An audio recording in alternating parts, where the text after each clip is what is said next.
portray the importance of forests and trees, sharing forest-related infographics, videos, news, and messages. On the 22nd of March, World Water Day is celebrated. This day focuses its attention on the importance of fresh water and advocates for sustainable management of freshwater resources. On 23rd March, the World Meteorological Day is celebrated. It commemorates the entry into force in 1950 of the convention that created the World Meteorological Organization. This day highlights the contribution of national meteorological and hydrological services to the safety and well-being of society. As part of the National Sensitization and Awareness Plan for the 3rd Uwewk celebrations, Ministry of Water and Environment partnered with Workers Association of Uganda and Global Consulting Services to organize a 330-kilometer walk from Mabira Central Forest Reserve in Buyikwa District to the banks of River Rizi in Bara District. The 10 days walk, dubbed Walk for Water, Environment and Climate Change, was graced by the Archbishop of Church of Uganda, His Grace Stephen Kazimba Mugalu. Thank you for being part of the online session for the Uganda Water and Environment Week 2020.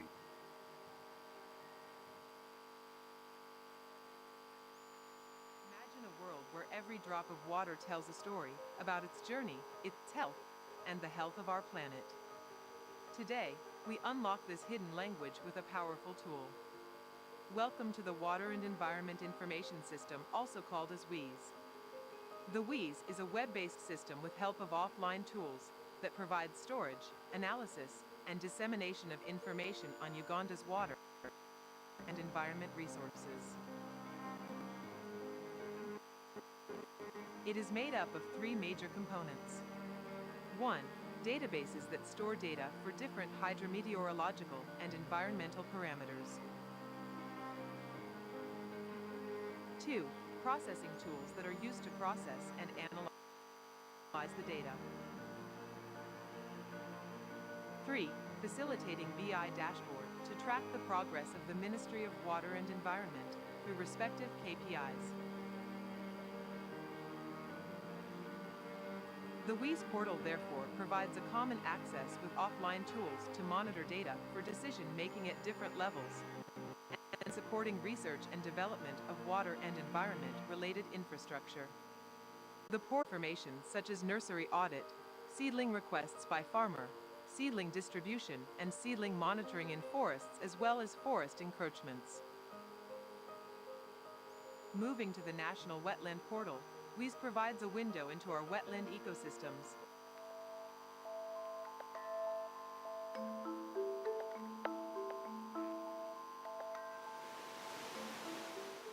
In a world where the delicate balance between economic progress and environmental preservation is often challenged, Imagine a world where every drop of water tells a story about its journey, its health, and the health of our planet.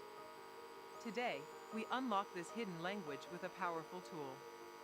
Welcome to the Water and Environment Information System, also called as WEES.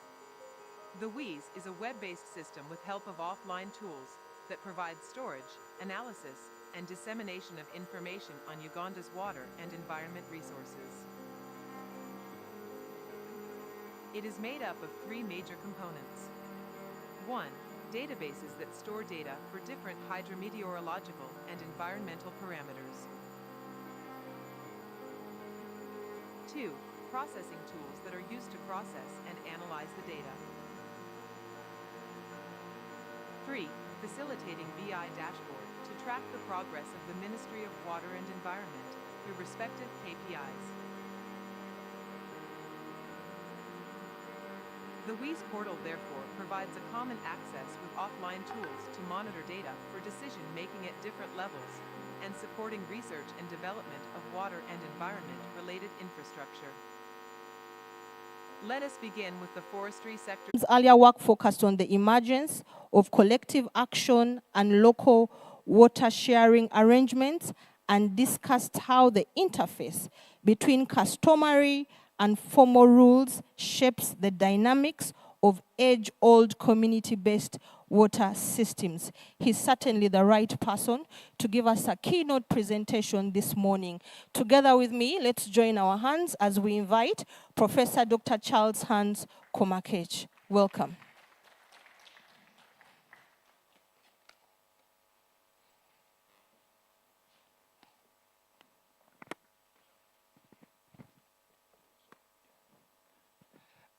Thank you, Brenda.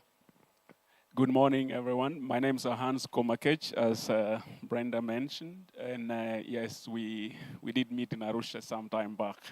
And by then, I didn't know I would be talking to people here about water resources management. I'm happy to be here. Originally from Kitgum, although I spend a lot of my time in Arusha, Tanzania. So in other words, in Uganda water sector, I'm an infant, but in Tanzania, I kind of know a little bit more.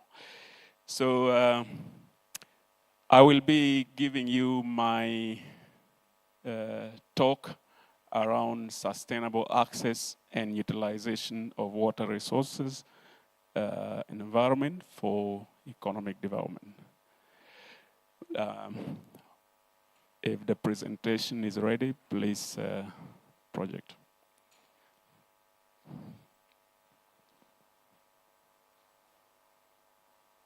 Okay, so as I think the title here is, I did not change from the theme, so I chose the title that is very clear in the workshop or conference, and it remained as it is, and I found that quite appropriate. Now, back in Arusha, I work with Nelson Mandela African Institution of Science and Technology, and I lead a Center for Water Infrastructure and Sustainable Energy Futures. We shorten it as WISE Futures. So I think, let me start with a very simple story, and maybe this in the process will help me deliver what I want to say, is that there was some marine biologist that was looking at octopuses, and he was surprised that they were moving around with coconut shells. One half's on the other side, and the other half's on the other side. And they were carrying it around. So he was wondering, why would they be carrying it around when it could lead to a number of problems? One, were they having a good time playing around with these coconut shells? Or were they thinking, having a foresight? Or they have a plan? Or they're just being a clever creature? So I found this quite interesting for me, in that when we are talking about water resources, we may be thinking of a future plan. So when we are talking about utilization, sustainable access and utilization, we are talking about a foresight and a plan. So I thought maybe before I proceed, it's good to a little bit dive into what we mean by some of the words. I know when we are talking about sustainability, it has been around the corner for quite some time. So it could, to others, maybe this is a buzzword. To others, this is a very normal, basic word that everyone talks about. But what it means, maybe it's difficult to realize on the ground. If we say sustainability, it's very easy to talk about utilization for the future generations, but when we really go on the ground to see how does that translate, then it becomes much of a buzzword. So I want to take that departure from that point, that maybe there are elements to start from discussing there. What do we really mean more concretely on sustainable use or utilization? But if we are talking about that, then it's also very good to try and break down what we mean by access and utilization.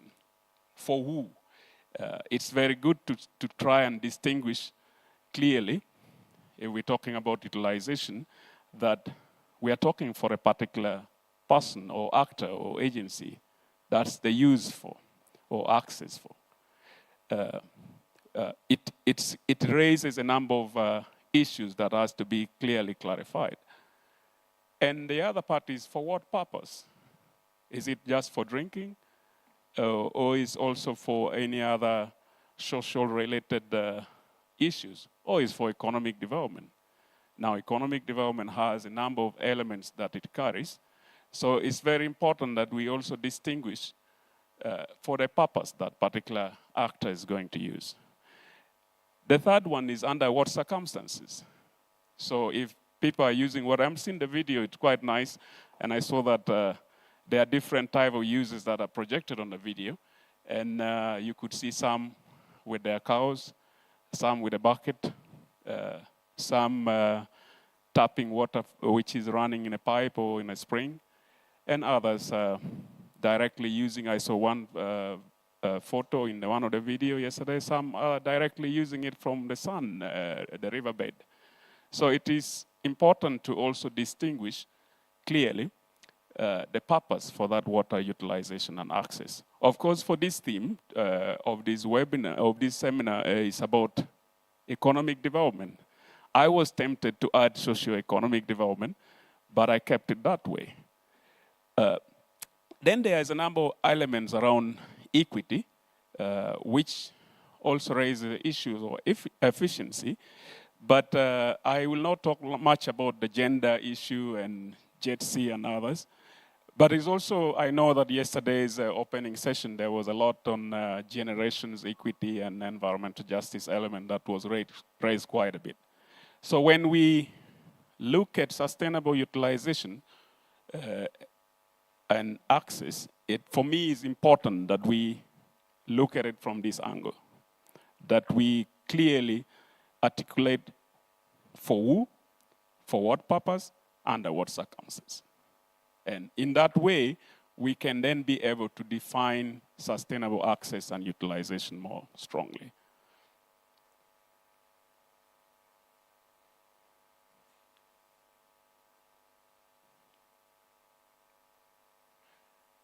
I think one of the words that I want to use here is that Uganda is a land of contrast. Yeah, there are various ways in which we can look at it. And one of the ways I would say, if we look at it from water resources, and the first thing that you read is water is abundant. Is abundant water resources. And in lakes, and the total renewable water resources per year is significant, both internal generated and externally generated. But there's also groundwater, which is available. And I know that the country is about 98% in the Nile Basin. And this, of course, raises other issues, which is, we'll talk about transboundary water management. But in sum, water as a resource is maybe not the problem. But water as a resource in terms of other issues like quality may be an issue. Or water resource as in terms of access may be an issue. So in discussing sustainable access and utilization, then it's important that this aspect is considered. Of course, when we look at the wetland situations and other land degradation, the pace at which this is taking place is enormous. And one could argue here that our urbanizing centers are possibly the cause of land degradation. And I would say this in another slide where we'll illustrate this a little bit better. But we certainly have resources that need to be utilized, albeit sustainably. I was looking at this, and one of the things that surprised me most, I'm from Kitgum, so I noticed here that Kitgum has 95% access coverage. So I was like, oh, there's a lot of progress made here. And this I took from the website of Ministry of Water and Environment, so I'm very sure about that the data aspect is well covered. But there is one aspect that I want to engage little bit more with it, is that when, I'm not sure whether I can't point, but at the bottom, I see that the data that date to 2019 or 2016 shows that we are only using 1 point something % of the available resources. Of course, I tried to check a little bit before coming to the stage, and I understand that there is data disparity. Now, if we have abundant water resources and we are utilizing that little, then should we be talking about accelerated utilization while thinking of sustainability? That was a question I wanted to pose. Should we be talking about acceleration in the way we use? Of course, mindful of the environmental consequences. So when it comes to drinking water, I think there is good progress being made there. And I will come back to that in a bit. Of course, when it comes to water and sanitation or wash issues, I think there is a major issues that are still has to be addressed. I won't talk about sanitation.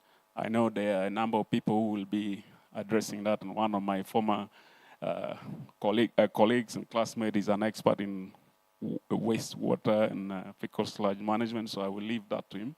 But I think that's an area that possibly lacking in relation to that. When we talk about food security, we have abundant resources, but it's 95th out of 125 countries on the GHI or Global Hunger Index. That's where we are scored. And this is considered serious. So are we utilizing our resources to overcome these issues? So for me, and for the rest of my talk, I will center on food production, because I think that's where the game changer is. I have a feeling that water supply, as in for drinking, is something that politically possible, in that this is not a technical solution that is missing, but is a political choice that is missing. So that can be covered. 100% access can be in many ways. I think people have been able to solve that, and we should not be able to, we cannot fail to solve that. My other thing that I wanted to connect with the urban centers, of course, this photo does not illustrate well what I wanted to say. For lack of a better photo, I chose that one. But there is massive environmental degradation caused by demand for energy or biomass energy.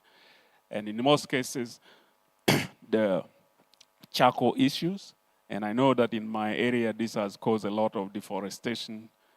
Some of the nice trees, like shea trees, have been put into charcoal and brought to Kampala. So this could be where our urban centers is a major elements of problems to water and environmental sustainability. So it is, I know there is a theme on built environment, so I'm sure they will be able to discuss that. But it's good to look at the numbers, which is give you some insight on what is taking place.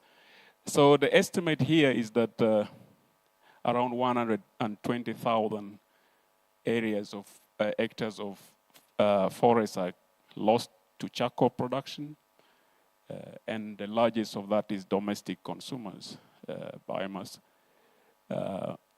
And in terms of money, we are talking about 2.3, and I know these figures was quoted yesterday in the opening session, but it's good to talk about.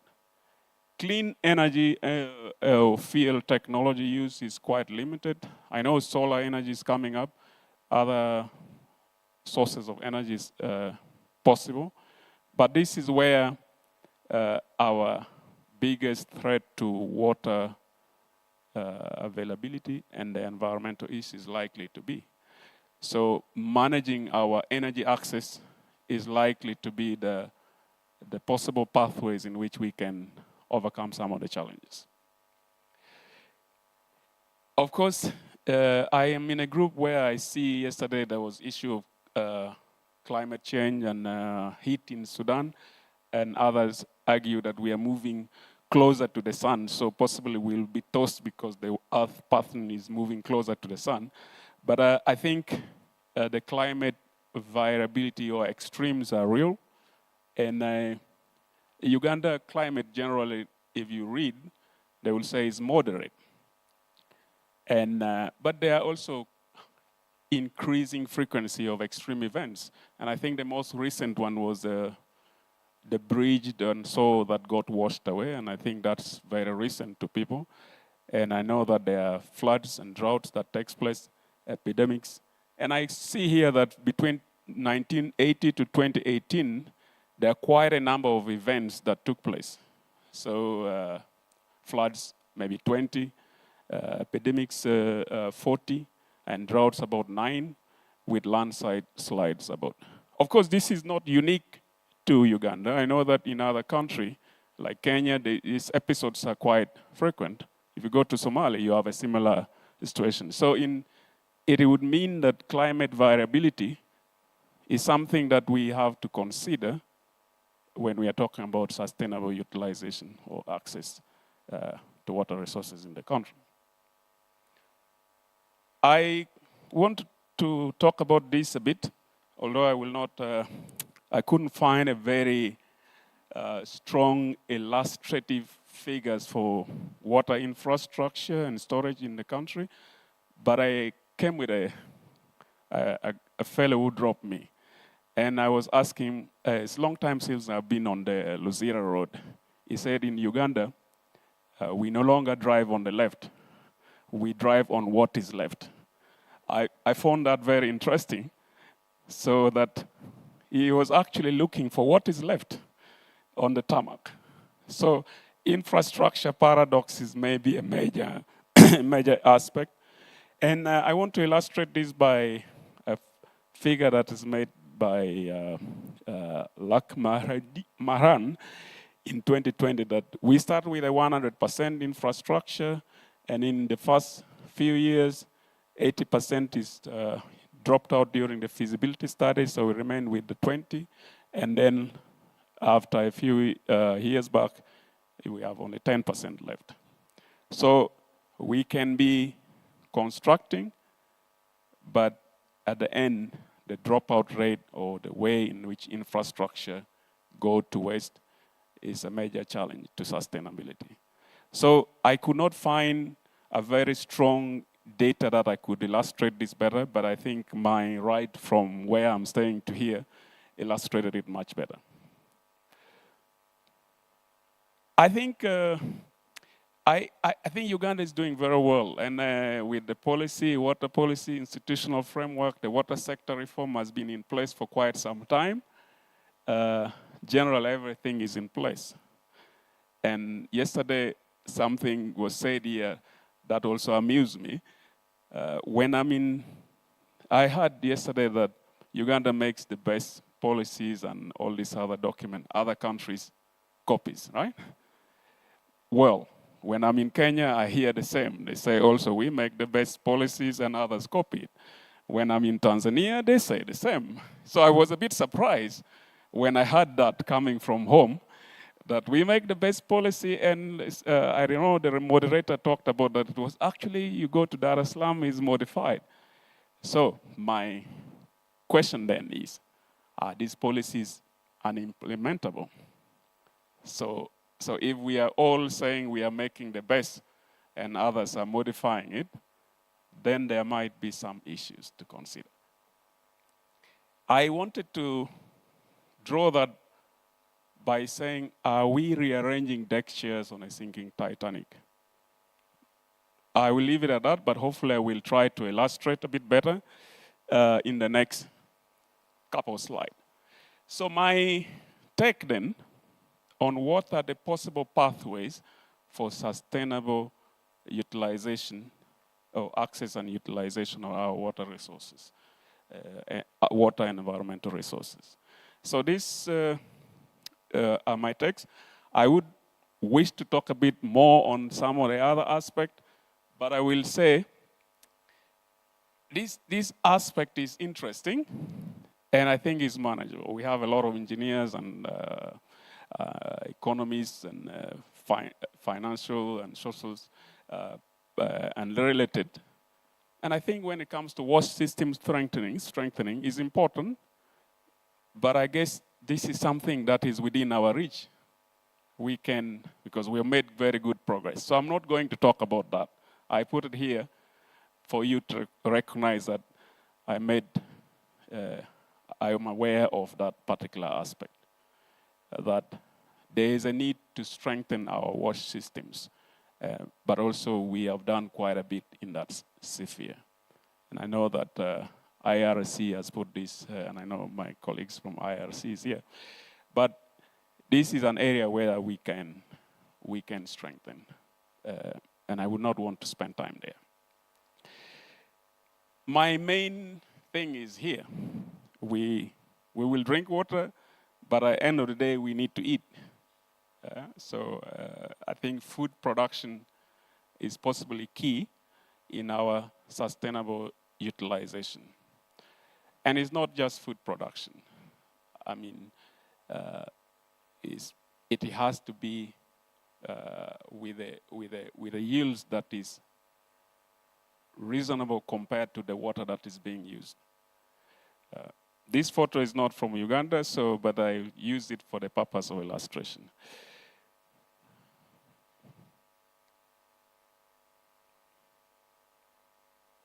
Okay. I know that when we talk about agriculture, any document that we open for maybe not only Uganda, but possibly throughout Africa, we start with this statement. Agriculture is a major contributor of GDP and regional trade. This, you can almost go to any country in the continent and you will get that statement. Yeah? So it would mean we are largely agro-based when it comes to industries. So that's possibly where we should be putting more focus when we are talking about sustainable utilization. But there is very limited investment in irrigation. And I know this because a year and a half ago, I was trying to look at the regional irrigation development strategy for the EAC. So I went around reading about all the countries in the EAC and tried to come out with what is the level of irrigation investment in the different countries. And I was very much interested in knowing where Uganda is. So I chose to use that review to talk about it here as a good opportunity to engage with the water sector in the country and try to learn more if my review was missing something. It's comparative in terms of available land, in that, of course, if you look at other countries, you'll see that they are possibly having a much bigger share of land under irrigation or arable land, agricultural land. But it's a small fraction is cultivated, which can be cultivated. Of course, data is a big problem, but we can start from the facts that we know. My biggest concern is that we have potential, about 3 million hectares based on the master plan, but we use less than 1%. And yet, we are 95 on the score for hunger index. So there is a potential to expand there. Of course, we are comparable to DRC, maybe, and a bit of Burundi or so, and Tanzania to some extent. But there is room for expansion there. So I think when we discuss about sustainable access and utilization, it's important to put emphasis in that sphere.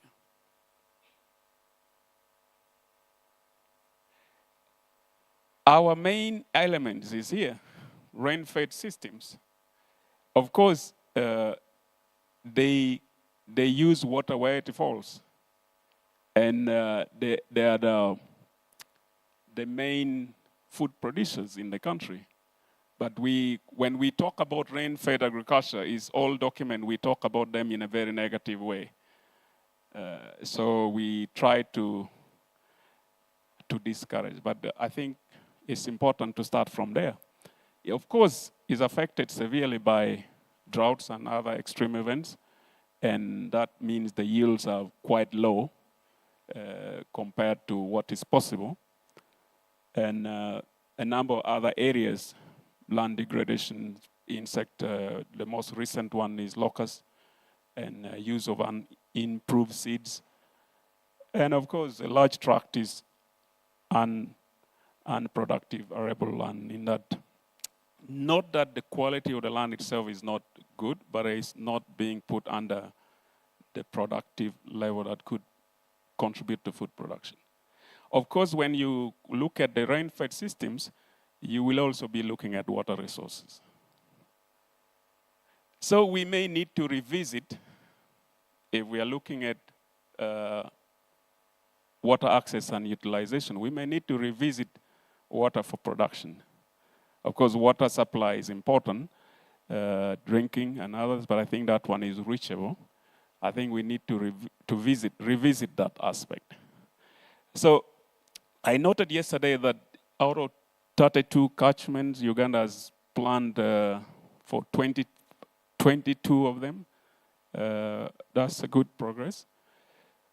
So a better planning for land. Of course, in this theme, we talk about water and environmental resources, so I'm assuming land is embedded within that environmental resources. And if we can complement that with the better use of precipitation endowment, meaning where that water is falling, and if we can develop our potential and use the right technology, then we should be able to increase that marketable product. And in a way, since our industries are agro-based, we could be able to contribute to that sustainable economic development that we are aiming at this level. So in my way of looking at it, I feel like sustainable utilization is likely to come from better use of water for food production.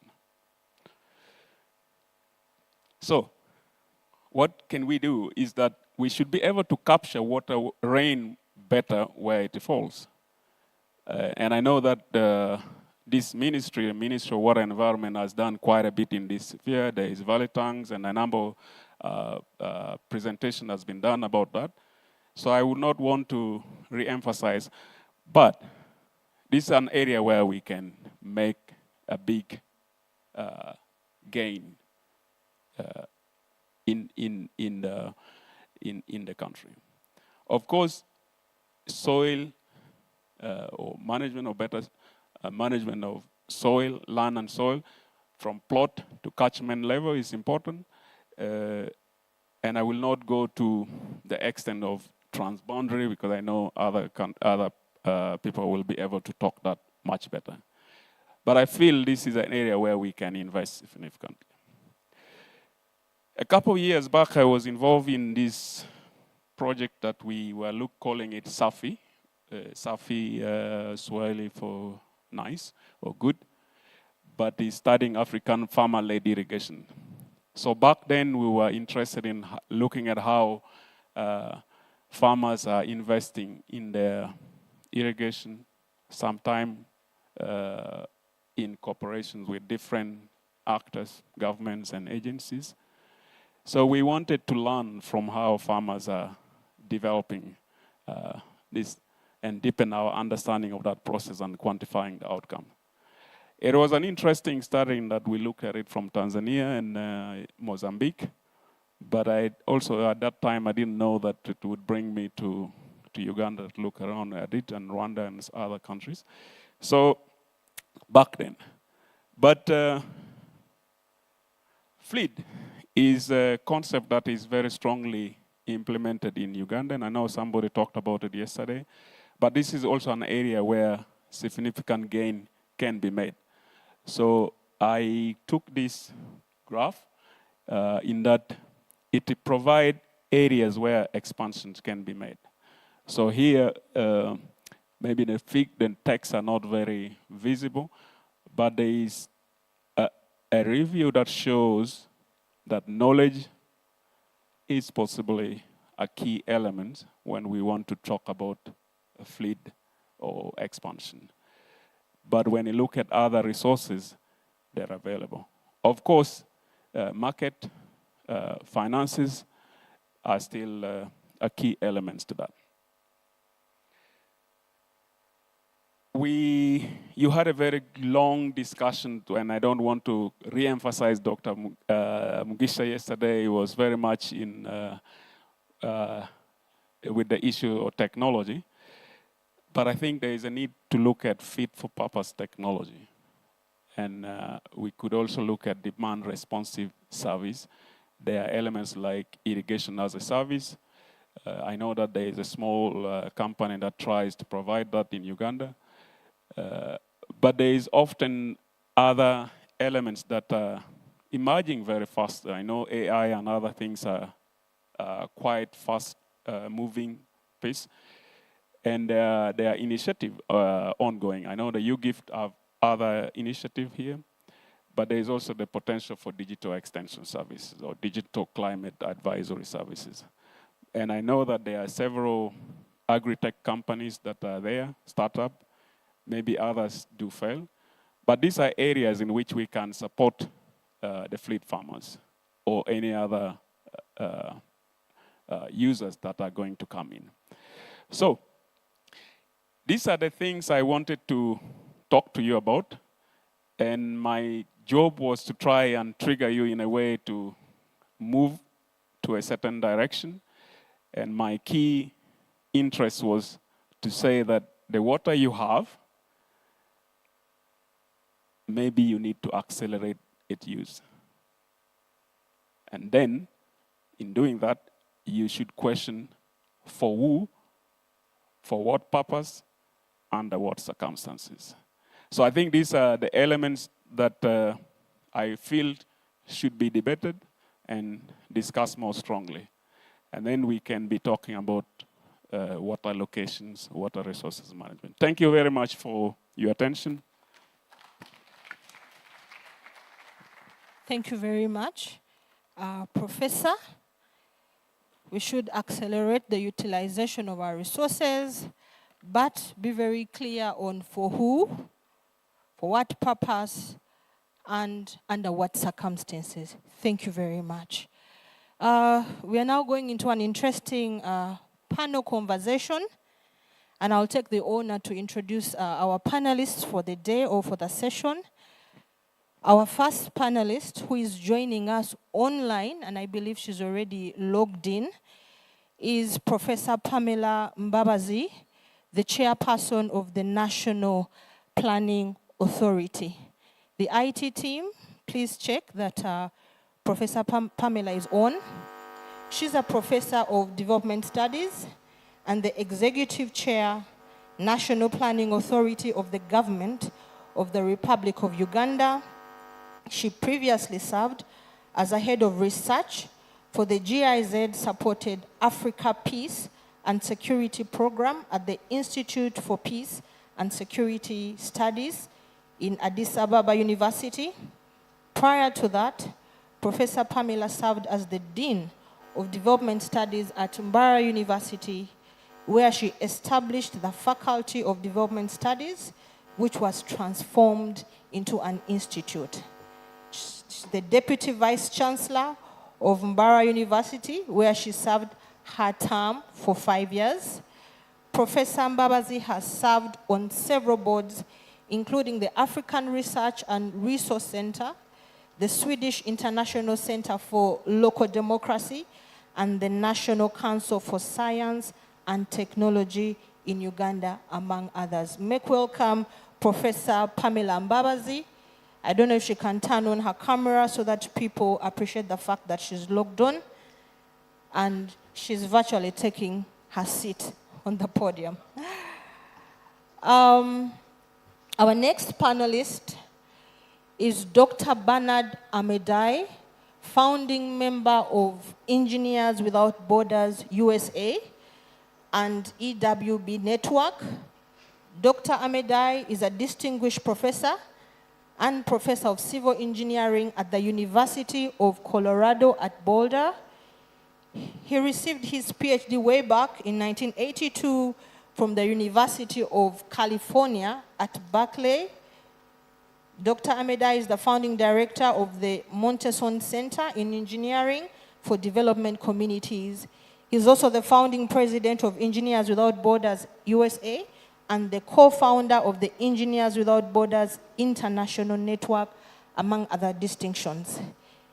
In 2007, he was the co-recipient of the Haynes Award for the Environment and recipient of the 2008 ENR Award of Excellence. Make welcome Dr. Bernard Amedai. Please take your seat.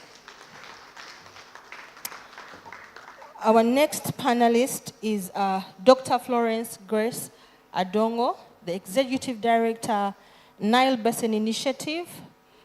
She holds a Master's of Science degree in Water and Environmental Resources Management, IHE Delft, a Master's and Doctorate degree in Business Administration and Management, a Principal Technical Advisory Committee member representing Uganda on the Nile NEL governance and chair of Uganda Country Water Partnership. Make welcome Dr. Florence Adongo to please take her seat. Very welcome. Our next panelist is Ms. Jane Nabunya Mulumba, the Country Director, IRC Water and Sanitation, Uganda. She has 17 years experience in the wash sector. She has worked as a coordinator for confidence building and stakeholders initiative in the Nile Basin Initiative, as a country coordinator of IRC's Sustainable Services at Scale, the SSS Initiative, and now as country director, IRC Uganda. Very welcome, Jen. Our last panelist is Dr. Joseph Kobusheshe, Director, Environment, Health and Safety Petroleum Authority of Uganda. Dr. Joseph is a civil and environmental engineer who started his career in 2000 as a graduate engineer. He worked as a project engineer on several infrastructure projects and as a town engineer before joining the Ministry of Energy and Mineral Development in 2004.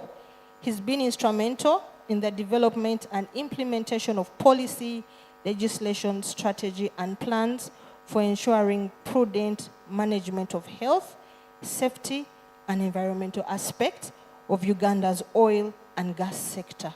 Very welcome, Dr. Joseph. Please take your seat. I hope Professor Pamela is online. I'm informed that she'll want to make her submissions before she goes for another meeting. Yes, I am. Yes, very welcome, Doctor. And you'll take the first question. So, sustainable access and utilization of water and environment resources for economic development in at least development countries like Uganda entails ensuring the nation can efficiently harness its water and environmental resources without depleting or degrading them, while simultaneously fostering economic growth and development. So Doctor or Professor would want to know what are the current impediments and what should be done to make this a reality in Uganda.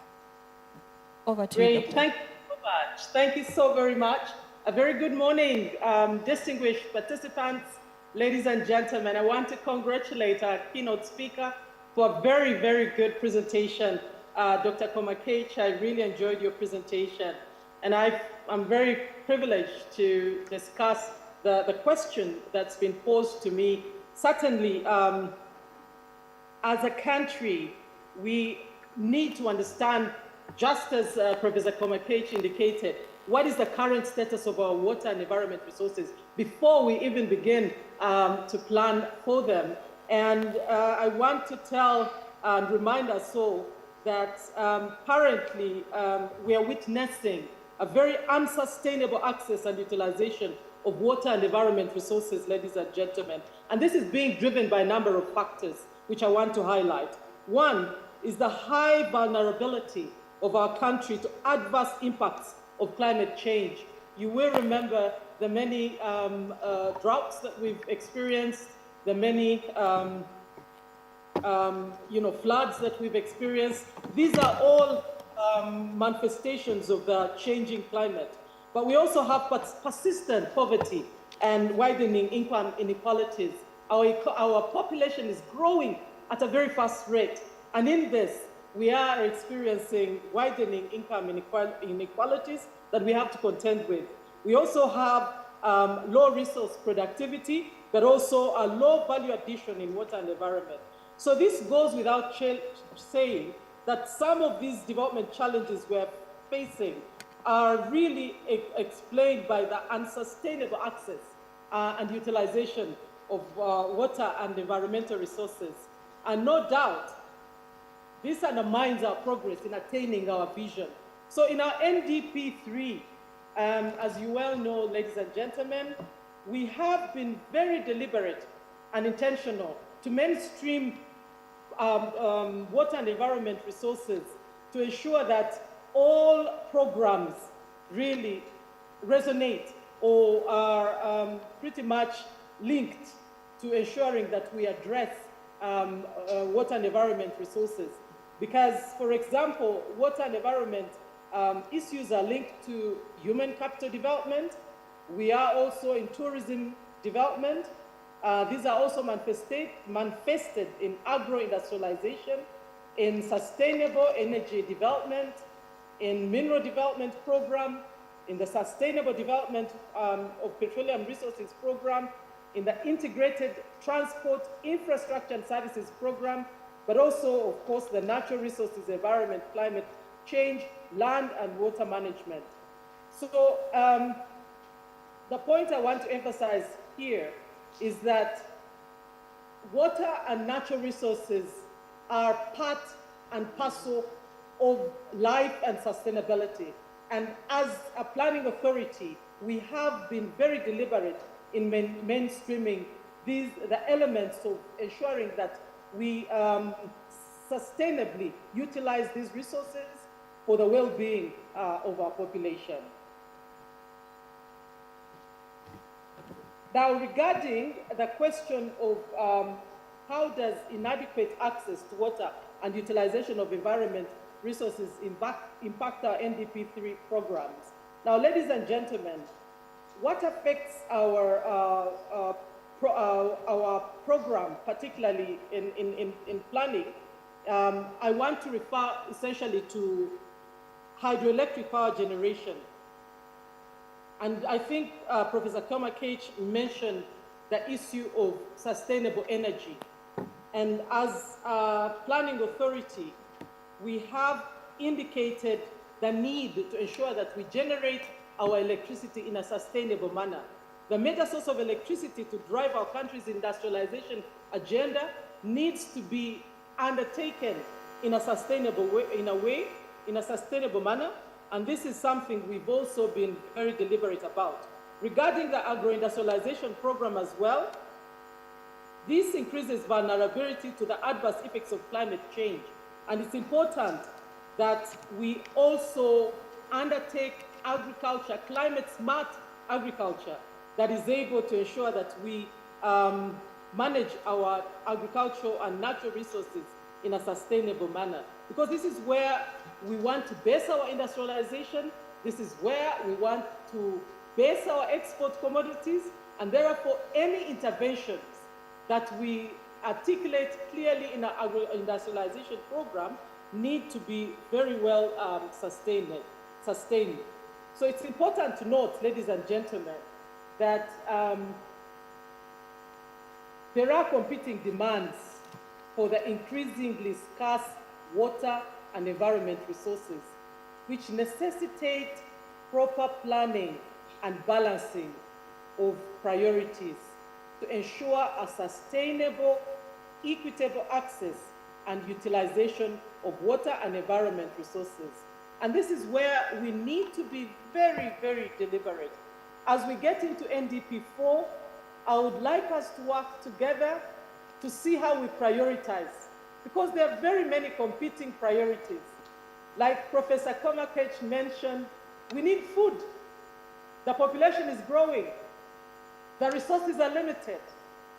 How do we manage this delicate balance? And this is where planning is very critical. And I want us to be more of deliberate and ensure that we work together to plan effectively and prioritize what needs to be done first, how to do it for whom, and in a manner that is sustainable. And those are the few comments I had regarding this issue. Now, regarding NPS perspectives on water and environmental resources, I want to remind us again that NDP 3's goal of increasing household incomes and improving the quality of life of Ugandans is premised on a vibrant, resource-led industrialization strategy. You very well know that our efforts towards improving household incomes and improving the quality of life of Ugandans is hinged on developing our industrial base. But this is also anchored within our agro-industrialization strategy. But we need to ensure that we have sustainable access and utilization of our water and environment resources to enable us achieve our industrialization agenda. And therefore, for us, water and environment is very critical because we want to be able to achieve our industrialization if we are not very deliberate about how we reduce environmental degradation and ensure that especially our swamps are well preserved, our water resources are well preserved, and our natural resources are exploited in a sustainable manner. So what do we need to do better in NDP 4? Ladies and gentlemen, I think we need to undertake natural resource valuation and accounting to establish existing stocks and future demands. I mentioned about the very, very fast rate of growth of our population. We need to take stock of what we still have amongst us and how we can do it, exploit our resources in a much better and sustainable manner. To take care of our future generation.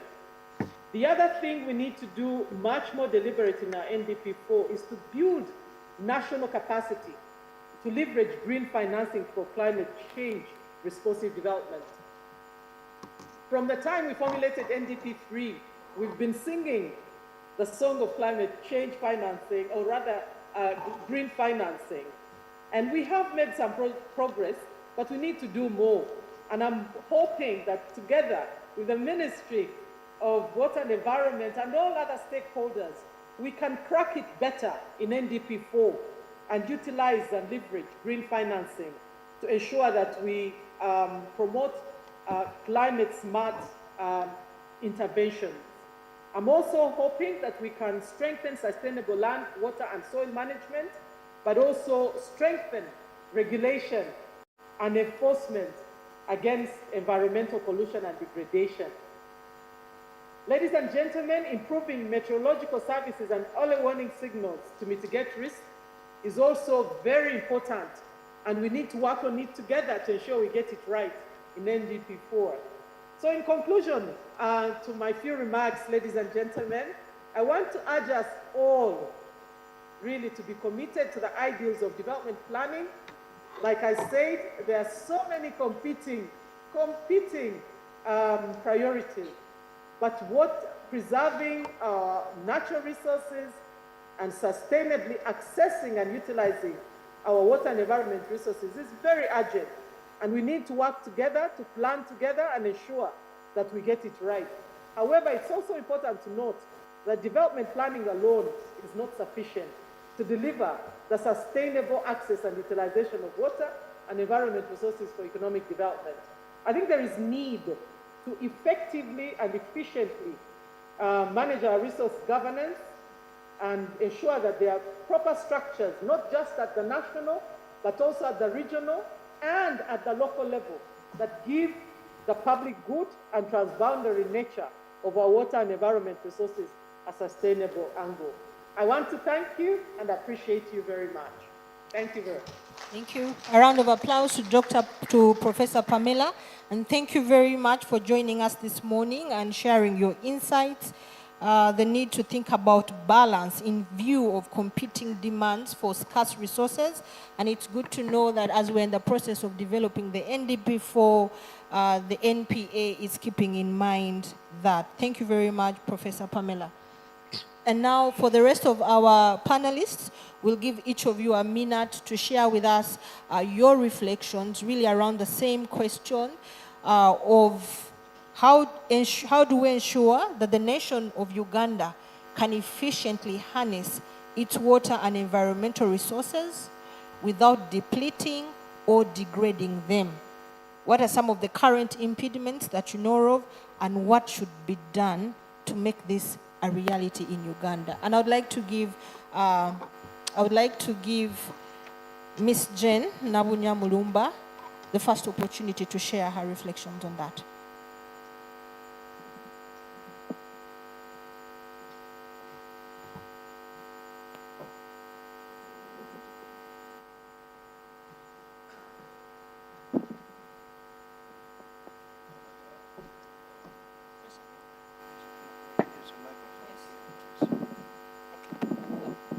Thank you, my peers. Good morning, ladies and gentlemen. My name is Jen Nabunya Mulumba, and I coordinate the IRRC program in Uganda. And I'll go straight to the question. Thank you, Brenda. And I would like us to just take a very short journey to yesterday, the 5 wicked water problems that were mentioned by Dr. Smith, the 10 ideas, the concerns from Dr. Mugisha, and the three areas that have been emphasized by Dr. Komakech. For who, for what purpose, and under what circumstances. That's where I want to start from. And specifically, looking at one of the slides that Dr. Komakech put up there on wash system strengthening. All those 9 building blocks, even Professor Mbabazi has mentioned all of them, but without saying systems building blocks. Policy and legislation, we have all that. Our national water policy is soon coming out. Our new National Water Act is soon coming out. Then what? How do we implement? How do we cost? Do we have the money for that? The second area, finance. If they dropped all the money that we need in the sector in this room, are we ready to actually use that money properly?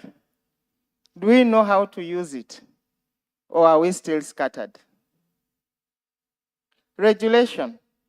Do we have the right regulation to actually push for sustainable use and utilization and access? Do we have that? Our institutions, are they in the right form? Our local governments, our ministries, our authorities, do they have the right capacity in there? Capacity in terms of human beings, capacity in terms of data, capacity in terms of knowledge and information. Do we have that? And I'm just putting across these questions so that we can think through the wicked problems, the 10 ideas from Dr. Mugisha, for who, for what purpose, and under what circumstances. Water resources management. The experts are in this room. How are we dealing with that?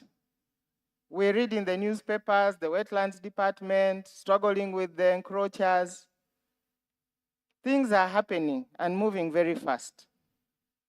Do we have the right strategies under water resources management, or we need to revisit? And now with climate change, are they water resources management, climate change, smart approaches in the way we are doing that? Are we learning and adapting? Because when we come here, the whole of this Water Week is learning and revisiting our innovations and revisiting our strategies. Are we doing that? When we learn, do we adapt? Professor Mbabazi has dwelt on planning. How are we planning? Are we just using checklists, or it's time to really go back and say, hey, let us revisit how we are planning? Are we even supporting the institutions at the local government level to actually do proper planning? And what does it mean? We all know, for example, in Uganda, the local governments are overwhelmed, even with the NDP3, the National Development Plan. Understanding it is a huge thing. Are we supporting that? So I want to leave it at that, Brenda, for us to just reflect on those key areas. If we have all those things in place, or we don't have them, what does it mean? For who, for what purpose, under what circumstances, and the wicked problems, as well as the 10 points raised by Dr. Mugisha, so that we don't lament. We shouldn't get into lamenting. We should look at practically going forward. How do we go forward? None of these things are new. We'll agree in this room. These things are not new. And if you look at the theme for our conference, rethinking collective action, innovations. Have we reached the highest level of thinking that we can't innovate anymore? Because we'll end up still going around in circles, and it doesn't help. We have everything in place. We need to revisit, rethink, innovate, and collectively, the collective aspect is very important, collectively do something about that and not go into lamentations. Thank you, Brenda. Thank you very much, Jane. Very key takeaways there, to sit back and reflect and start from a point of questioning. I think that's very important. Would also want to pick on the mind of Dr. Florence. In the midst of ensuring that the nation of Uganda can efficiently harness our resources without depleting and degrading, what do you think should be done to make this a reality, Doctor?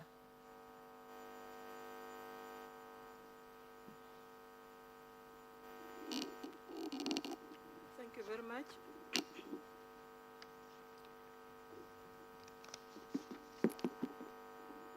Thank you, moderator. Good morning, distinguished ladies and gentlemen. I would like to handle the question you have presented in the following ways. One,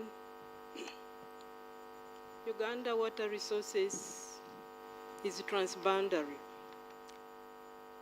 So the moment you look at that, you should both look at national, regional, and basin-wide challenges.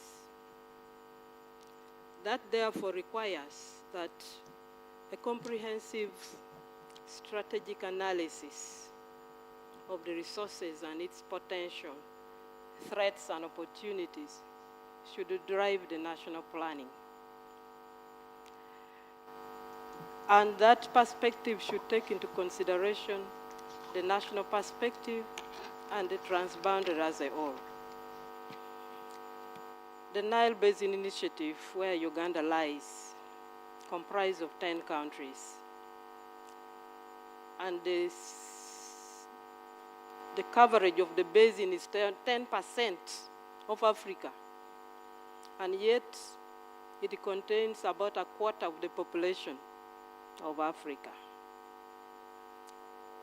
20% of the countries or the area in the Nile Basin are the areas that are productive, that provide the source of the Nile. And therefore, considering the population of the Nile and considering the International Convention on Shared Water Resources, Uganda should take into consideration not only the population of Uganda, but consideration on the responsibility it has in satisfying the International Protocol on Shared Water Resources.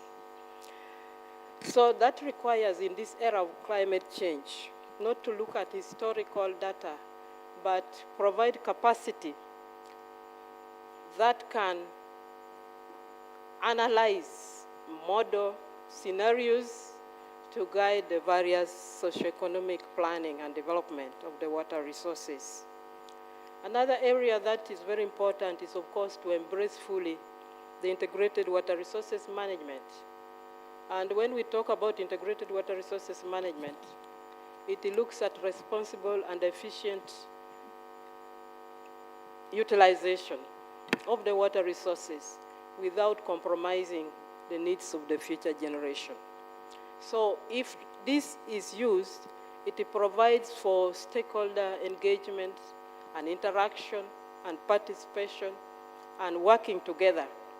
And in that way, we will be able to accomplish together various responsibility centers that are required for both the management and development of these water resources. It's very important that planning is done from an informed point of view, and therefore knowledge and data on the resource that we are talking about is very crucial.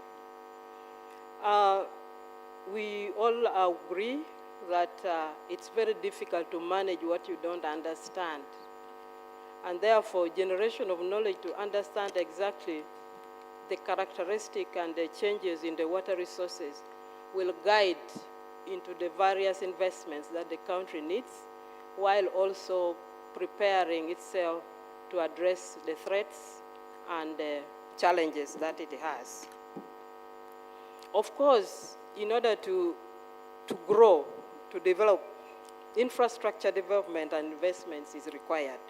But in the case of Uganda now, of course, looking at it as from the transboundary level, it is very important that Uganda plays its pivotal role as an upstream and downstream country in enhancing cooperation in the Nile so that there are joint actions towards sharing benefits that are accruing from the common water resources.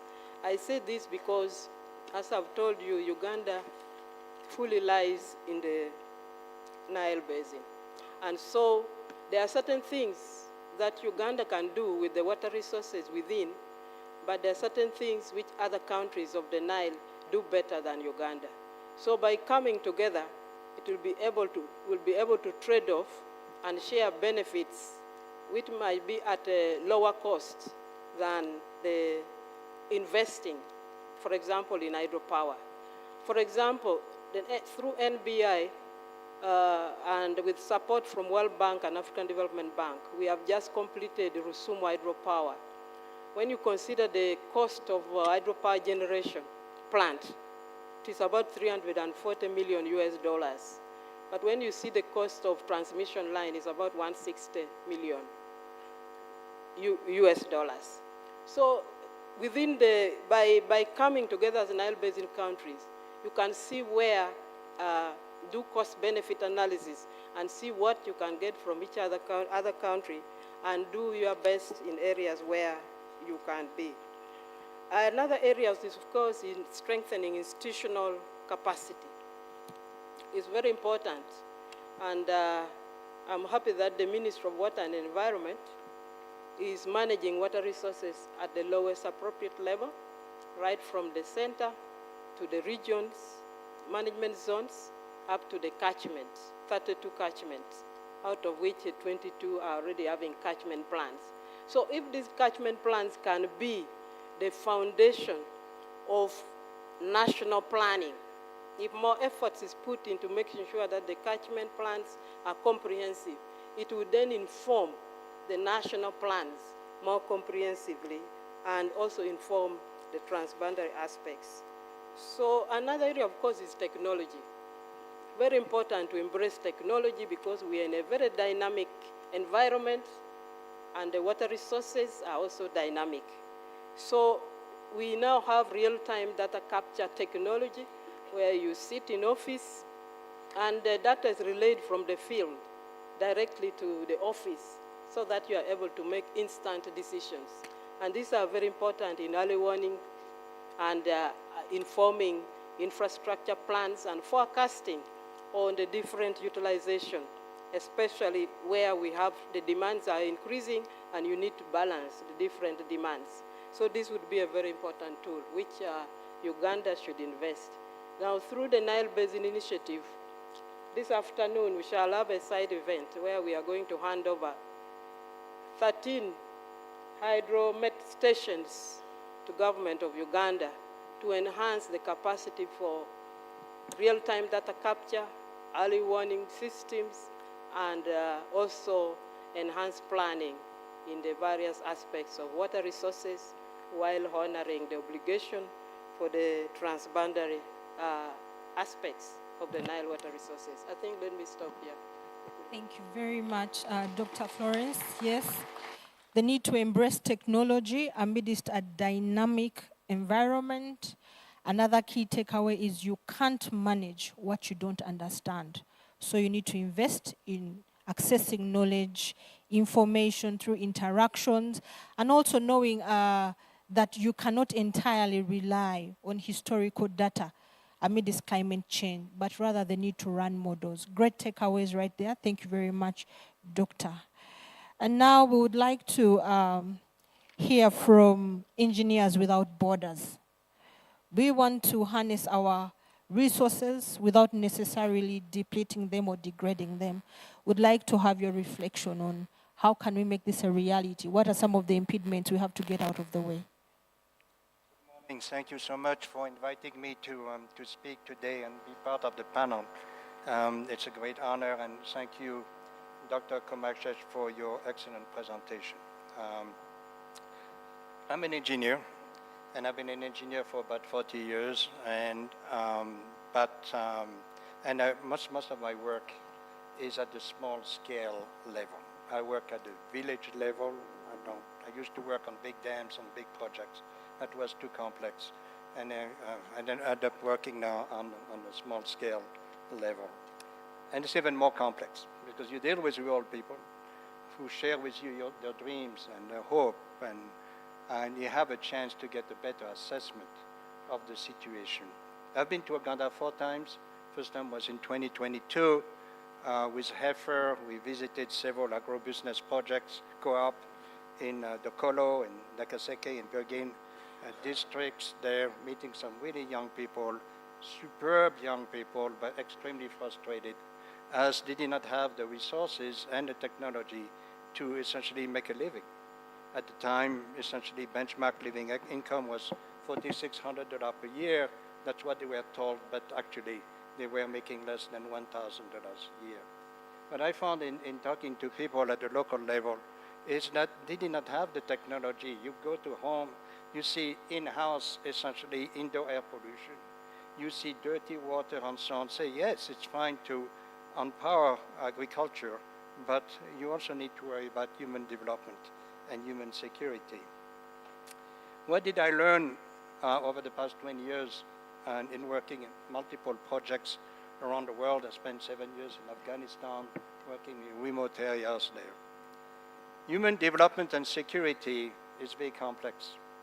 And when we talk about security, it's not just water security, it's about energy security, it's about food security, it's about political security, it is about justice, it's about equity, it's about diversity, and it's also about inclusion. What are the general characteristics of human security and development that I've observed around the world, including in Uganda?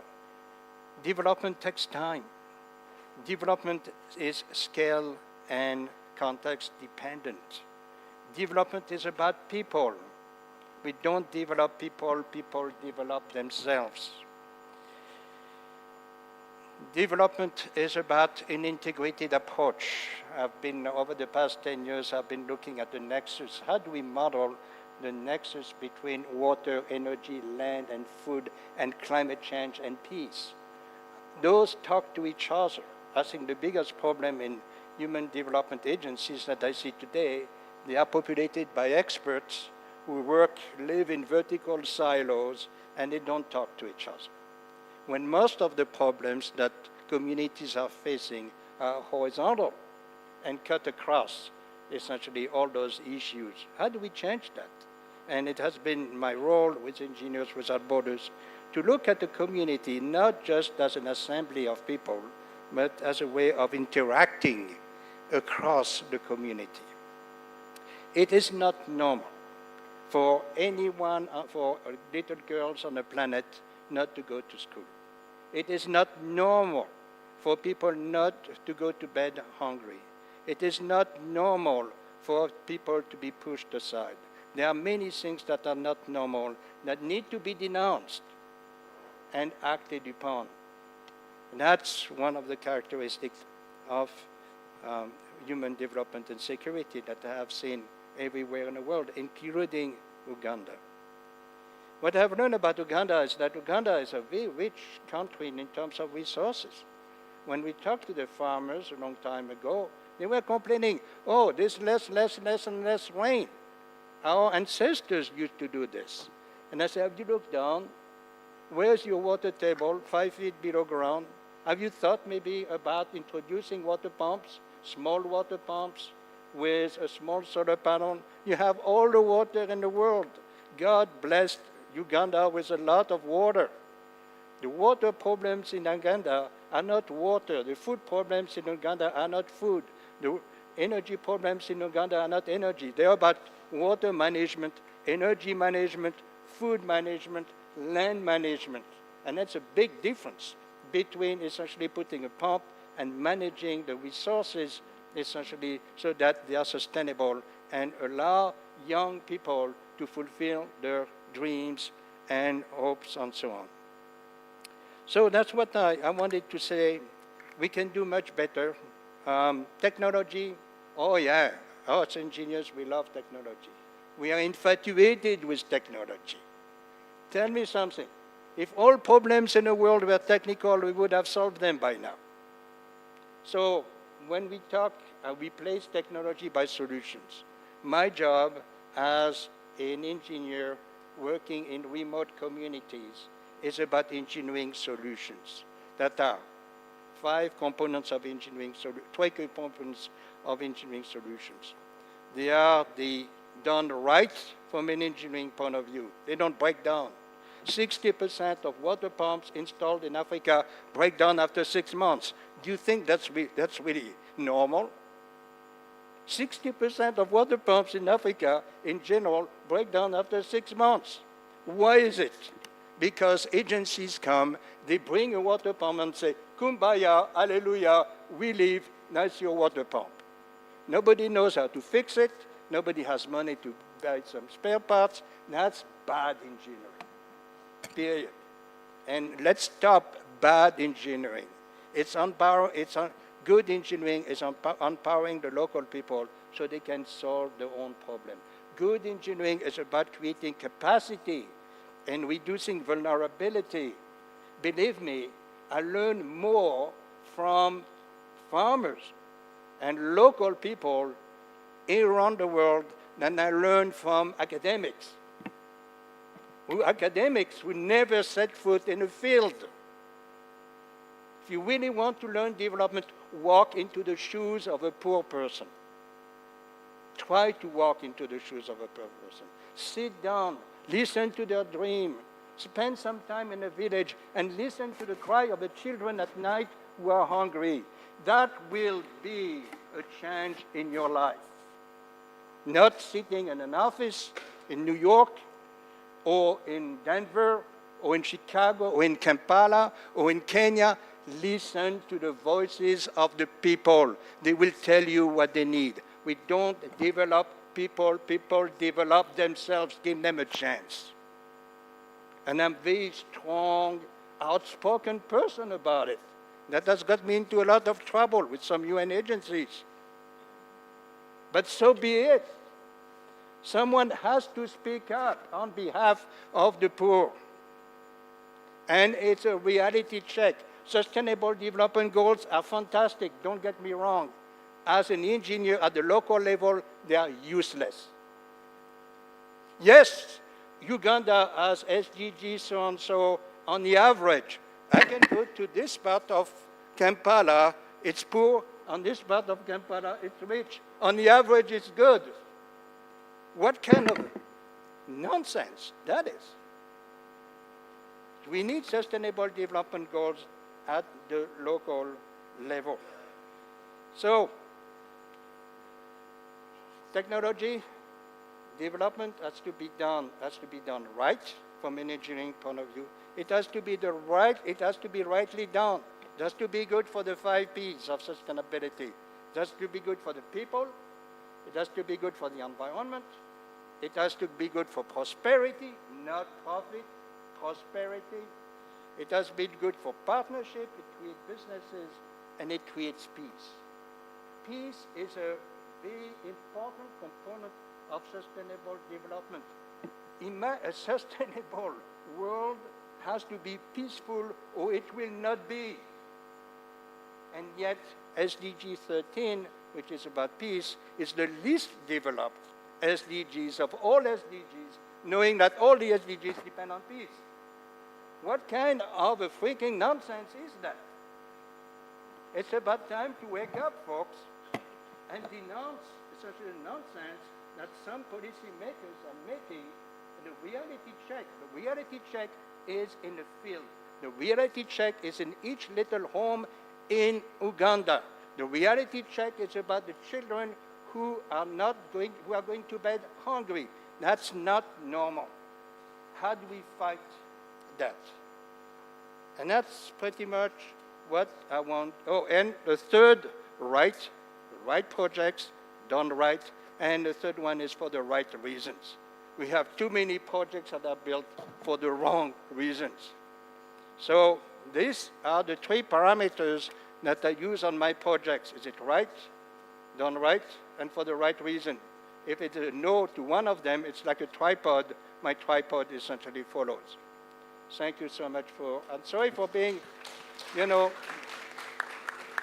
want to bring the experience of the people from the field. I try to avoid UN meetings because it's all talking heads for 5 days and nothing happens. I go to the field. If you want to go to the field, join Engineers Without Borders. You will get an experience. You will see real development. You will see real sustainable development. You'll see real human development and security. Short of that, it's an intellectual exercise. Thank you. Wow. A round of applause to Dr. Bernard. Thank you. We do feel the spirit with which you bring your reflection, certainly. Listen to the voice of the people. Denounce the things that are not normal. Children not going to school, sleeping hungry, 60% of pumps breaking down after 6 months, not normal. So let's denounce that. And of course, making sure that technology development has to be done in the right way, right for the people, right for prosperity, right for partnership, and for peace. Thank you very much, Dr. Bernard. And now, listening in, I would like to listen in from Dr. Joseph Kobusheshe. Certainly, the sector of oil and gas is an interesting one. Everybody wants to know about it. So please share with us your reflections on how we can harness our resources sustainably without degrading them from the perspective of the oil and gas sector. Thank you, Brenda, and good morning. I think it still is. Good morning to you all. It's Pat. I'm glad to be part of this very exciting panel and obviously to speak to the audience about, from the context of oil and gas, how we see this very interesting topic of sustainability of water resources and other environment resources from the oil and gas perspective.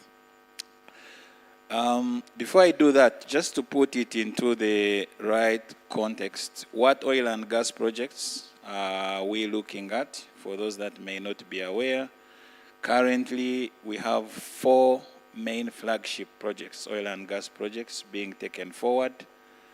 In the upstream, which is the development and production, we have 2 upstream projects, the Tilenga and the Kingfisher, with a combined total peak production of about 240 to 250 barrels of oil per day. We have the East African crude oil pipeline, which is planned to be a 1,443 kilometer pipeline from the delivery point up to the port to access international markets for the produced crude. This will have a capacity of about 200 to 240,000 barrels of oil per day. And then we have the planned 60,000 barrel refinery for products that will be consumed in country. Those are the 4 main flagship projects. In the upstream, we have 2, the Kingfisher, which I didn't talk about, smaller than the Tilenga one, about 430,000 barrels of oil per day we are looking at. So, then to put it in context, I think as a sector, we realize that these projects have an impact on potential impact on water, potential impact on other environmental resources. Just to mention alone that in order to produce a barrel of oil is about 158 liters of oil. So to produce a barrel of oil initially, for the first 2 years, will require about 1.2 barrels of water for injection. And at peak production, would be looking at about 700,000 barrels of oil of water required to produce the peak capacity. If you convert that into the cubic meters, which I think is the unit that is mainly used in the water sector measurements of water quantity, you're looking at over 100,000 cubic meters of water that will be required to produce the oil that we need to produce during peak production. And since most of you are experts in the sector, you can see how that compares, for example, to the water consumption in a small town. So we are cognizant of the fact that the sector brings in additional challenges and opportunities in relation to environment and water sustainability. And so what is being done, or what should be maintained, or if that is not being done, what can be done more? I want to speak very briefly about 4 or so areas that I think are very critical. The first has been already spoken about, the policy and the regulatory framework, which we recognize as a country is good. It is reviewed from time to time. So I would just want to emphasize the aspect of compliance, monitoring, and enforcement. I think that is very key, and that is something that we focus on a lot as a sector. The next critical issue for me, I think, is to do with research and having dependable, accurate information and data. I listen in or read a number of presentations on various aspects, and it's like very many of us, each one will have their own set of data, their own set of figures, the data disparity, especially on the environmental resources. And I had the director talk about resource evaluation and so forth. How can we ensure that we have accurate, verifiable, dependable data and information.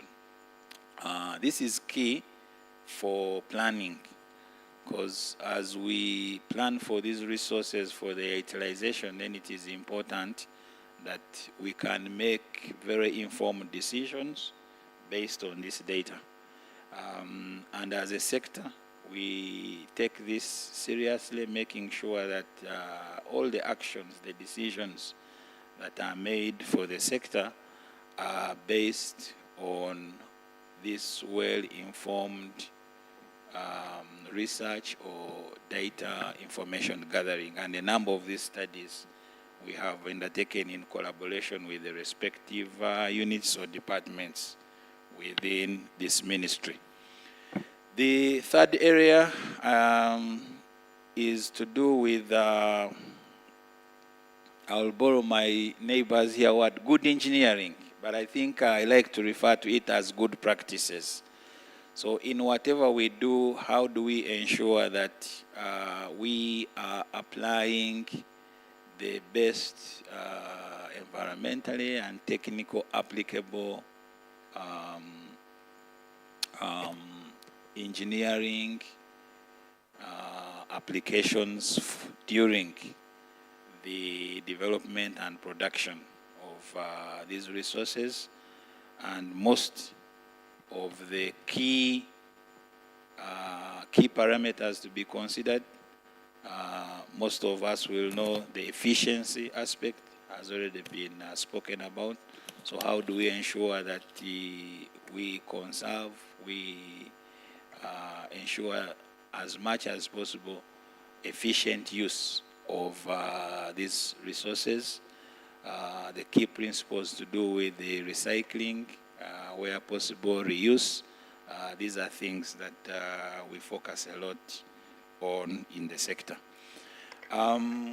The other important parameter for me is mitigation, and we take cognizance of the fact that the developments, the actions, the programs in the sector can impact potentially, for example, the water quality of the areas in which we operate. And most of you would be aware that a lot of operational areas are close to very important national and international water bodies along the Nile, the Lake Albert, Lake George in the Albertine Graben. So how do we make sure that the quality of these water resources, pollution prevention, is not in any way compromised through proper waste management, ensuring adequate preparation and response mechanisms for oil spills in the unlikely event that these occur. So these become important parameters as well for consideration. And I think lastly, I would want to speak in all this, being mindful of the fact that we need to be responsible to society. Responsible to society, because the operations are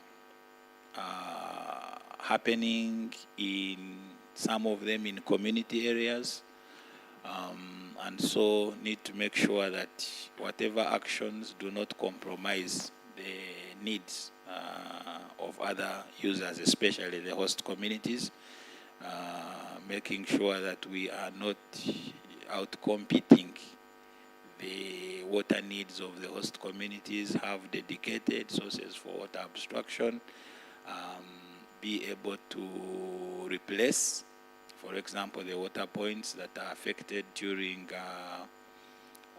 the development of the infrastructure, but also some of the people that have been affected by these projects, but also, where applicable, being able to give back to society through community investment projects like water schemes that have been developed to enhance the provision of clean and accessible water to the communities in the areas where we operate. I think I will leave it here for now, Brenda. Thank you very much, Joseph. Yes, a round of applause for him. Good to know that the other sectors that are dependent on the water resource do have measures in place to control any negative impact, but also the issue of having accurate and verifiable data that can be used for planning by sectors that depend on the water resource. Thank you very much. I would like to invite my co-moderator to take us through the next round of conversation. Thank you.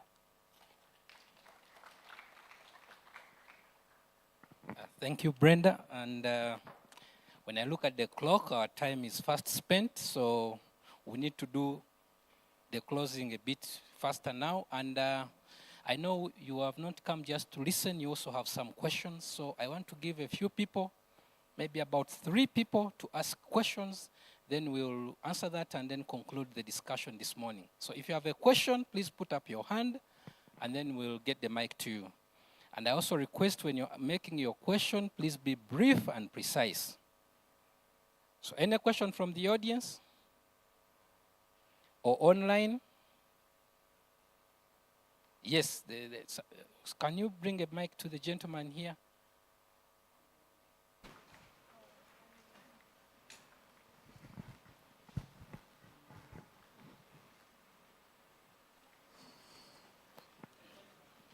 Yes. Thank you very much. I'll be brief. The presentations have assumed that water will be available at all times in the desired quantity and quality. The keynote speaker alluded to a use of 1.75% of available fresh water, but I think I would like to have a better understanding of that metric, what is available fresh water. Because we know that not all places in Uganda have got abundant water resources. And there are also regional within Uganda and local variations. So my question is, what do the panelists, why do you assume that water is available in the correct quantities and quality at all times? And that the only focus we should have on utilization would be not where water is coming from, but already existing water in the volumes you are assuming, and not the need to look at conservation of water resources from a catchment and other perspectives. Thank you. Thank you very much. Any other question?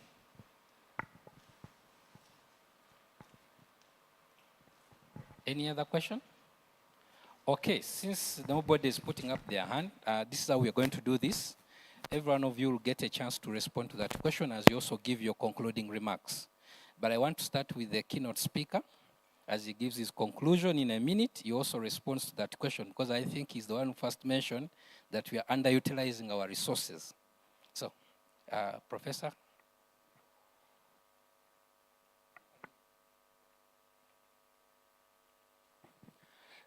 Thank you very much for the question. I will start by saying variability is real. Data is important in that we are not saying water is available as a stationary resource. There is definitely spatial variability and differences in places in Uganda. The eastern side is much drier, but if you look at it critically, there is an opportunity to harness the resource there. So what I'm trying to emphasize here is that you need, of course, better data, but you should not start from a point of scarcity mindset. Because you have the resource, it's different in different locations, but it can be harnessed. And the main game changer for me is to invest in water for food production. I think I've not had these figures on the oil demand for water, so thank you very much for enlightening me on this potential consumption that you are going to put on the water resources. But that still draws on that. So I would conclude by saying spatial variability is real, and it will continue to change with climate. But it doesn't say you should not use the resource. You should then invest more in trying to use it better. And I think that's the way to go. My other talk was more on for what purpose, for who, and under what circumstances. So we should always reflect back. Don't think about it because we are in Kampala and that's everything looks fine. So I get back to Engineers Without Borders. I interacted with Engineers Without Borders in Tanzania for some time, and I know that, yeah, I do go in the field, and I also know simple technologies work. That's why I put the fleet, and I know yesterday this has been discussed. So in that remarks, that's what my observation is. Thank you. Thank you very much, Professor. And now we are going to the conclusion for each of the panelists. I want to start with Dr. Bernard.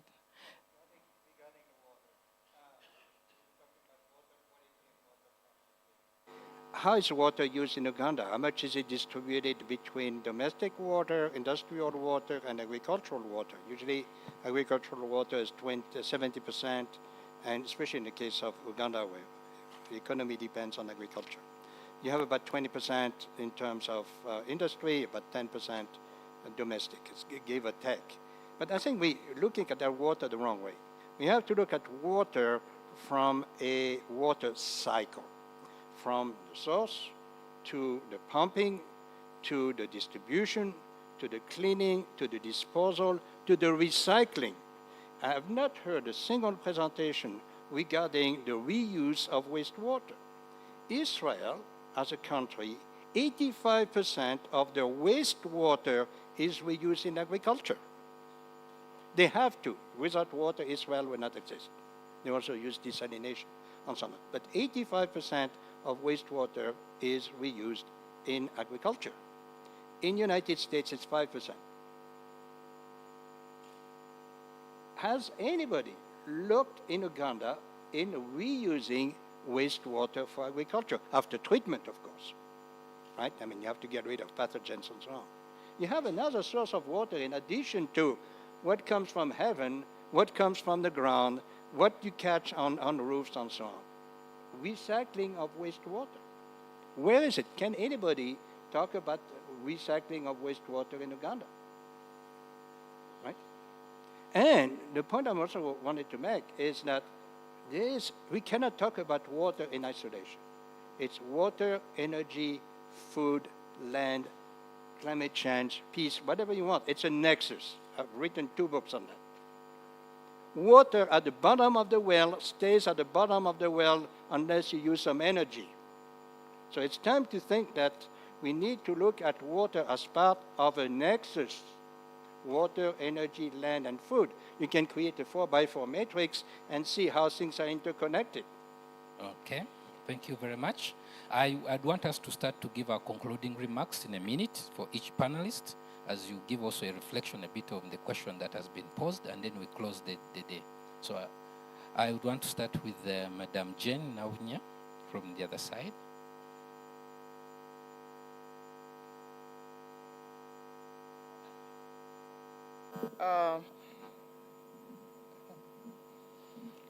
As a person who grew up fetching water, I don't make any assumptions.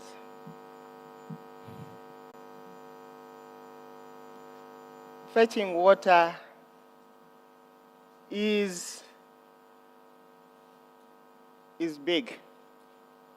You walk long distances.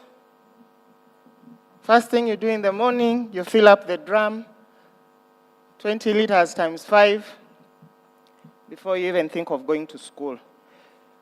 You will not go to school before you fill the drum anyway. So I don't make any assumptions.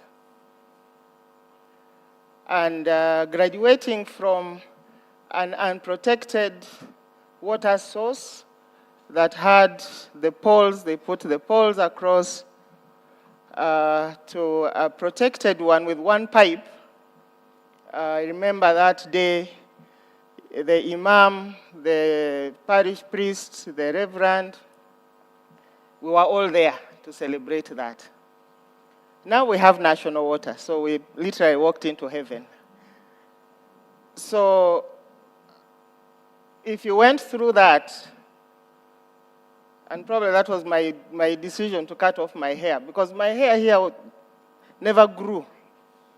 There was always a gap. So for me, assumptions around water, assumptions around looking for firewood, they are not there. They are part of me, they are part of my DNA. I grew up in that, and I know what it means. I don't talk about it for the sake of talking about it, but I see my village in Chirimyamasaka, where I grew up, they change as a result of the progress up to national water, that people have piped water right now. In my father's compound, in my father's house, it is there. So those who make assumptions, probably I don't understand them. But me, I don't make any assumptions, and I don't take water lightly.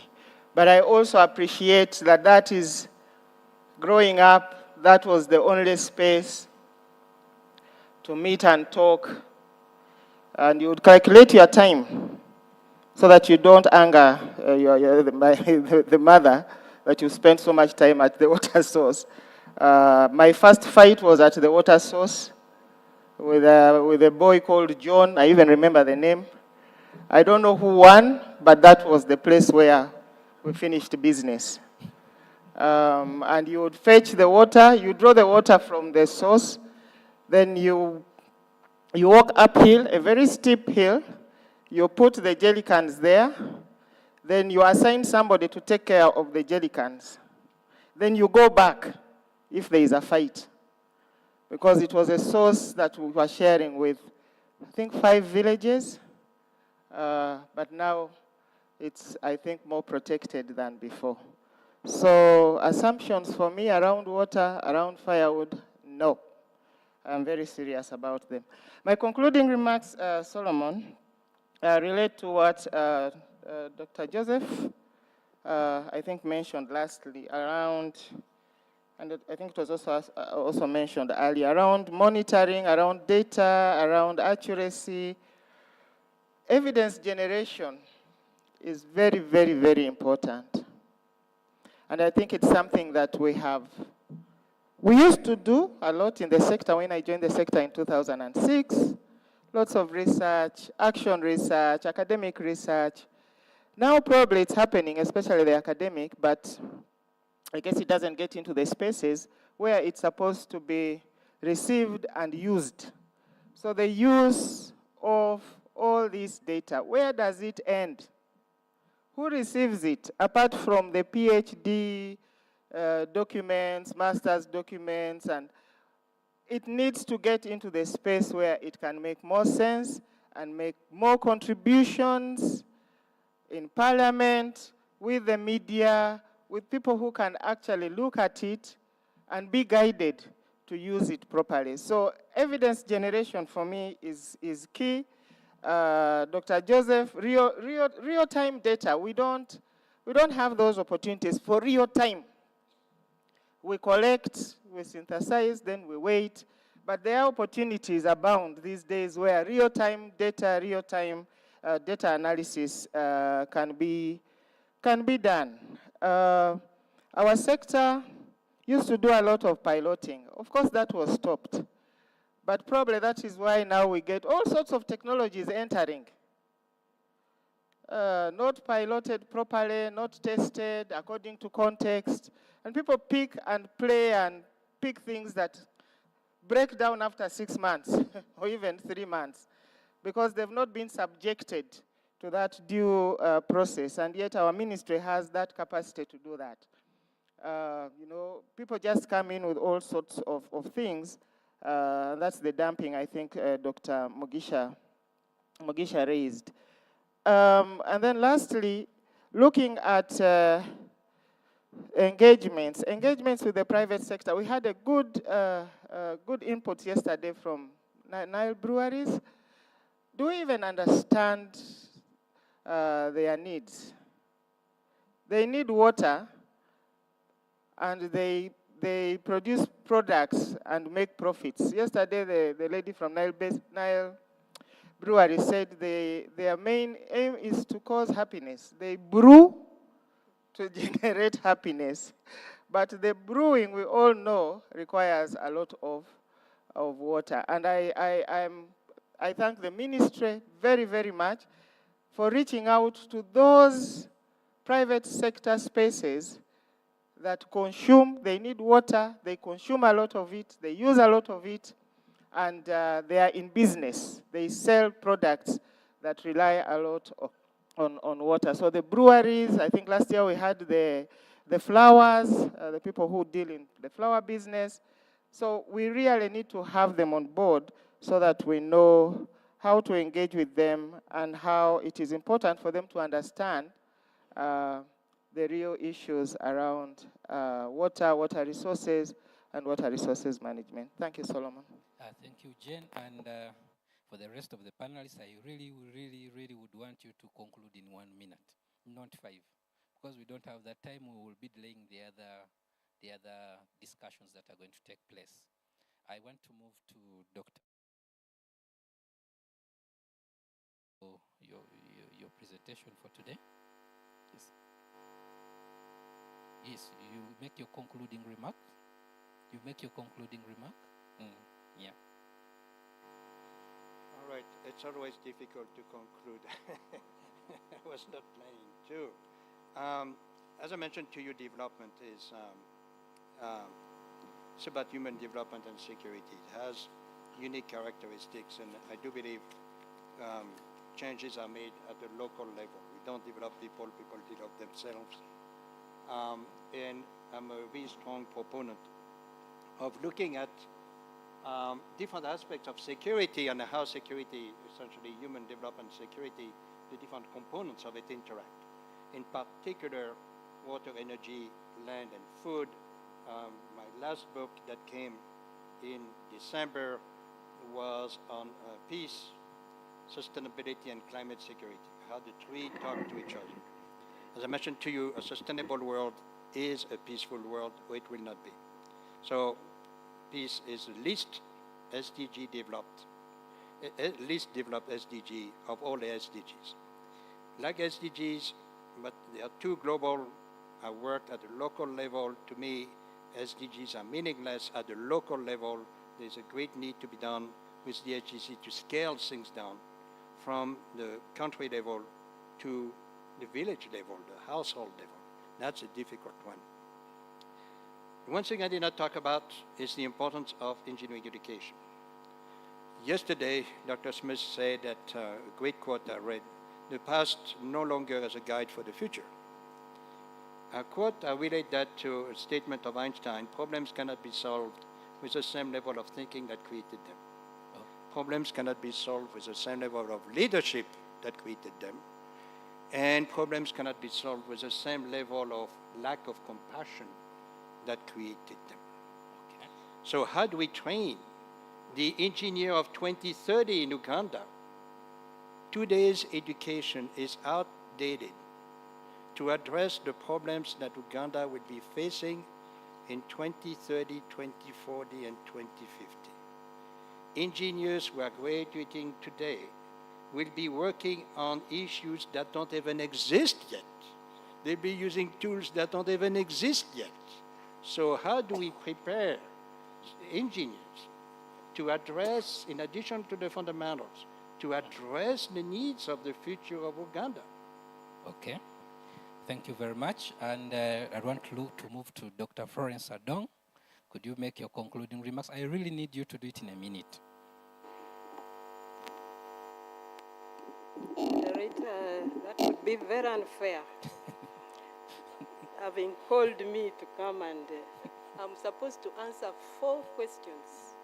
Sure. So allow me to, in the shortest time possible, to respond to the participants. Key water resources issues in Uganda. I didn't want to talk about Uganda, but I'm being compromised because I have both knowledge It is access, quality, and quantity.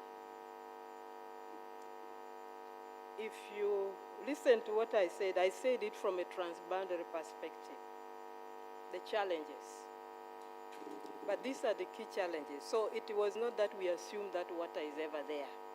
That would be the worst thing I would do myself. Water is not available unless it fits the intended use. You can have water. We all know Nakibubuchano. It is water, but is it available for use? It is not. So two key challenges.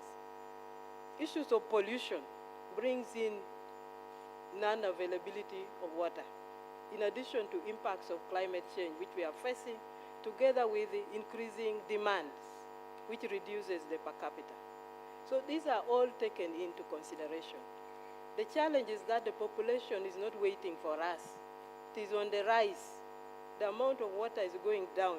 Pollution is increasing and even making water more difficult. Apart from that, the water resources of Uganda is shared with other countries. Over 300 million people of the Nile Basin. So these are key challenges. And that is why we are saying that a holistic approach is very important in planning. There are deep water demands. You have heard from petroleum how much water it wants. Drinking water wants water. Hydropower needs water to flow. Agriculture, all these. There should be an opportunity for all the sectors to sit down and plan together on the common water resource. That means that in the National Development Plan, water should be at the center. If you look at the third National Development Plan right now, from chapter 5 up to the last, they all need water. But is that water available? So in the National Development Plan, that should be quantified. That is what I talked about, strategic analysis, and coming out with concrete plans on how to utilize efficiently the available water resources. And also to do research and innovation into other alternatives of water sources, including what has just been said here on recycling, wastewater reuse. These are some of the areas which I think the Water Resources Institute is supposed to look into in the future to come out with a problem-solving research that can enable the country to innovatively use water which has already been used for other purposes. For example, if you are doing bricks and clay, do you need tap water for drinking? This is what the country should be doing to classify the kind of water that can be used for brick making, which is different from the one for drinking. So this classification is very important. So the issue of quality, quantity, access are very key in finding out the holistic management of the water resources. But the people who are using the water themselves also need to be at table and say this is the water demand. If you ask Minister of Agriculture right now, how much water do you want for agriculture, animal industries, and fisheries? They will not tell you. So we are having a challenge. We have to do water resource assessment on demand, on use, availability, and model that and come out with a comprehensive way of managing water resources and utilizing it sustainably without compromising the next generation. So I think what I can say is that water should be put at the center of national development planning. We have to undertake strategic water resources assessment. Allocation of water resources should be done efficiently, and also water pricing should be reviewed in Uganda. Because if you look at the price of water right now, I know I will not be popular here, but the price of water, the value of water in Uganda does not represent the preciousness of this resource. So people waste the way they want, and therefore we have a lot of wastewater running into the streams. We need to look at the water cycle in all, and that is why the ministry has gone catchment-wise. That is why we are talking about the Nile Basin We are not talking about Nile region, because these are water management terms. The basin, catchment, watershed, so that you look at it holistically and plan for the resource in a better way. We need to do research. We need to enhance our capacity for partnership and collaboration with one another instead of working parallel. And we need to create awareness the way we are doing now. It is very important. Create awareness, educate, enhance capacity. We need to cooperate. When we talk about cooperation, people think about Nile Basin cooperation. Cooperation even is at family level. I think we all know. If there is no cooperation at family level, there is chaos. So cooperation at the lowest appropriate level in the management of water resources and environment is very important to make sure that every member of the community has a responsibility to protect and manage the resource so that it can be harnessed for generations. So this is where I want to stop. Thank you very much. Thank you, Dr. Florence. Okay, I want to go to the last panelist, Dr. Joseph. Could you also give your concluding remarks? Thank you, moderator. I'll save you 30 seconds of the 1 minute you've allocated to me. I just want to conclude by emphasizing the key pillars that I spoke about. One, good research, good data, that aids good planning. Very important in my view. The second, good engineering, best applicable technologies and engineering solutions. They aid, mitigate any undesirable impacts towards ensuring sustainable water and other environmental resources. Mindset towards being responsible to society. I think it has been mentioned by the panelists that we need to look at these water environmental resources as precious resources, not a gift from God that is just to be used anyhow. And last but not least, regulation, policy, compliance. Where the carrot fails, the stick. Thank you. Thank you very much. Let's give a hand clap to our panelists. They have done us justice. And also to our keynote speaker, we need to thank him because the whole conclusion of the discussion centers on the three things he talked about. What for what purpose, for who, and under what circumstances. So thank you very much. And I want to hand over this to Dr. Callist so that we conclude the morning session and then we move into the next. I'm sorry that time is always a constraint, is a resource that is scarce, although Ugandans think it is available, but it is very little. And I think we've seen that this morning. So thank you very much and have the best part of the day today.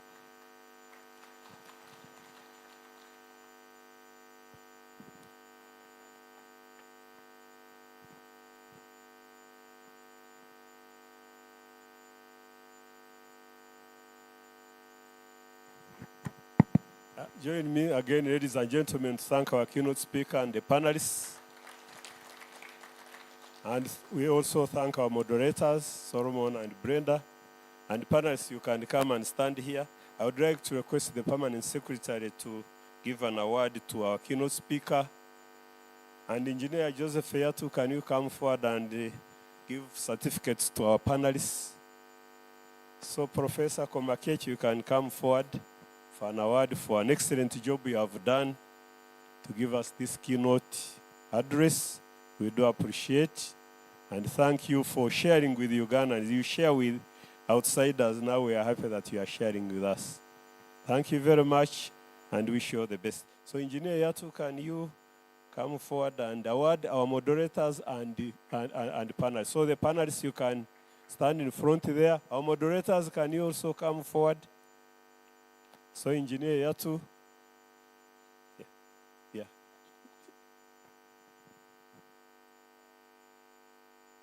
You can, Engineer Joseph, you can pick each one. Each one has, yes. Okay. Okay, thank you very much. Engineer Yatu. Yeah, okay, fine. Okay. So thank you very much for that. Thank you very much, Jen, for the inputs. Yes, we continue.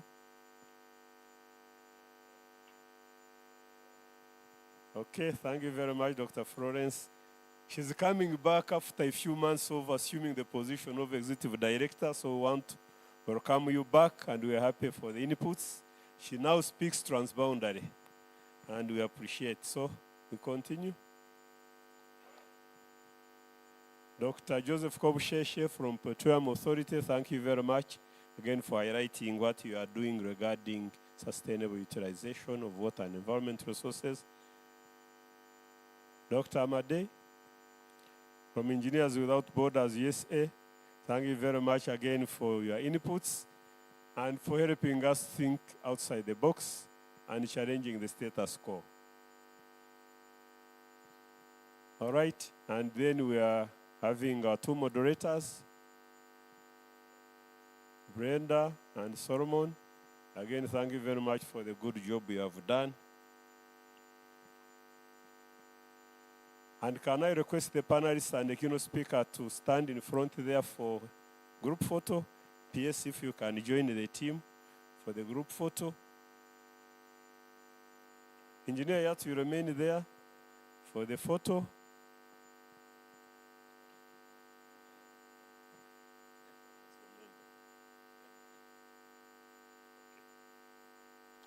Yes, so let's take a group photo.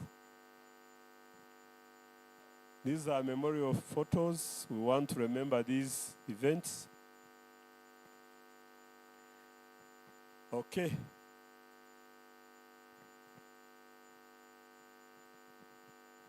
We are not doing well with the time. We have one small other activity. So PS, maybe you can take the floor.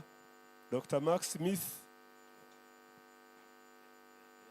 So we have the Ministry of Water and Environment has established collaboration with the International Water Management Institute. Francis Kizito, can you come forward? Francis, are you there? Come and help the team. So, Dr. Mark Smith, you stand on that podium. Mr. Okidi will stand here. And the collaboration between the Uganda International Water Management Institute and the Ministry of Water and Environment, yes, is going to be concretized. We have been collaborating, but we are signing a memorandum of understanding. So it's going to be signed between the Ministry of Water and Environment, led by the Permanent Secretary, Ministry of Water and Environment, Mr. Alfred Okoto Kidi, and the Director General of International Water Management Institute, Dr. Mark Smith. So right now they are signing the MOU. This is for 5 years, renewable, and we'll be collaborating in a number of areas related to integrated water resource development and management. And one of the areas we are starting on is setting up a research agenda at the Water Resources Institute related to the nexus. And again, Dr. Made talked about the nexus. We want to look at the nexus between water, energy, food, and ecosystem, and how we can ensure that we build capacity, but also we do multidisciplinary research. We'll be working with academic institutions, with the civil society, other government agencies, to make sure that this is realized. And this has been a missing link, and I think the panelists mentioned that we need data, we need information for decision making. And we have to look at it through the hydrologic cycle, and that's why the nexus is very important. Again, you heard from Dr. Joseph Kobusheshe how much water they need to actually get out the oil. The amount of oil they have underground, we need the same amount of water to be injected in the ground so that the oil can come out.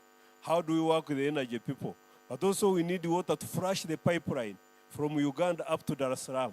How much water do we need, and how do we ensure that water is available? But where do we discharge that water? Otherwise it can end up becoming a problem. So this work that we'll be doing with the International Water Management Institute is going to be very, very beneficial to Uganda and we want to call upon all of you who are able to make a contribution to come forward. We certainly be working with the Nile Basin Initiative. They are doing very, very interesting work. And under here, we want to get the young people to be attached to this program so that we can build capacity, but of course, under the guidance of more experienced people. So we want to thank, again, the International Water Management Institute.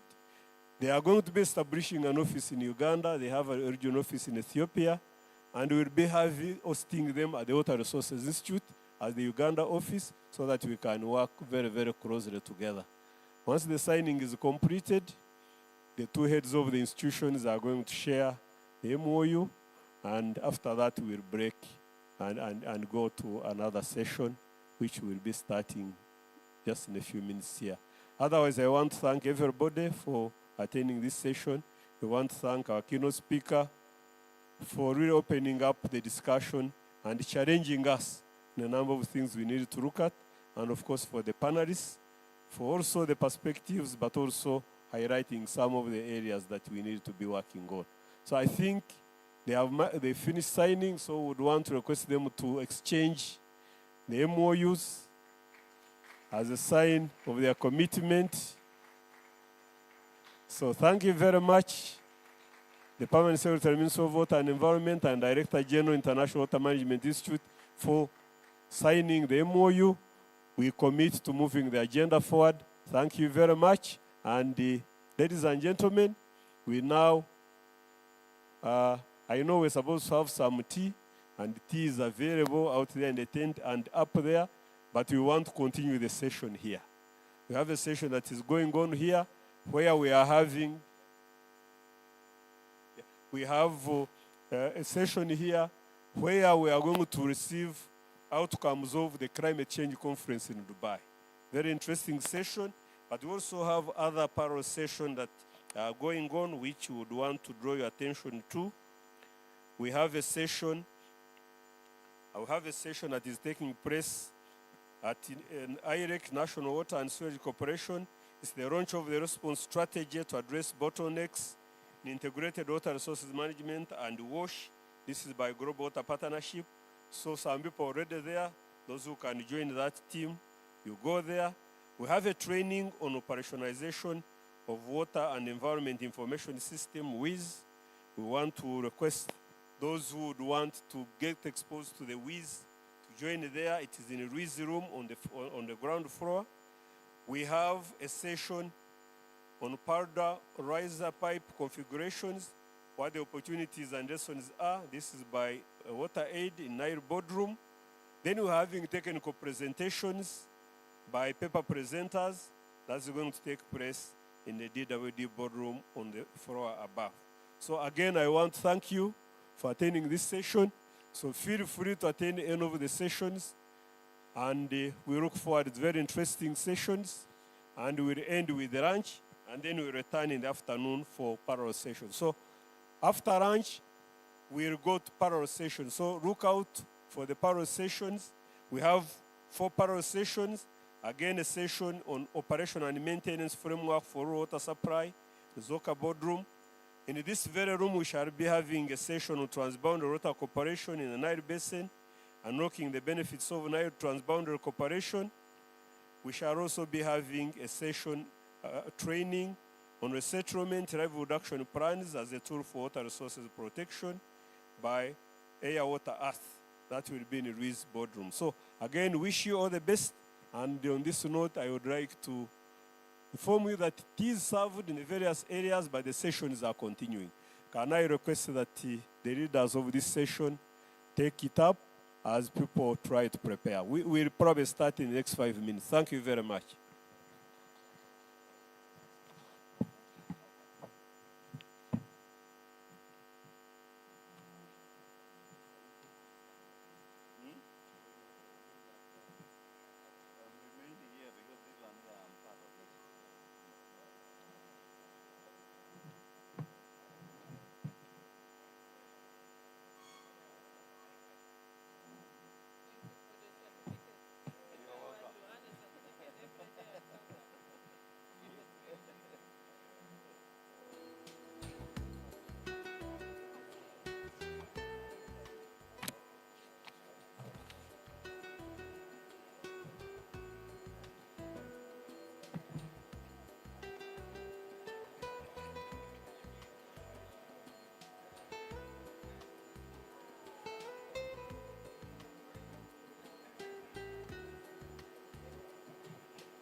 started with religious institutions, learning institutions, and also a traditional institutions. We collected issues pertaining water and environment, both positive and negative, of which we have documented. In the interest of time, I may not be able to go through it one by one, but we documented and we shall present it to you before Uganda Water and Environment Week is opened officially.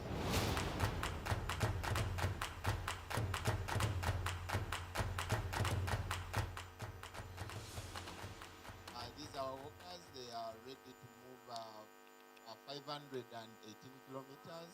And the reason why they are moving, they are trying to create awareness about the effects of climate change, which are measuring the human activities. And we are going through Victoria Water Management Zone up to the central facility. We ask for your prayers and collaboration. So as we flag off the workers today, let us again realize that whatever the awareness they are raising, whatever they are going to do, is part of our overall core responsibilities as citizens, as government, as civil society, as traditional institutions, to see what we can do to address these challenges. If you don't have trees, life is very difficult. No trees, no life. You want to live an enjoyable life, plant trees. And on behalf of the people of Toro, I thank you for this drive. And now I take this opportunity to flag you off as you continue making the campaign, as you continue your efforts in having a good, clean environment, clean water, and healthy life. The seasons are not predictable the way it used to be. So the farmers are growing crops, but you find that at the end of it, at times they are hit by drought, they are hit by rainstorm. So all these are impacts, all these are outcome of climatic change. Everybody should fight using this channel to make sure that the budget for environment moves so high. All these diseases we are suffering from is a result of poor environment. So if we have good environment, we are protected it, that means we are also eliminating some of it. When we monitored these projects along the Namamba catchment, we have found a few challenges. But I want to implore the project implementers that our people along the catchment, the farmers, those who are doing other livelihood projects, tourism, and the planting of the bamboo. I know when the bamboo grows, it will bring in a lot of other animal species, the birds, and therefore it can be a tourist attraction.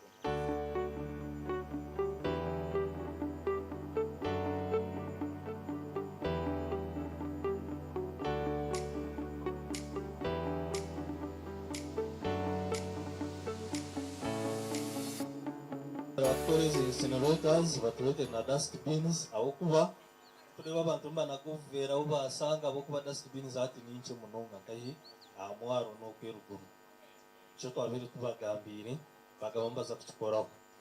We usually like to have a water hydrant, but it's now like a year. We got that stranger. We have tried to fight tooth and nail to reach several offices. If you talk to Mua, that this weed will one time block the whole channel. And if it blocks the channel, then the natural sources that are underground will die. Because the water hydrant covers water, and when it covers water, they will block the entry of oxygen. Kuja kufanya plastiki hii iko ngumu, labda mtafutie sisi watu ya kuja kununua plastiki hii. Kama tunazungumza kwa maneno ya plastiki hii, Mimi namwambia nyinyi hapa plastic hii hawezi kuisha. Kwa maana wakubwa ndio iko na business huko Kampala. Kama mimi nasema Rongo na nyinyi. Wakubwa ndio iko na business hiyo ya plastic. Hawezi kubali business yao ya mpiko. Mpaka watuletee wachuruzi. Kama mimi nakusafia maji niweka kwa nyumba, kwa maana mimi nakusajua nitapata ndani nini? Pesa niweke. Kama ule mchuruzi amekuja nunue yote au hapo. Man planning ke amasomero ga government baseka boreholes tubase kubayamba agamizi kubayamba kora emirimo kezo tulininga classes na toilets.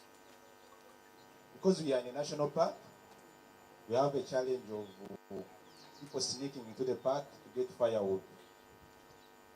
And that has actually created a conflict. We have seen many women killed by buffaloes. Even along the road, we have challenges of vehicles, passengers within vehicles. When they buy drinks from, let's say, the market at Shambura here, they buy water in plastic bottles, By the time they're reaching the park, the drinks are over, they dispose of whatever plastic waste they have within the park. Kalizo is very rich in gold, very, very rich in gold, and most of people think that gold is everything. That is why you see the security guys there. We have another one just like 20 meters from here. There's another camp that side of the UPDF. Those teams, they work hand in hand with the patrol teams, communities, and also the patrol teams which are being deployed by NFA to try to bring out the illegal doers from the forest. Most of the people sneak in to look for the gold. You wouldn't be able to be here today, all of us.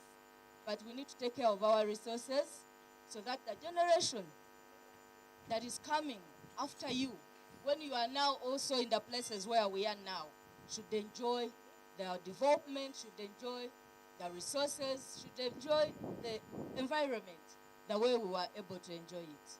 Environment is life.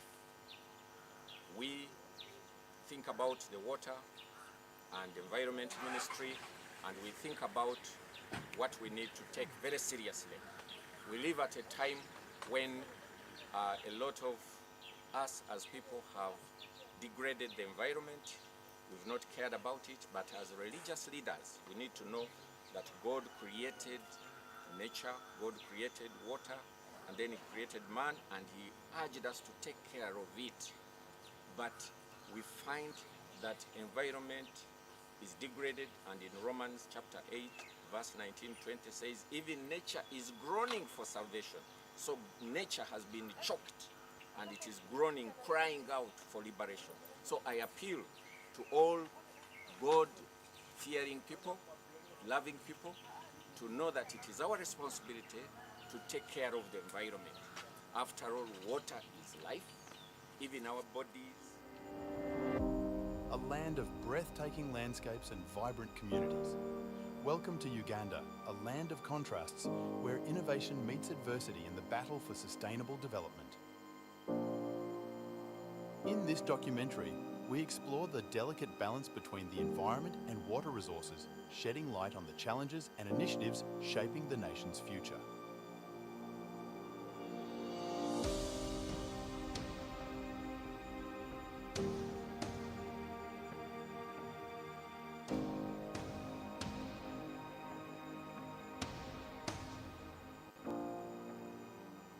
Uganda, known as the Pearl of Africa, is blessed with abundant water resources, from the majestic River Nile to the picturesque of lakes. However, the country is grappling with water scarcity, environmental degradation, and the looming spectre of climate change. There is no water if the environment is not there. Even the environment will not be sustained if there is no water. If climate change is not addressed, it jeopardizes the two. So it talks to each other. The lush forests of Uganda and the wetlands are essential for maintaining water quality and regulating rainfall patterns.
the Commissioner, Climate Change, Development Partners. I've not seen members of Parliament here, have I? No? Representatives of the private sector organizations and civil society, the youth, ladies and gentlemen. I take this opportunity to welcome you to this event when we are going to look at the outcome of COP28, which we are holding during the Water and Environment Week 2024.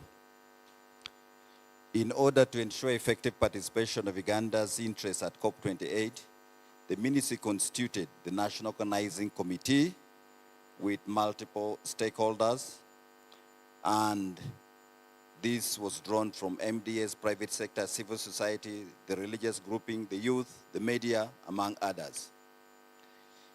The National Organizing Committee had a very clear terms of reference and ensured that the country was well represented during the COP28 in Dubai.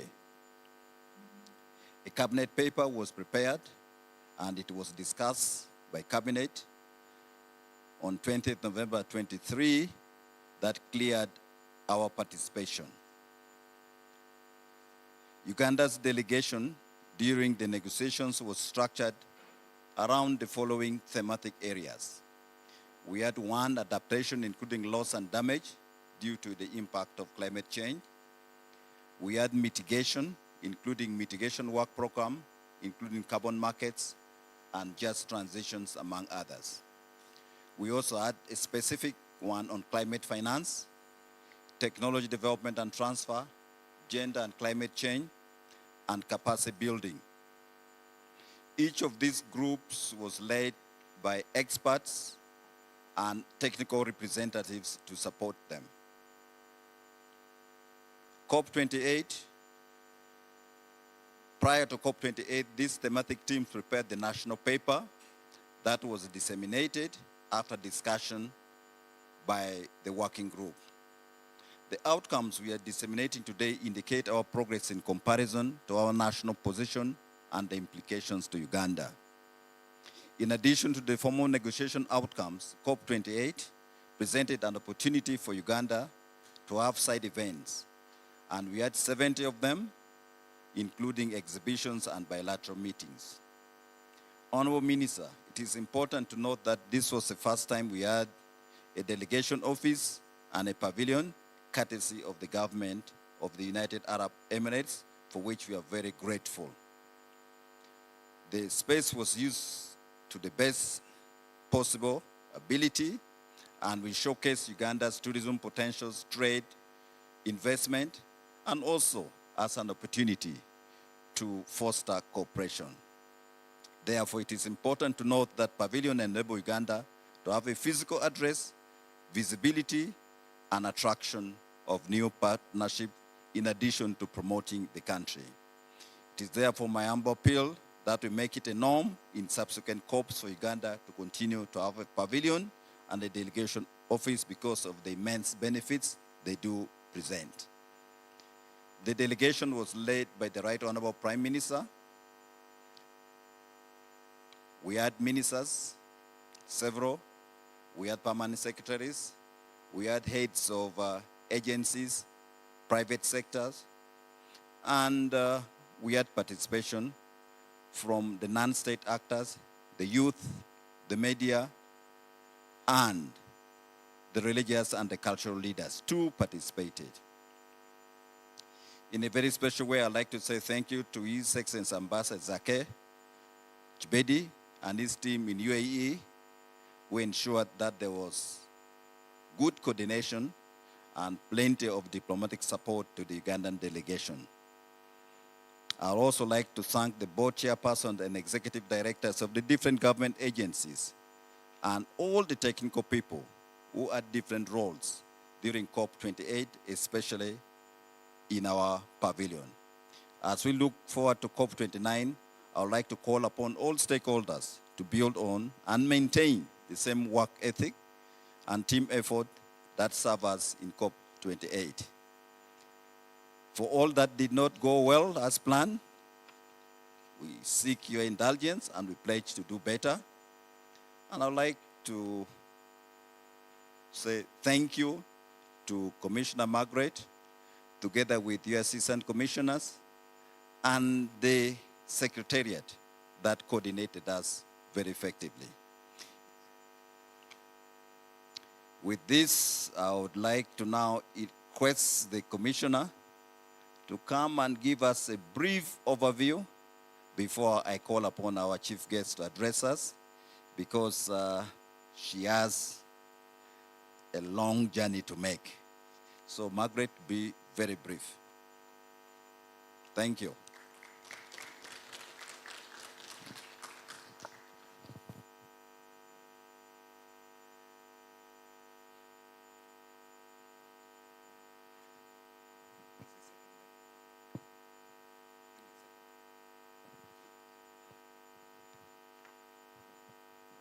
Thank you, PS.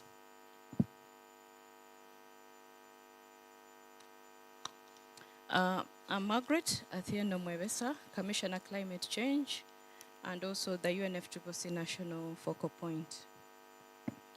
Our guest of honor, Honorable Beatrice Atim Anywa, who is representing the Right Honorable Prime Minister of Uganda. Our Permanent Secretary, Minister of Water and Environment, development partners here present, members of Parliament here present, representatives of ministries, departments, and agencies, representatives of private sector, academia, youth, and civil society organizations, ladies and gentlemen, all protocol observed. As we all know, climate change presents a global challenge since it has very devastating impacts on communities, ecosystems, and even our national economies. Because of its global nature of the global nature of this problem, its solutions necessitated countries to come together and work on common approaches to address this challenge. Therefore, in 1992, countries came together and entered into a global treaty, the United Nations Framework Convention on Climate Change, as a framework for cooperation for addressing climate change. I think we all know this, but I'm just giving some bit of background for especially the youth who are coming up. Since the establishment of this treaty, 2 subsidiary implementation frameworks have been put in place. That is the Kyoto Protocol of 1997 and the Paris Agreement of 2015. So as a means of tracking progress in the implementation of these frameworks, countries also known as parties agreed to meet once every year in a meeting called Conference of Parties, hence the COP. Last year's COP, which was COP28, was held from 30th November to 12th December 2023 in Dubai, UAE. The COP brings together a broad spectrum of stakeholders, of representatives, of governments, intergovernmental organizations, civil society organizations, the private sector, faith-based organizations, academia, the youth, media, cultural institutions, and name it.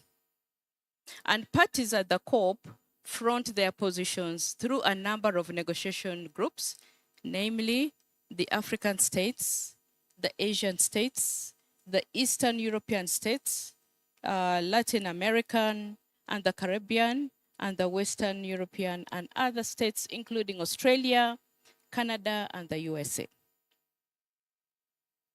The COP presidency and host of any next COP meeting usually rotates between these groups I have mentioned. In addition to these groups, there are other groups formed to front specific interests of countries. That is G77 and China, the least developed countries, small island developing states, and Uganda today is the chair of G77 and China. And that's a very big opportunity for us as a country to really also push for our interests. So Uganda fronts her interests through the UN system negotiation work streams of G77 and China, the African Group of Negotiators, the least developed countries. These negotiations are aligned across several thematic areas. And these thematic areas, we shall hear them during our panel discussions. We are going to have a more in-depth panel discussion where we shall bring out the outcomes of COP. And these thematic areas include adaptation and loss and damage, mitigation, climate finance, gender, capacity building, technology development and transfer, legal and compliance. So all those are potential areas for us, especially the youth, to come on board and be part of these negotiations. So under the principles of UNFCCC, developed countries have the obligation to support developing countries and vulnerable states with the necessary finances, technology, and capacity building. As you all know, as developing countries or least developed countries, we have contributed very little to the emissions, but we are suffering the most when it comes to climate change impacts. So this is the reason why it is very critical and very important for Uganda to continuously participate in order to negotiate our own share of this designated support. The next COP, COP29, you may all be aware now, will take place in Baku, Azerbaijan from 11th to 24th November 2024. But I also want to say that the country is soon starting preparation for the Bonn session. These are the pre-technical sessions prior to our COP conferences, and this takes place every year in Bonn, Germany. The dates for the 60th sessions of the subsidiary bodies in 2024 will take place from 3rd to 13th June, again in Bonn, and the conference will take place at the World Conference Center in Bonn. The Bonn Annual Conference is an annual meeting of the subsidiary bodies of the UNFCCC, and I really urge all of you to support this process. During the pre-preparations for COP28, we had overwhelming support from our development partners and our partners, and I really want to appreciate all of you and ask you to be part of this process again. I thank all our development partners, NGOs and CSOs for the continued support to the country, in particular, Ministry of Water and Environment. Without your support, the country wouldn't have managed to effectively prepare and participate in COP28. Last but not least, I thank all of you for accepting our invitation and sparing your very invaluable time to be part of the dissemination of COP28. I thank you all.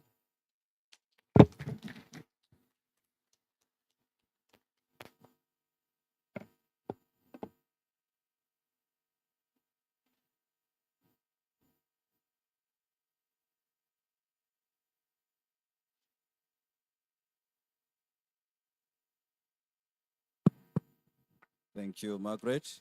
Thank you for those remarks and the overview.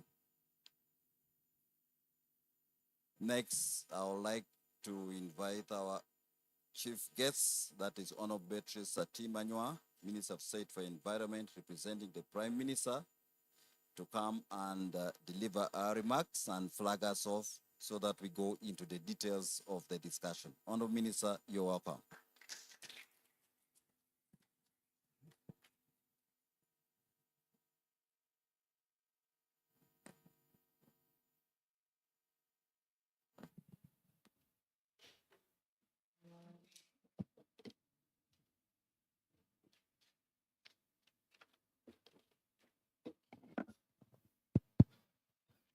Thank you very much, PS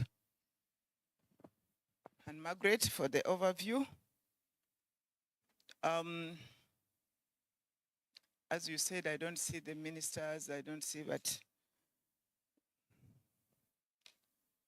honorable participants, development partners, the ministry representatives, the department sectors, private sector, civil society, and all participants in your various capacities. Good afternoon. afternoon. Is it morning or good afternoon?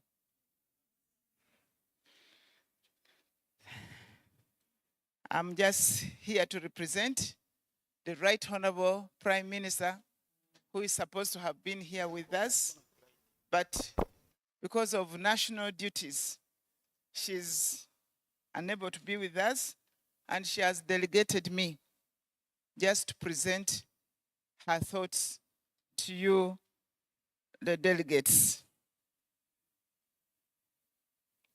Dear delegates, I'm delighted to convey the outcome of COP28 on behalf of the Right Honorable Prime Minister Robin Anabanja, following her delegation by His Excellency the President of the Republic of Uganda, General Yoweri Kaguta Museveni, to represent him and head Uganda's delegation to the 28th session of Conference of Parties, COP28, and the conference took place in Dubai, United Arab Emirates, from Thursday, 30th November to Wednesday, 13th December 2023. Uganda's delegation comprised of representatives from various government ministries, department agencies, parliament, private sectors, and academia, media, religious, cultural, and including the youth. Ladies and gentlemen, Uganda is one of the countries that is highly impacted by the climate change and yet among the least capable of adapting. Each year, the government of Uganda, as a party to UNFCCC, joins the rest of the world in the annual conference of parties, COPs, to deliberate on the global developments, challenges, and solutions related to combating climate change. It is important to note that Uganda is one of those countries that is highly impacted, as already alluded to, and yet we are least capable to adapt to all the challenges of climate change. And therefore, it is imperative for the country to continuously and actively participate in these national forums. Prior to COP28, the Uganda's National Organizing Committee and climate change negotiation groups prepared a position paper that articulated Uganda's demands and position across the different aspects of climate change negotiations. The key outcome of COP28, one, is loss and damage.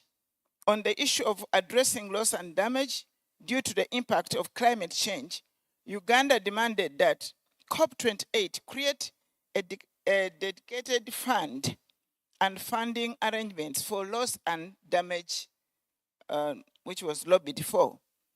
Friends, it is my pleasure to inform you that the fund was established and developed countries made financial commitments and pledges up to the tune of US $792 million.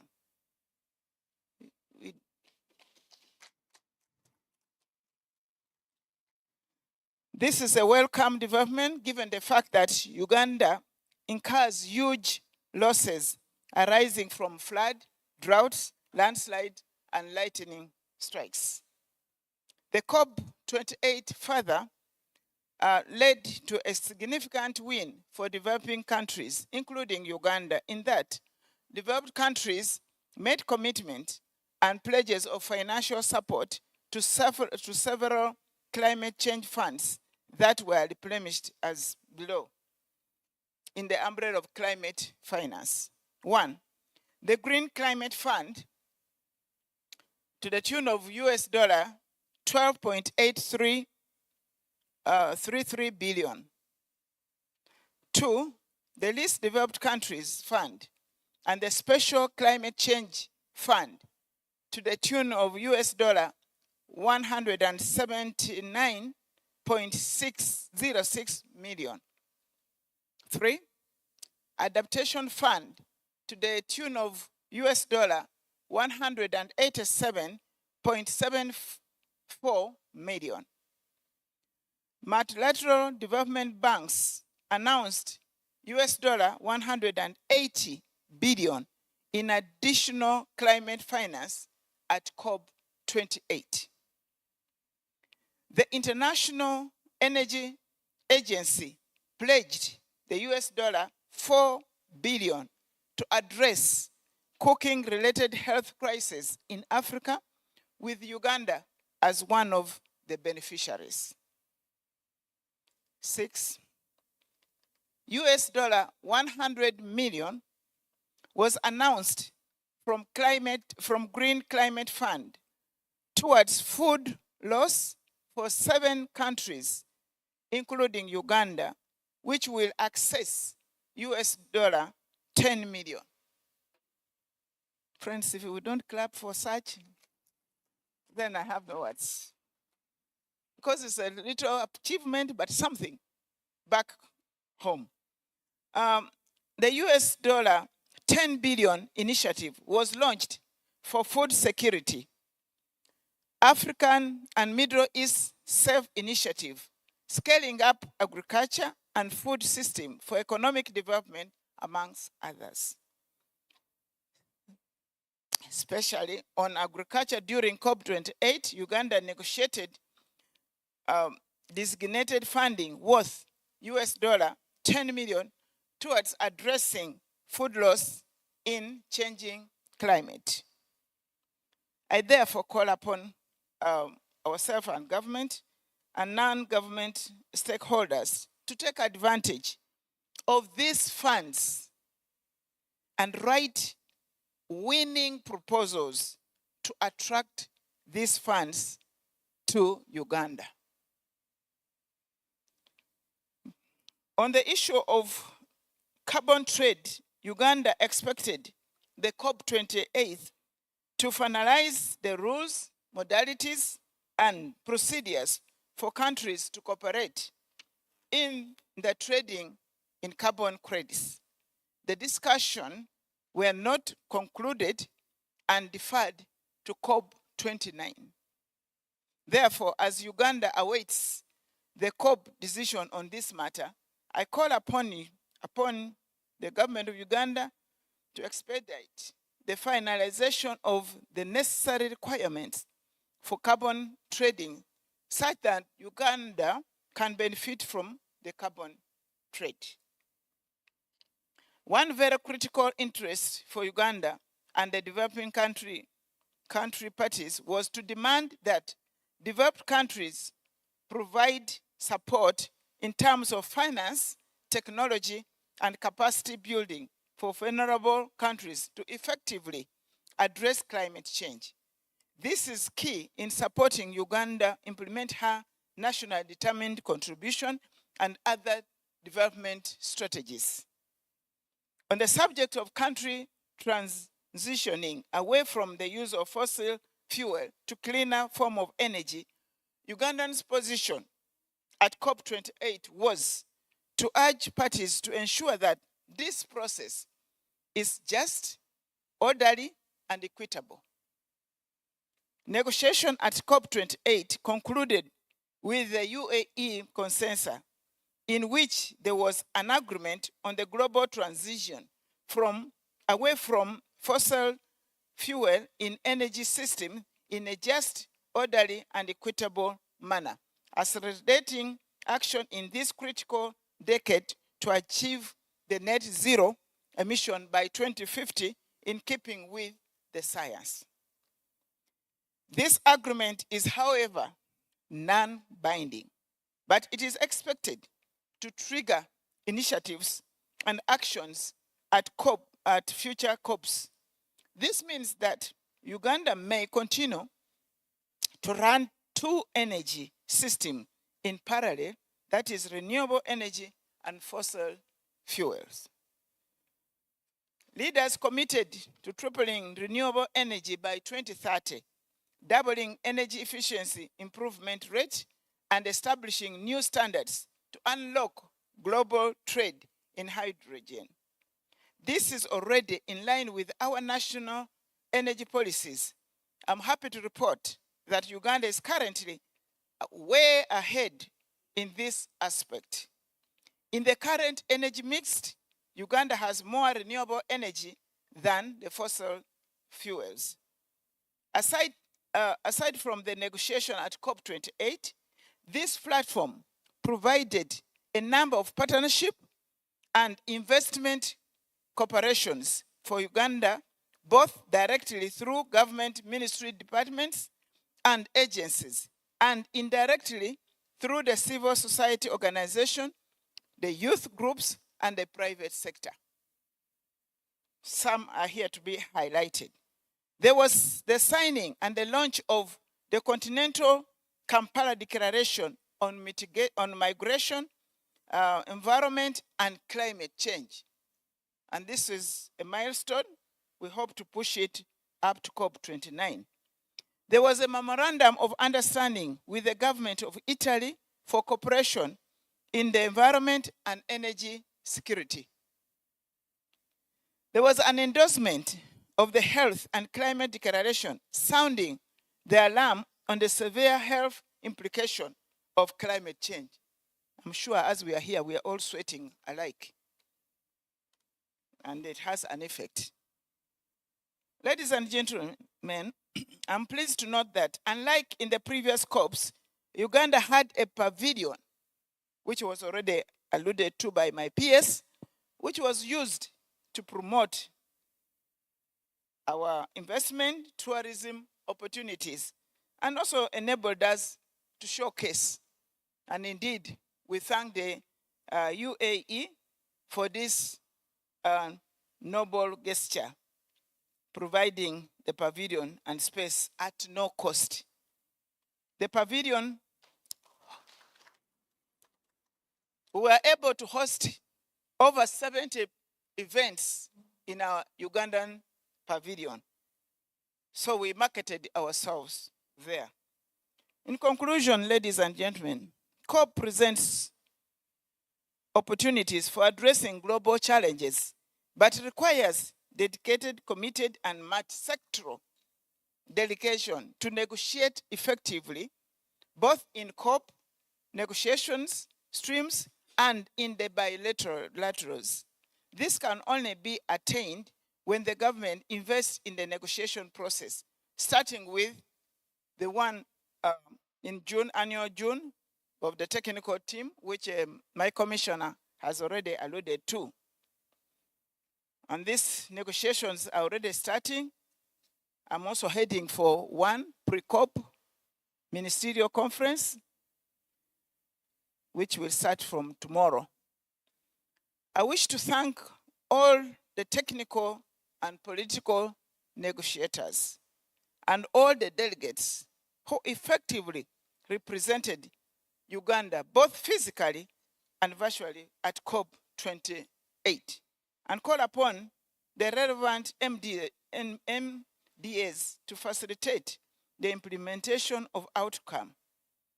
Friends, this time around, at least Ugandans had somewhere to gather, and we were able to deploy ourselves, unlike when we were in Egypt, where you could hardly understand who is where and who is supposed to go where. I pray that we prepare also effectively, and we have another pavilion to help us and our negotiators. Last but not least, I call upon government to provide the necessary resources, both financial and technical, for our negotiators.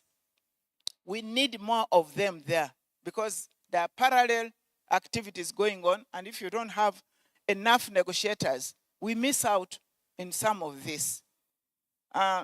Notably, I also want to call upon my own ministry that drives the climate change agenda of the country to bring on board the young negotiators, and I can see many of them already here, and build their capacity and support their participation in the UNFCCC annual negotiations.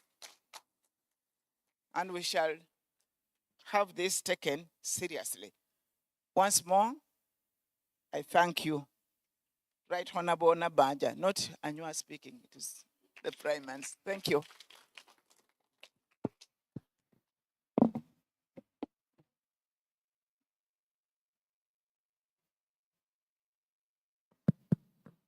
Thank you. Yes. Maybe before I can also leave, as I alluded to, I spoke as the Prime Minister. But now, because I'm talking to people who are preparing for COP29, you can see the achievement we have made, but it's not enough. But how are we preparing for the next? I told you that we are already going for one, for ministerial segment on pre-COP29. And we are going to meet the president, COP29 designate. I'm sure our negotiators are here. If there's one or two, which we can start throwing the other side, I will be here for the next 30 minutes and then I can leave. I would be happy to have that. Thank you. Thank you, Honorable Minister. Thank you for ably representing our Prime Minister, and really give her a round of applause. She has been very supportive, and she has been with us from the beginning up to the end, always during COP, and very supportive. And we don't take that for granted. As she has mentioned, this is also the beginning of COP29, so we need to prepare. UAE had a very deep pocket. Baku does not have. It is equally beautiful, the city. So really, as we look at the outcome, we also now need to start planning for the next. And this business of people who come last minute to go and participate in COP, I think we will not tolerate. And if you want to participate, show your commitment, especially you, the civil society and the non-state actors. Yes, because we need to showcase you. You also need to showcase yourself. So this time we are all free riders in UAE. So let us come with the budget for the pavilion and we put it up and let the non-state actors, the private sectors who want to participate, put the money down. They will be given priority. Otherwise, thank you. And as the minister has mentioned, she is moving for the pre-COP. And I think it is important that based on the discussion with the G77 chair, we give her the areas that we want to engage on. With this, I would like to thank you all, and I would now like to hand over the chair to Dr. Kalis. Who is going to do it? Bob. Bob is around. Okay, Bob. So, Bob, I hand over the chair to you to continue with the process. Thank you. I'm always around. I'm always around, Mr. PS.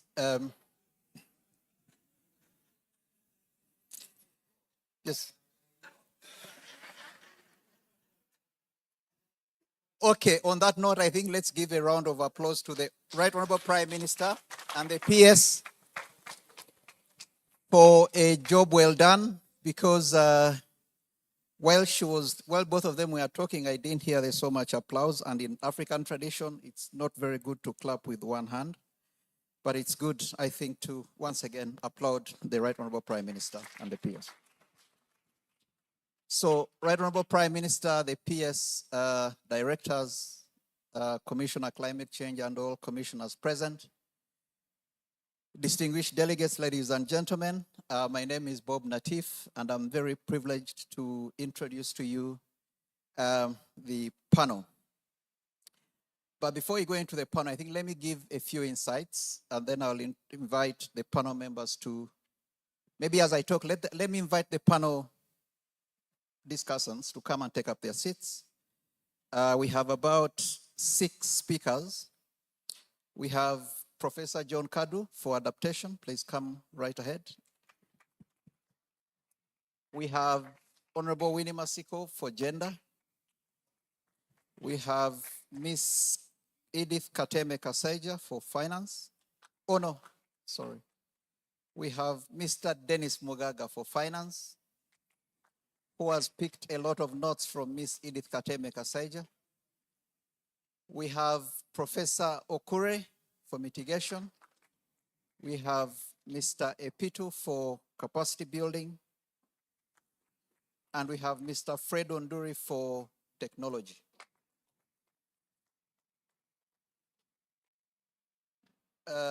We only missing agriculture. I don't see it on my list, but I think it's very central to when we're framing this discussion. So, distinguished delegates, the session that we are going to listen to, or the Dubai climate talks, has been at the heart, or so much discussions have been talked about the outcome of Dubai. And there's been a lot of debate on critical issues on how Dubai turned out. And for those that remember, it culminated into what is being called the Dubai Consensus. To help us understand this Dubai Consensus, we have this excellent panel of speakers who are going to tell us so many things, ranging from the promises that you had the Right Honorable Speaker talk about, climate finance, the actual discussions about adaptation, actual discussions about energy transition, and actual discussions about how to improve individual livelihood and well-being. I would like to say a huge thank you to our excellent speakers for lending their voice and their expertise to this panel at such a critical moment. From where we stand, the critical climate talk of all, as we know, happened in Dubai, and there's so much to unpack from what were the successes and failures of this COP28, but also what were the promises made and what are the implications of these decisions that define the Dubai Consensus mean to Uganda. In the run-up to COP28, the experts here know better than myself, the COP presidency enlisted 4 key priorities. The first one was on energy transition. So how then do we transit from the current energy systems that we are using into cleaner energy? The second one was on climate finance and ensuring MDBs actually do the right work that they are supposed to do to ensure that countries like Uganda have access to climate finance. But also the issue to do with nature-based solutions, which, if you remember too well for those that are in the room, is actually the bedrock of our NDC. Some commentators feel COP28 was another blah, blah, blah. I don't know about the rest in the room.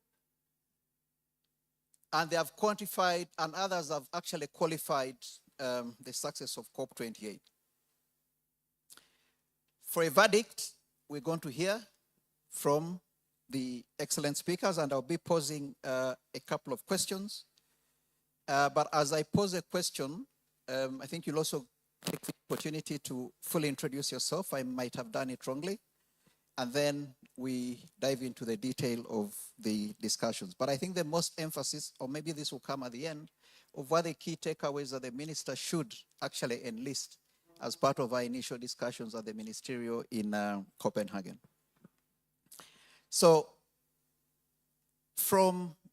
with no particular order, but maybe because we are an adaptation-first country, I'll begin with Professor Kadu to maybe enlist or tell us the importance of adaptation as a thematic area, but also what you see coming out of the negotiations out of COP28. Professor Kadu. Thank you.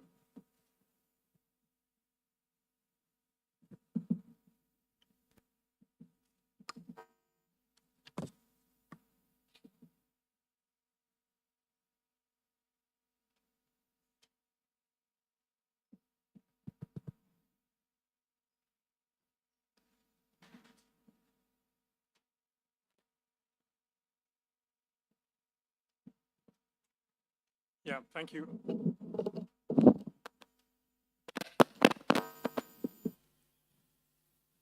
Very much. Now,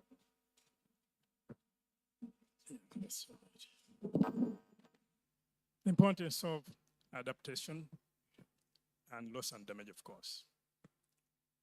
Now, under the United Nations Framework Convention on Climate Change, adaptation is one of the two central processes or actions. Adaptation refers to adjustment, the natural or human systems in response to actual or expected climate stimuli. For the least developed countries to which Uganda belongs, adaptation is a frontline action. Adaptation constitutes Article 4 of the Convention, to which you are party and therefore obliged to take action. Adaptation constitutes Article 7 of the Paris Agreement, again, to which you are a signatory, and therefore we have a mandate to undertake adaptation actions under the Paris Agreement.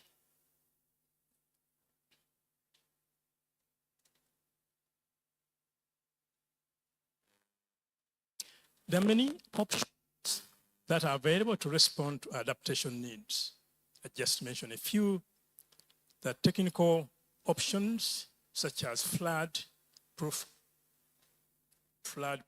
houses that the Red Cross has constructed in eastern Uganda. We have, for example, rooftop rainwater harvesting as adaptation action, which can be used to improve agricultural activities, improved risk management by instituting the risking options, by insurance firms, by banks, insurance options such as agro insurance to safeguard against climate-induced losses in agriculture, and of course biodiversity conservation to reduce the impact of climate change on people, such as tree planting. On the other hand, loss and damage. This aspect refers to the consequences. It refers to the impacts of climate change that go beyond what people can adapt to. These impacts of climate change may be economic or non-economic. The economic losses that we consider under loss and damage are those that affect resources, that affect goods that are tradable.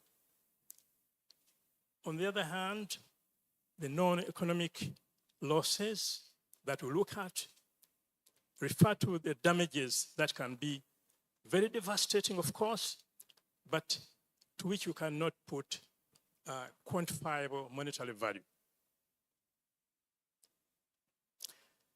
Now, loss and damage in the climate change negotiation process started some years back, many years back. In the year 1991, the Small Island Developing States called for a mechanism by which they could be compensated for climate-induced losses. That was 1991.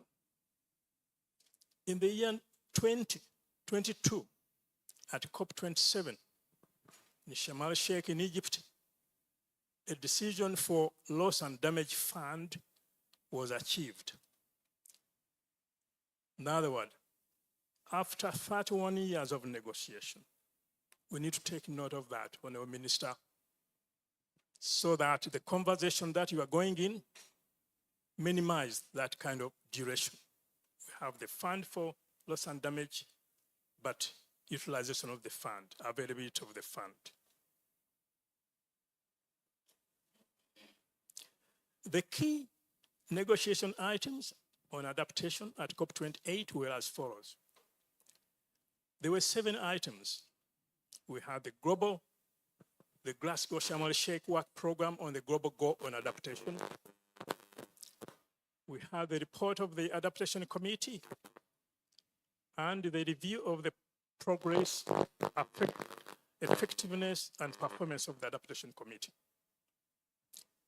We had the National Adaptation Plan, the NAPS. We had matters relating to the global stocktake under the Paris Agreement. We had matters relating to the least developed countries, the LDCs. We had the Warsaw International Mechanism for loss and damage associated with the climate change impacts. And under this, we had 2 elements, namely, report of the Executive Committee of the Warsaw International Mechanism for loss and damage associated with climate change impacts. And secondly, matters relating to the Santiago Network under the Warsaw International Mechanism. The key outcomes, we shall focus a lot on the global goal on adaptation. The global goal on adaptation, the DGA, a little background on this because the important aspect constitutes Article 7 of the Paris Agreement, as I've reflected earlier on. Now, at COP26 in Glasgow, in 2021, a 2-year work program on the GGA was established. This was with the 8 objectives to be achieved through 8 workshops, 2 workshops per year, which include to sustain implementation of the Paris Agreement towards achieving the GGA. At COP27 in Egypt, a framework for guiding the achievement of the GGA was established. Now, the development of the GGA framework was to be completed with a view to it being adopted at COP28. Why is the Global Goal on Adaptation framework important to Uganda and other least developed countries? The Global Goal on Adaptation framework, the GGF, is looked at as a replacement of the Cancun Adaptation Framework. The Cancun Adaptation Framework was established at COP 2016 in Cancun in Mexico in 2010. And Uganda was instrumental in the outcome of that COP. The Cancun Adaptation Framework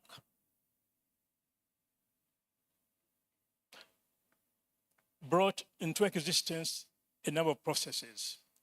It brought into existence the NAP process. It brought into existence the Technology Network and Committee. It brought into existence the Nairobi Work Program water segment of it, which Uganda proposed, and so on. So, any framework that replaces the Cancun Adaptation Framework should be robust to respond to the demands of the Paris Agreement. We look at the outcomes of the negotiations on the GGA. The 2-year work program of the GGA was concluded successfully. The framework for the GGA was adopted, and it is a framework to replace the Cancun Adaptation Framework. The purpose of the framework for the GGA is manifold.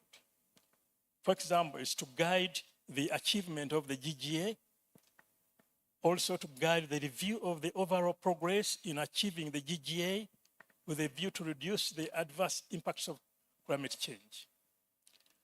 Parties, as an outcome of the negotiation of GGA, were urged, and non-state and non-parties were invited to pursue the objectives of the GGA framework.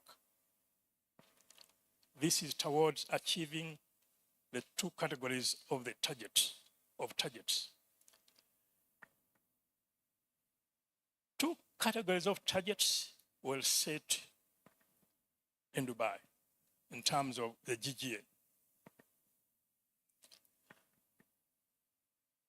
And these are to be achieved by parties by the year 2030. One categories are the sectoral targets, the 7 sectoral targets. And the second category are the dimensional targets. Now, achieving the issue of targets in the negotiations and the decision has been an uphill task. It has been like riding a three-legged horse. You want to move, but doesn't move, because of the divergence between the developed countries and the developing country parties. For the developing country parties, the inner driver of targets and indicators, which we are going to go next, is that when you have targets, then you can embed funding for these actions with the targets and indicators to be met by the developed country parties. The sector categories and these sectors, the water sector, thank God, the water sector, yes. Example of the target to significantly reduce climate-induced water scarcity and so on by the year 2030. Food and agriculture as a sector. And the target for that, for example, attain climate-resilient food and agriculture production and supply and distribution of food and so on. The third one is health. Health, yes, it's taken a long time to get health into the climate change conversation. Not in the negotiating room, but in conversation. And the war has been linked to how long it took the loss and damage of 31 years. So those in the health sector, the WHO has come out prominently. So for the health sector, the targets, for example, are attain resilience against climate change-related health impacts, promoting climate resilience health services, and significantly reducing climate-related morbidity and mortality, particularly in the most vulnerable countries. The fourth sector, ecosystem and biodiversity sector. Reducing climate impacts on ecosystems and biodiversity, and accelerating the use of ecosystem-based adaptation and nature-based solutions by year 2030. Infrastructure, number 5. Infrastructure and human settlements. Example of the target, increasing the resilience of infrastructure and human settlements to climate change impacts to ensure basic and continuous essential services, and so on. Number 6, poverty and livelihood. Example of the target in that direction, substantially reducing the adverse effects of climate change on poverty eradication and livelihood. In particularly by promoting the use of adaptive social protection measures for all. Lastly, culture and heritage. Protecting cultural heritage from the impacts of climate change related risks by developing adaptive strategies and so on. Then the dimensional or the adaptation cycle targets. When we undertake adaptation action, there are cycles that we go through. One is impact, vulnerability, and risk assessment, and the targets around that. For example, by 2030, all parties to have conducted up-to-date assessment of climate hazards and so on. Then the next dimensional target is about planning. By 2030, all parties have in place country-driven, gender-responsive, participatory, and fully transparent national adaptation plan by 2030. Third dimensional target is around implementation. By 2030, all parties have pledges or have progressed, in implementing their national adaptation plan and so on. Lastly, on the dimensional targets is monitoring, evaluation, and learning. By 2030, all parties have designed, established, and operationalized the system for monitoring, evaluation, and learning for their national adaptation efforts, and have built their required institutional capacity to fully implement the system. So those are the targets. Now, we were pushed to get indicators, but there was no time to get indicators. So a 2-year work program on indicators for measuring the progress achieved toward the targets was launched. It was launched with a view to identifying and, as needed, developing indicators and potential quantified elements for these targets. Parties and observers were called to submit by March 2024, this month, their views on, 1, the work program on indicators. Second, on the submission, modalities for the work program on indicators, including organization of work, timelines, inputs, outputs, and the involvement of stakeholders. Now Uganda is responding to this, and the response is in a very advanced stage. We shall beat the deadline. Now, climate change and health, I need to flag that because for the young negotiators, you might say, why was climate change and health left out right from the beginning at the onset of the convention? The convention was set around emissions, and there had an emission observed at that time from the health sector. And that explains why health came at the last moment, after realizing that when there are climate change impacts, people are affected and the process cannot continue. So there's a push for that. Climate change and health, the increasing call by the WHO to integrate health in climate change negotiations was lauded at COP28. And this resulted in the endorsement of the COP28 declaration on climate and health by ministers from 143 countries. 2 minutes, Prof. Among the key stakeholders championing the nexus of health and climate is an organization called Regenerate Africa, which is calling for various actions, including funding, strengthening early warning systems, including health in loss and damage actions, and so on. I'm going to summarize the rest of the outcomes. Across the board, there was only one item that was concluded without intervention from the high segment. The GGA was concluded.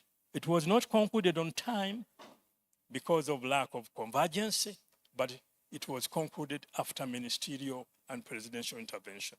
So the items about the targets I've mentioned was a result of the ministers intervening. We thank you very much, Honorable Minister. The National Adaptation Plan was not concluded. It was referred to the next session. There is a shimmering worry about the NAPS. There's a shimmering worry transferring funds from Article 9 of the Paris Agreement to Article 2.1c of the Paris Agreement. That's a mitigation program. I participated in the Cartagena dialogue near the South Pole in southern Chile. And the picture from there, the push for moving funds, the thrust to mitigation work program, it is overarching, and the minister need to start thinking about this. It is an inner driver which doesn't come out openly, but it is coming. Adaptation Committee, not concluded. The Adaptation Committee came into existence as a part of the Cancun Adaptation Framework at COP16. And it is to assist parties across the board, not only the LODC, but all parties on issues of adaptation. But over the years, the developing country parties have been concerned that the work of the Adaptation Committee is skewed in certain regions of the world. So the review of the progress of the Adaptation Committee last year in June was not concluded, was pushed to COP28 in December. Equally in December, it was not concluded. So there are some issues, Honourable Minister, that needs to be taken up there. Matters relating to the least developed countries, that was concluded. We thank Uganda, we thank Ambassador Natbuf for that because he is coordinating that. So matters relating to the least developed countries, that issue about matters relating to the least developed countries, it is under the body that assists the least developed countries on issues of the NAPS particularly. The global stock take, we had the first global stock take, was not concluded on time because of lack of convergence, but was concluded after ministerial intervention. The Santiago Network. The Santiago Network is a conglomeration of organizations. It was set up in COP25 in Madrid to assist or to garner support from various organizations on issues of loss and damage. The issue about this Santiago Network or the Secretariat. So two bodies applied, the Caribbean Development Bank and then a grouping of UNOPS and the Disaster Risk Reduction Organization. These are two UN bodies. And the two UN bodies were selected as a consortium to host the Secretariat. I'll end there. Thank you. Okay, so thanks very much, Prof. Right Honorable Prime Minister, the Honorable Minister, and the PS and the commissioners. I do want to stop Prof for two reasons. Not because he has mentioned my name in the slides, but because Prof is one of those that have been in this process longest, like Professor Okure and I think Mr. Onduri. And since you talked about the youth, all the good things that you see in me when it comes to climate change negotiations is from sitting at the feet of Prof. But all the bad things, if any, I'm entirely responsible. So we thank you so much, Prof, for that. Honorable Minister, Prof has, and you'll submit your presentation because then we'll crystallize a bit of elements that we'll use for the minister's submission in Copenhagen. But two key things, Honorable Minister, that you may need to note. First, it talks about indicators that we are bound to make as countries, but also how that is connected with implementation of adaptation actions, because he gave the figures in timelines in terms of 2030, but also making sure that countries actually conclude on the indicators and all these metrics by 2025. So you can clearly see how that relates with the discussion that Mr. Mugaga is going to give, because when you talk about indicators and other metrics that you have, it's the burden on countries to make sure they undertake that. But it's also important, as you talk about the metrics, to also talk about the corresponding finances that need to be available for poorer countries to implement climate action. So thank you so very much. I'm going to change the approach because we have 10 minutes to 1 o'clock. I'm meant to understand this session, I think, finishes at 1. So Prof has taken the bulk of the time, but now I'll need this to be a little more engaging. I'll give each panelist in just half a minute to tell us the importance of your thematic area. I'm emphasizing that because, as you heard from the Right Honorable Prime Minister, that there are youth here who also need to understand these things. So once you do that in half a minute, what your thematic area means, then we'll come back to maybe you tell us about 3 elements within your thematic areas, just 3, or if you want even 2. Then the last concluding point will be, what implications do these have on Uganda's national development? So I hope that's not ambushing you, that's an acceptable approach. And with that, any panelist who is ready without any particular order, in a minute. Why is your thematic area important? Mr. Mgaga. Thank you. Thank you so much for this opportunity and for inviting the Minister of Finance to also be part of this dialogue. I am representing the Commissioner, Development Assistance and Regional Cooperation, who is the thematic head for finance, matters of finance when it comes to the COP.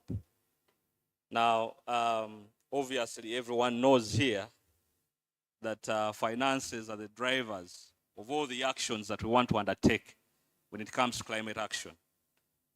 As a Minister of Finance, we've undertaken a number of actions that culminate in actually getting this financing that we require to undertake what is required to reduce on the effects of climate change. Okay. And that is important for us in our fight when it comes to effects of climate change. Okay, so thank you very much. I think you've heard loud and clear. Climate finance is at the heart of implementing climate action. That's what Mr. Mgaga is saying. Let's have the rest of the panelists. Mr. Onduri, why is technology important? Just in half a minute. Thank you, Mr. Moderator. And first of all, let me take this opportunity to thank the Permanent Secretary, thank the Minister, thank the Commissioner. They made me comfortable under hard situations in Dubai because the negotiation was tense and tense and tense up to the last day. But the net outcome was that we got all what we wanted under technology development and transfer. Mr. Moderator, if it was not for technology, you would not be communicating to me. If it was not for technology, people would not be seated here. They would remain at home. Water week, environmental week, everyone is talking about technology. But in the context of climate change, technology is recognized as one of the key means of implementations. There are 3 of them: finance, capacity building, and technology. Then Uganda revised even its NDCs. Uganda is in the process of developing the NAPs. In order to implement these NAPs and the NDCs effectively, we need technology. You've heard about the 1.5 degrees centigrade target. In order to achieve that, we need to change our ways of doing things. We need to change our approach. We need to change our methodology. And all these require technology. Thank you very much, Fred, for effectively pitching for technology. But I think I'll also argue that there are limits to technology, which I think should always be at the back of our minds. Next, Mr. Epito, why is capacity building important? My mic. Yeah, thank you very much, moderator. Yeah, in the context of climate change negotiations, just like my colleague Fred already alluded to, capacity building is one of the means of implementation. And in that context, we all recognize the fact that for us to implement any of the climate change interventions or responses, we must have the capacity to do so, whether it's capacity to mobilize climate finance, capacity to implement mitigation activities, capacity to implement adaptation, capacity to mainstream climate agenda and climate change. So in all these interventions, capacity building is central to the implementation of the climate change interventions, both in terms of the human resources and also the financial resources. Thank you very much. Thanks very much, Professor Okure.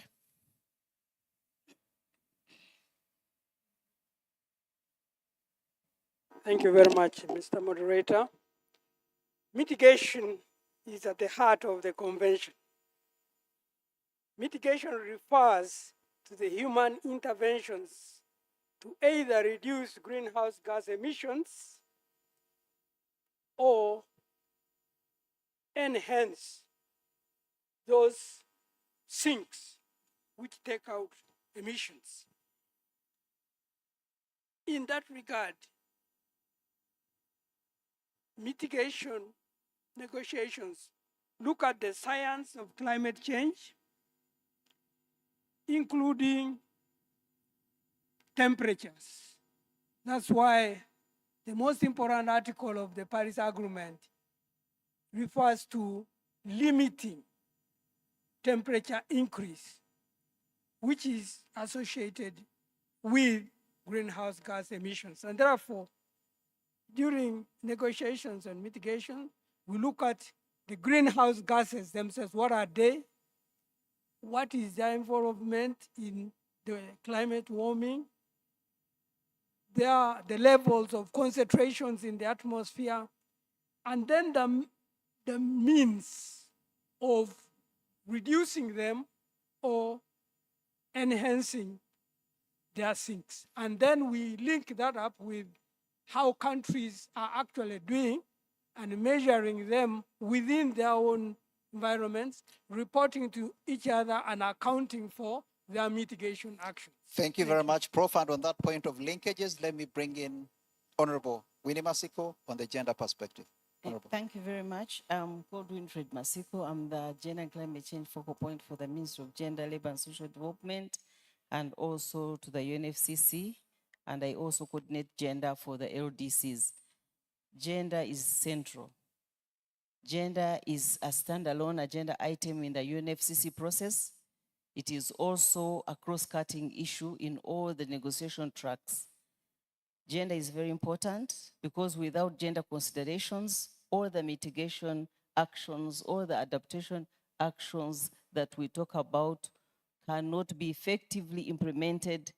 If gender considerations are ignored, you are just widening the gap of already existing inequality in humankind, and therefore the only reason that you can have actions worked on and responded to effectively is to make sure that men and women are equally involved in all actions. Thank you very much. On that note, let's go to what everybody else is waiting for.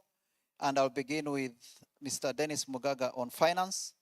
Please enlist 3 key outcomes of COP28 and then try to link that with how that translates into national development. And then we'll come back later in specific terms on what message you have around finance for the Honorable Minister's consideration for G77. Okay.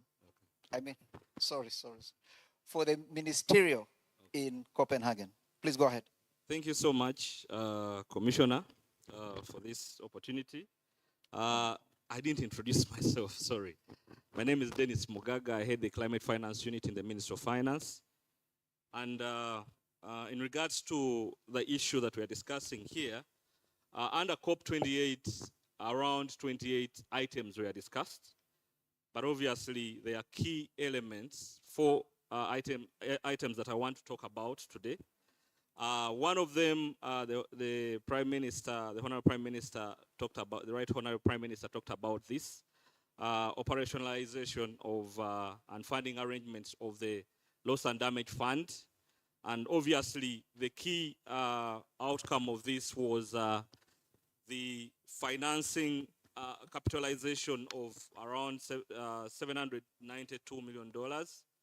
And the fact that this is going to be hosted by the World Bank as a financial intermediary. Then the other one is on matters related to the Standing Committee on Finance, where a number of elements were discussed, looking at the emphasis on the role of climate finance mobilization, especially in regards to the adaptation that Prof talked about, but then also having a definite definition of climate finance. In Uganda, we have tried to domesticate this the definition, But globally, as you know, there's no definite definition for climate finance. The other one that was key was the Sharm el-Sheikh dialogue on scope of Article 2.1C of the Paris Agreement, which is complementing Article 9 of the Paris Agreement. And this one is looking at, there was a discussion around who should provide financing. This was already discussed and agreed on, but it was brought back, and there was no agreement to this. And actually, it has been referred to the next COP, 2029.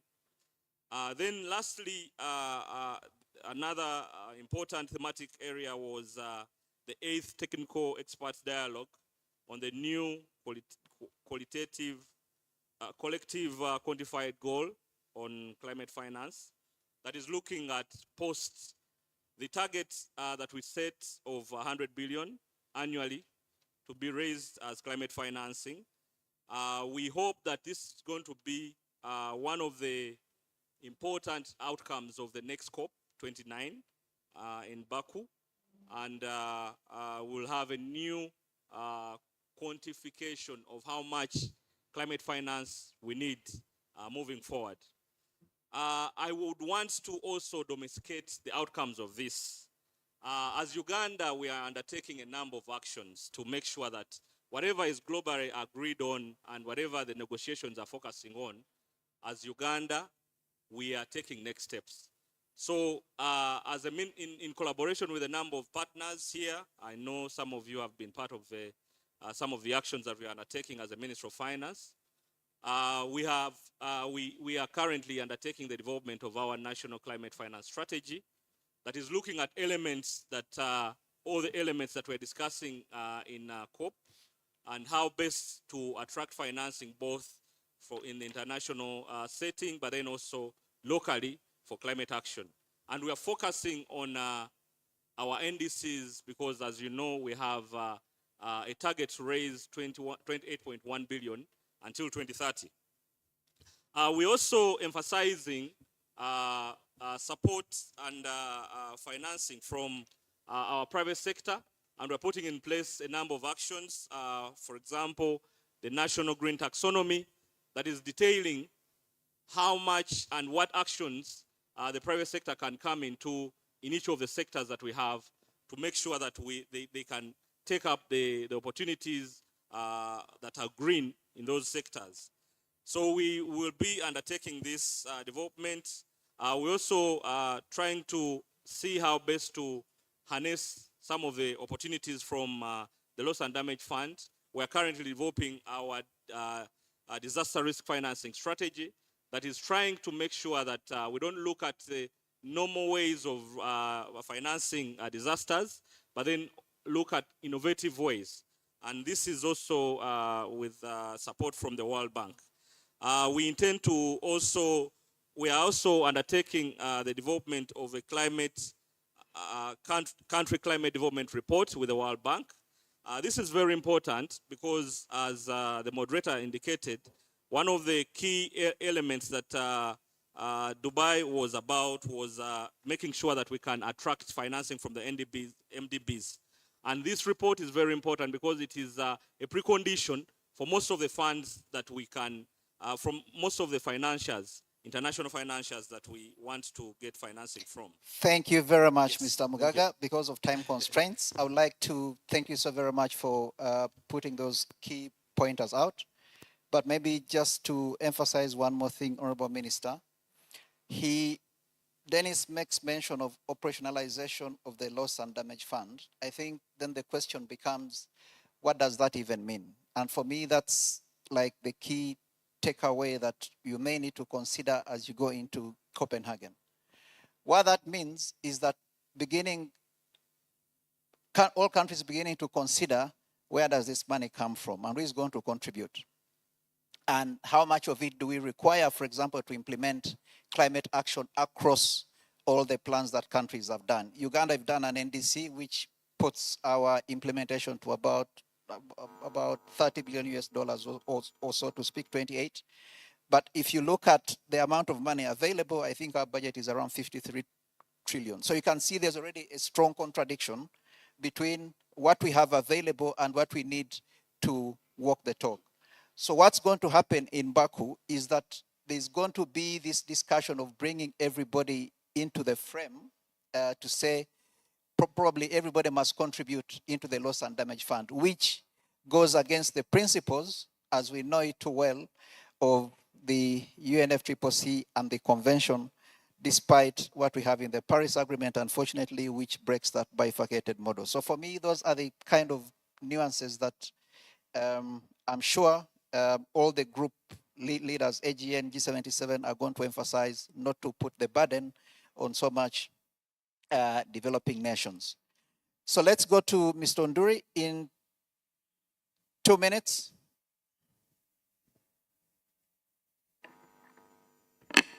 Thank you, Mr. Facilitator. Honorable Minister, I will start with the hard one. You are going to meet your fellow ministers. The UNFCCC established technology mechanism to deliver technology to developing countries. In line with that, they established the financial mechanism. Now we have the GCF, we have the JEF. Now, in order to get the technology, the resources, the financial resources from the financial mechanism, the technology mechanism have got to link together, talk together, and associate themselves to collaborate in order to get the finances. Developed countries, in their own wisdom, maybe hidden agenda, they do not want the continuation of the discussion of linkages between technology mechanism and financial mechanism. And we are saying no. We should continue the linkages between the technology mechanism and financial mechanism so that topic should remain on the COP agenda and should not be killed. That is my request to you, Honorable Minister. I know it is going to be discussed there whether we need to continue discussing this agenda item. Now, going to the specific outcome. I was very happy when we got, for the first time, a decision to support the national designated entities for technology. This entity is the one which mobilizes technology in Uganda here. For example, National Council of Science and Technology, which is our designated entity, represented by Dr. Otim Maxwell Onapa. Now, if it's not supported to mobilize the technology needs of Uganda across the sectors, we may not be able to submit anything.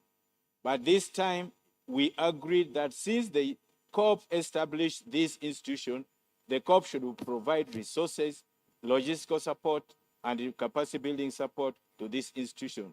That was an important outcome, but countries were also encouraged to support the NDEs.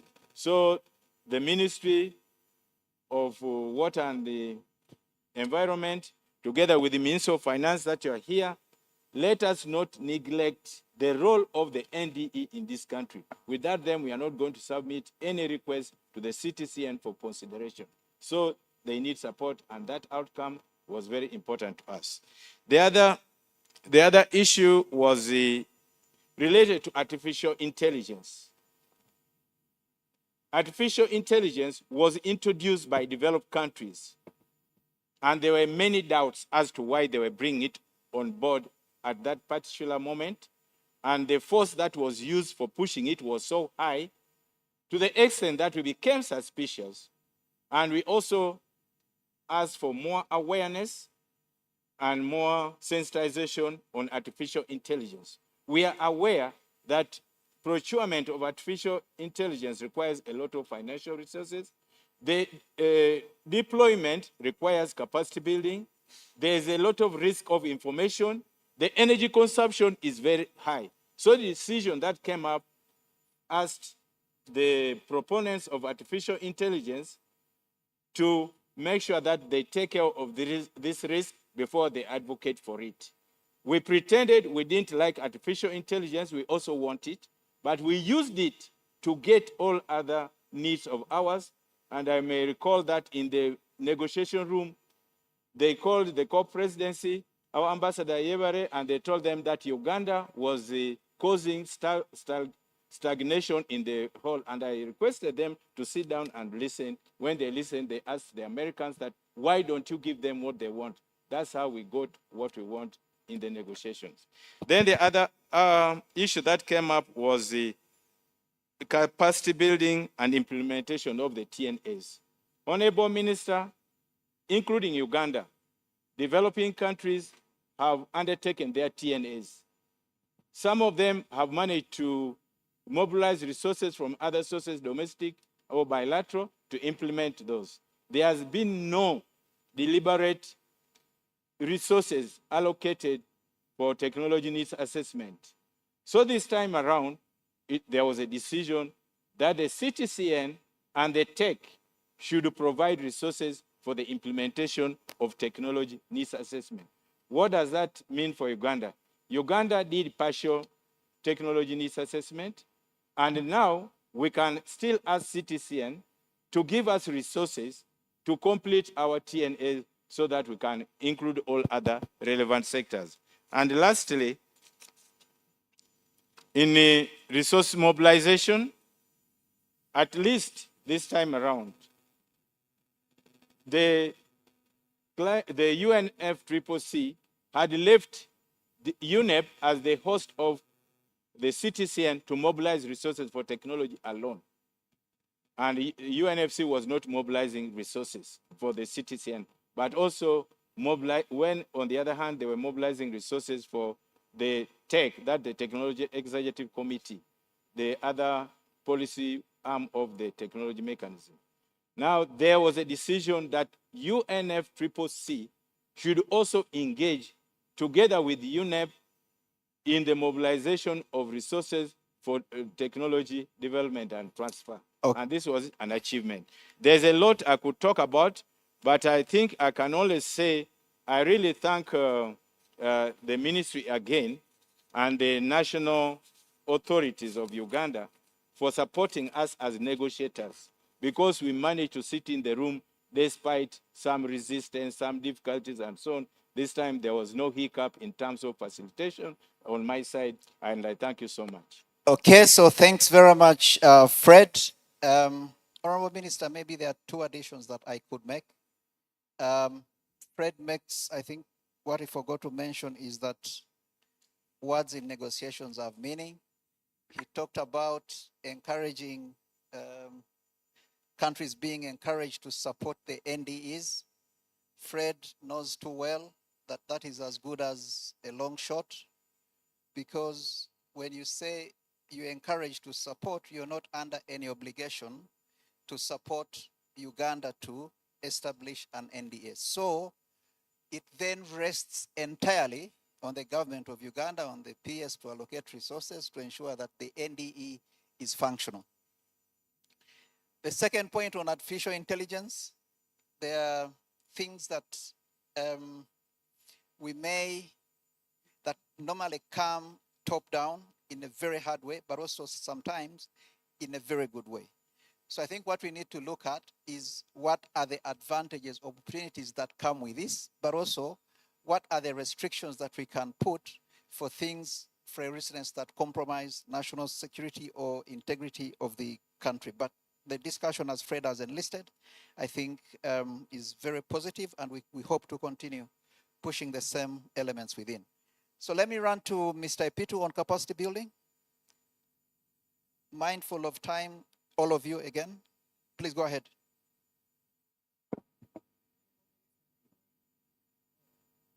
As a country, we had identified 5 key priority areas for capacity building for the country. And that included capacity building for implementation of the NDCs, capacity building for operationalization of the Climate Change Act and regulations, capacity building for mainstreaming climate change in our budgets and also assess progress, capacity building for project development, and strengthening the capacities of our local governments to be able to implement climate change interventions. Now, when we went to the COP, some of these issues were discussed under the two main areas that form the agenda items for capacity building in the COP. And that's annual technical progress report of the Paris Committee on Capacity Building, and also the terms of reference for the second review of the Paris Committee on Capacity Building. But ultimately, what came out of the discussions was that the parties were requested to mobilize resources for capacity building at country level. So as you go to Copenhagen, I would urge you to push forward for the international community to mobilize and provide resources for capacity building. But also as a country, we should also begin thinking seriously about mobilizing resources internally to support the climate change department to take forward capacity building activities, both nationally and at the local government level. So that would be my take. Thank you very much.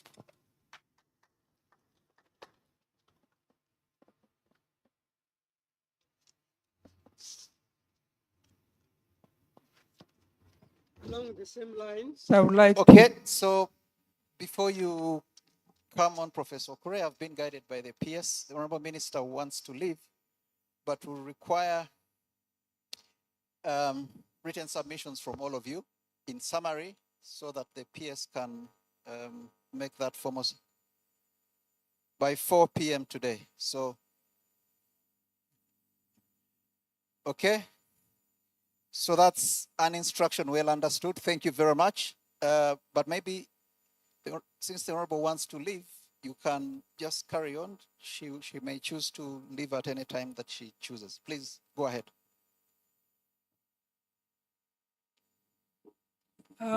Thank you, moderator. I'll just add on to 1 or 2 points which the Honorable Minister alluded to in her presentation on the outcome of COP28, and that is the UAE consensus. Based on the UNFCCC process of consensus, a couple of things had to be compromised with respect to what were the demands of developing countries. While the consensus recognizes that limiting global warming to 1.5 degrees centigrade with no or limited overshoot requires deep, rapid, and sustained reduction in global greenhouse gas emissions. And they talk about percentages and so forth. The key word there is recognize. What I think we need to demand is action from developed countries. Because we are, from our side, we are seeing that this consensus is being pushed to have most of the mitigation actions take place in countries that have not yet emitted to their extent. And so it goes hand in hand with the just transition. I think it is important at the ministerial level to emphasize that just transition must be fair and must be, the transition itself must be according to national circumstances. We are seeing tendencies of a lot of mitigation actions being pushed down the throat of developing countries. For example, at UAE, there was a push for phasing out of fossil fuels. So despite serious resistance by developing countries, some language was introduced. It was moderated. Instead of phasing out, it was moderated to transitioning away from fossil fuels. And then also, of course, some other wording of transition energy sources and things like that. So we need to be very clear that action must come first with the developed countries, and developing countries will do what they can when they are given support. Thank you. Thank you very much, Professor Okure. I think for the benefit of those that were not in Dubai, I'll say two things on that mitigation theme, especially just transition. In 2011, the two professors, if you remember, we did a study on stranded assets, not just in Uganda, but the entire continent as is. So the whole point is that you can't discuss just transition without making reference to assets that seem valuable to transform a country's economic development vis-a-vis the transition that is being talked about now. Because then that means we are walking one step forward and 5 steps backwards, like the Zimbabweans. I hope there's not a Zimbabwean in the room. Yeah, so for me, that's a very key point, and you can look up that study, 2011 or so. It is there, so it should ideally inform some of these discussions around just transition. But also in COP, there was noises that were coming through that African countries, for example, are fully supportive of completely phasing out of fossil fuels. I think we had started seeing narrative and framing of that in the various newspapers, which again, the group chairs had to dispel to speak to the critical decisions that speak to the AGN and G77 and China. Okay, so thanks very much, Prof. Last but not very least, they say you keep the best for the last. I'll invite the gender specialist. Honorable. Thank you very much, Bob. The major issue and outcome of the negotiations in Dubai around gender and climate change was focusing on the review of the Gender Action Plan. We've had a 5-year Gender Action Plan that is coming to the end of this year. And therefore, the discussions were around having yet another one. And the major issue that we focused on during the negotiation was the timelines. We had a very short period to put in our submissions as countries, as parties, and other relevant organizations.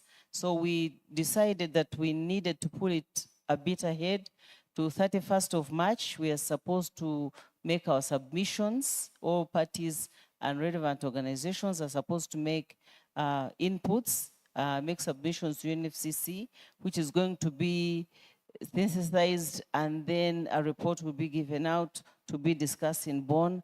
And thereafter, we think in the next COP, we shall have a new gender action plan. So that is the major issue, but also we recalled the previous articles that had been agreed in the Paris Agreement, that is advancing the gender responsive climate action policies, strategies, plans. We need to have gender considerations in all negotiations and activities around climate action. There's need to have gender balance in delegations and equal participation in the different areas in climate action. And also we re-emphasize the issue of increasing participation of women in most of these programs. And I think you see it is very important. Even when you see the panel, you can see the gender imbalance. So there is need to really focus and adhere to some of these negotiations that we agree on. So that is the area that we focused on, and we hope that we shall have a better gender action plan. And the minister needs to be informed that when they are discussing, now we need a gender action plan that has activities that can be felt on the grassroots. And countries should have activities supported in the gender action plan, rather than the past where we had a lot of workshops and meetings. But we think this next gender action plan, we should have activities that can be implemented in our countries. I thank you, Bob. Thank you very much, Honorable. And that brings us to the end of the contributions from the experts. You've had all of them speak. Now we want to hear from you, especially with that coining of the gender framing that has come through. So I'll give an opportunity to 3 people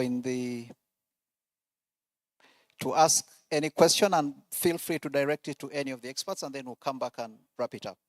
So there's one hand here, second, then third.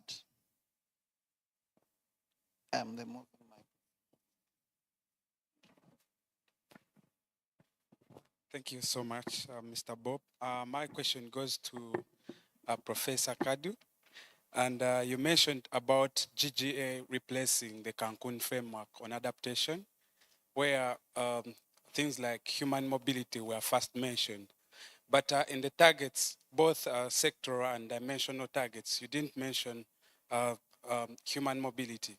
Well, I might be aware that this might be included in the loss and damage and culture and heritage, but how do we make sure that, especially as people coming from a country that is most hit by things like climate displacement, where we even have things like Kampala Declaration, which is from the submission we had in the beginning, we are seeing that we are having a continental expansion of this declaration, endorsing the fact that human mobility is a huge factor resulting from climate displacement. So my question is, how do we make sure that we can be able to include human mobility as a standalone topic in the GGA? And then the other thing is on the technology. You've mentioned about AI, but we also have something that is going to fall on us, which is solar radiation modification. And at UNEA in Nairobi, this came into the resolution. But we have not had things like capacity building on these technologies and things to do with research, especially from the LDCs. So how do we make sure that LDCs or less developed countries were involved in this research and its governance? Thank you very much. Thank you very much, Cephas. He has introduced something that you can't talk about climate change without human mobility, right? So next. Thank you very much. Erasto Richard Magamba is my name. I am the environment officer for the Anglican Diocese in Kampala. Well, my question will go to climate finance, loss and damage, and also capacity building. This neutrally focuses on young people within Uganda. I might be one of the young people in Uganda who are privileged to be a product of African Institute for Economic Development and Planning as a young negotiator for Africa. Well, I would want to know, with attention from the Permanent Secretary and the Commissioner for Climate Change, what are the plans to have capacity building for the young negotiators within Uganda? Well, if you go on international level and then you study, they still send you back to your country to be a negotiator. What is there that has been put in place, for example, today in this Water Week? Is there a program that can be specifically for the young people? Because as you move out of such places, young people are coming in. Is there some of you who have picked young people who are interested in different thematic areas? Well, I might be interested in loss and damage and climate finance. But my worry is, because when you look at the PA, or what we call the Paris Agreement, which is really, really very hard and difficult to understand in different terms, and away from Kyoto Protocol. So is there a knowledge that has been given to young people, most especially in Uganda, and how can we be able to access in terms of capacity building? Thank you very much. Okay, thank you very much. Lastly. Thank you so much. I'm Pascal Chinamasco, team leader at Bioecosystem Conservation and Development Agency. It's a youth-based civil society organization in Rubis district. Now, mine is a recommendation, and it is particularly on the part of climate finance mobilization. Yes, I heard the colleague from the Ministry of Finance, Mr. Mgaga, and the Honorable Minister before she left. They were talking about how effective we can do better when it comes to mobilizing or getting onto winning proposals.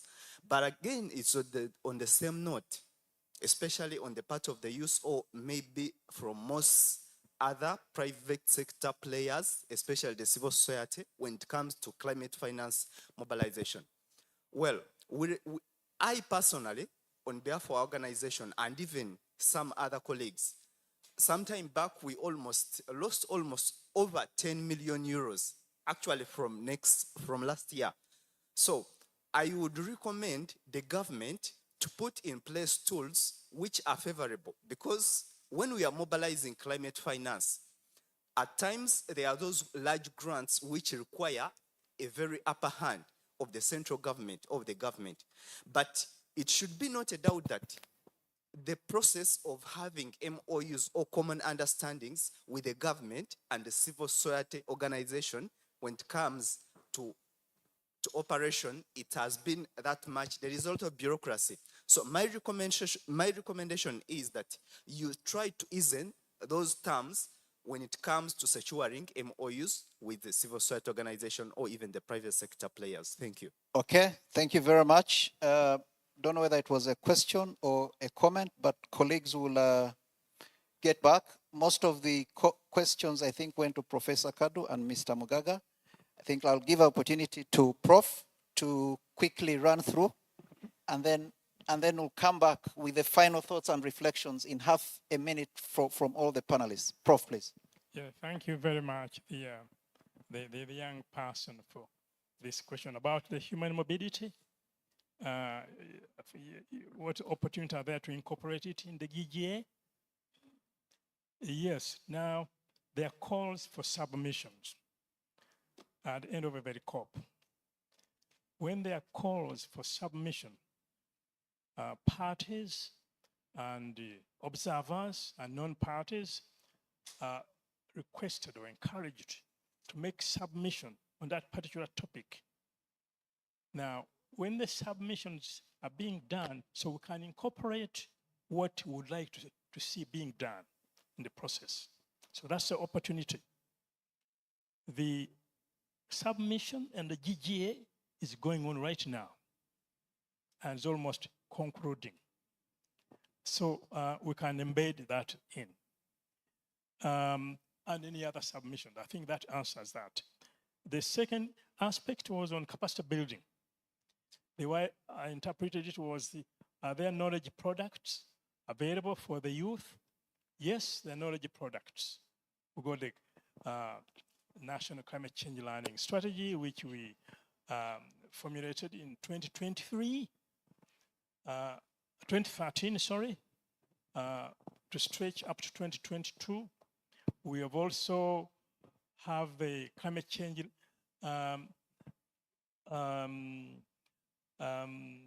training manual, the 230-page climate change training manual for desk officers and other entities. That is up. There are a lot of resources on capacity building that the youth can take on. Also, when you are tagged during the negotiation, when you are tagged to the leading negotiators, please hold on their belts. Don't snip off at some stage. Day and night, throughout the 3 weeks, please hold on. Then we shall move pretty fast into Thank you very much. Thank you very much, Prof. Mr. Mugaga.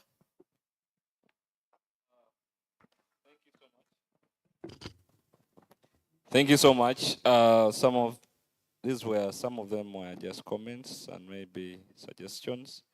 But just to inform you that one of the mandates of the Climate Finance Unit is collaboration and capacity building to attract climate finance. And for us, our partners are everyone, including the young people.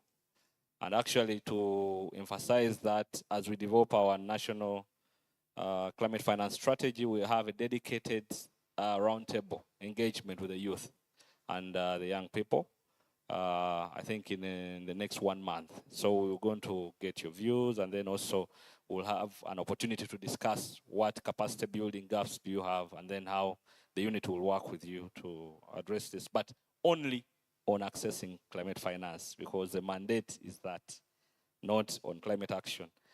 Lastly, on the colleague who talked about support when attracting climate finance, again, this speaks to our mandate, and I commit the Minister of Finance that with the creation of this unit, just engage us when you have an opportunity, and I think we'll be able to facilitate either MOUs, either letters of endorsement, either letters of no objection for you to attract this financing. But ultimately, the condition is you make sure that you work with our government agencies when undertaking some of these actions to make sure that our policy directions are met. Thank you.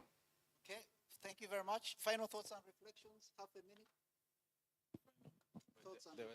There's some questions. Oh, okay, please go ahead. You can answer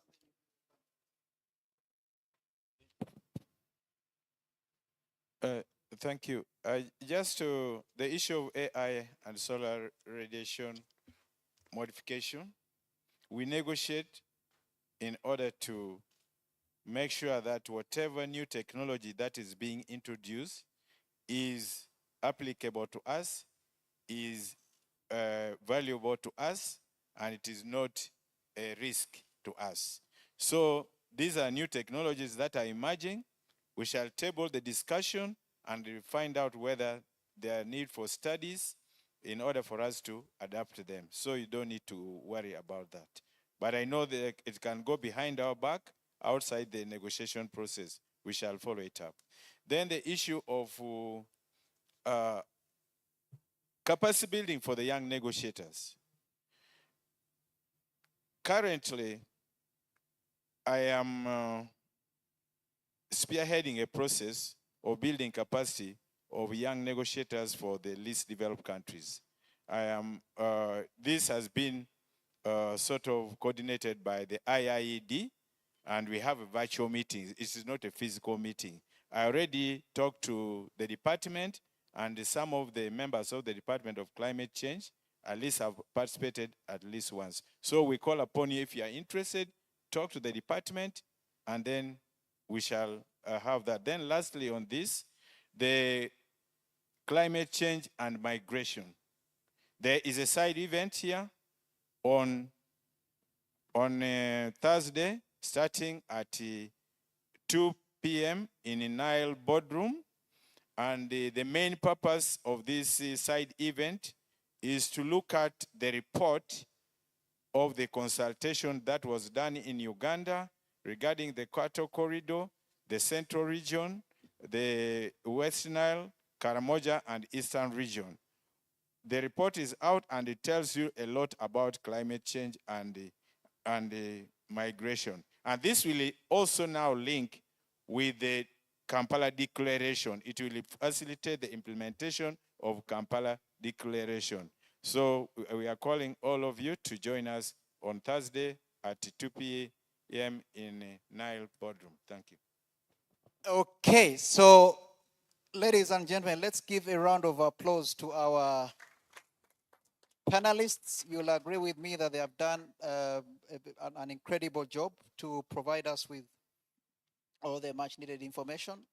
Time is against our side. We could have stayed much longer, but there's another event at 2 p.m. So with that, I would like to thank you so much once again for a job well done.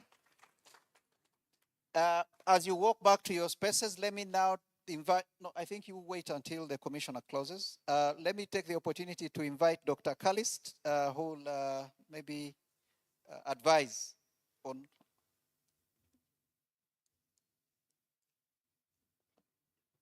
So, ladies and gentlemen, join me to give an applause to our moderator, Mr. Bob Natif, who has done a very good job. And of course, our panelists, the lead negotiators, they have shared their perspectives. Let's give them another big applause. And the young people, I think the ball is in your court. Next time, we should be the ones here telling Ugandans what is happening at COP. So we would want to request that you come forward, and then Bob, you will come and join the team, and Commissioner Engineer Yatu, You are always there, although you are not on the podium. You come down. Let's go down so that you take a group photo.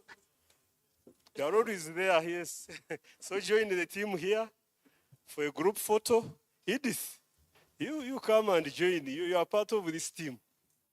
Let's get a photo here. Where is Andrew Masaba? Is he in here? Andrew, where are you? You come and join the team. Andrew Masaba has joined the Ministry of Water and Environment as Assistant Commissioner for Planning. And Andrew, we're happy to have you this side of the what. So Richard Matua, Engineer Richard Matua, when we are going there, now we have somebody who will lead the way. So let's take a group photo. Oh, you want me to be there?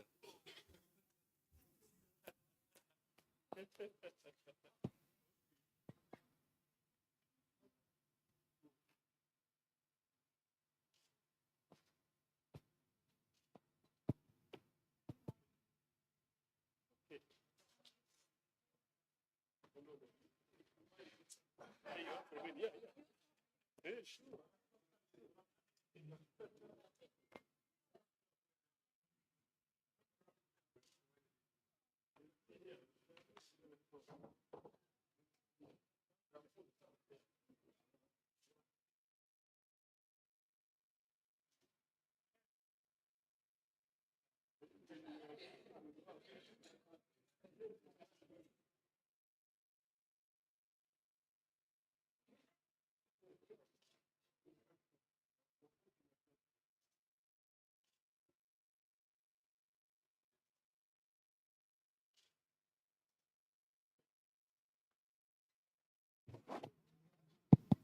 So, ladies and gentlemen, we are now going for lunch. Commissioner Margaret and Joseph Epitu, can you lead the team to fourth floor? This team here for lunch. We have other sessions that are going to follow at 2 p.m. So I would like to remind you, ladies and gentlemen, that in this very room, we have an interesting session on transboundary water cooperation in Nile Basin, unlocking the benefits of Nile transboundary cooperation by the Nile Basin Initiative. We have a training on livelihood action plans as a tool for water resources protection by Air Water Earth in Ruiz room.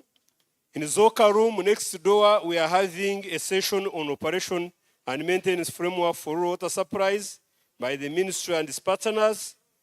Then we are also having the technical presentation. So let's return around 2:15 to be able to catch up with this session. Thank you very much.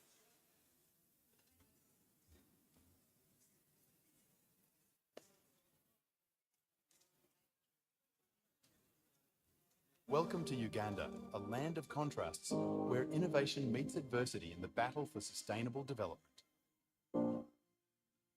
In this documentary, we explore the delicate balance between the environment and water resources, shedding light on the challenges and initiatives shaping the nation's future.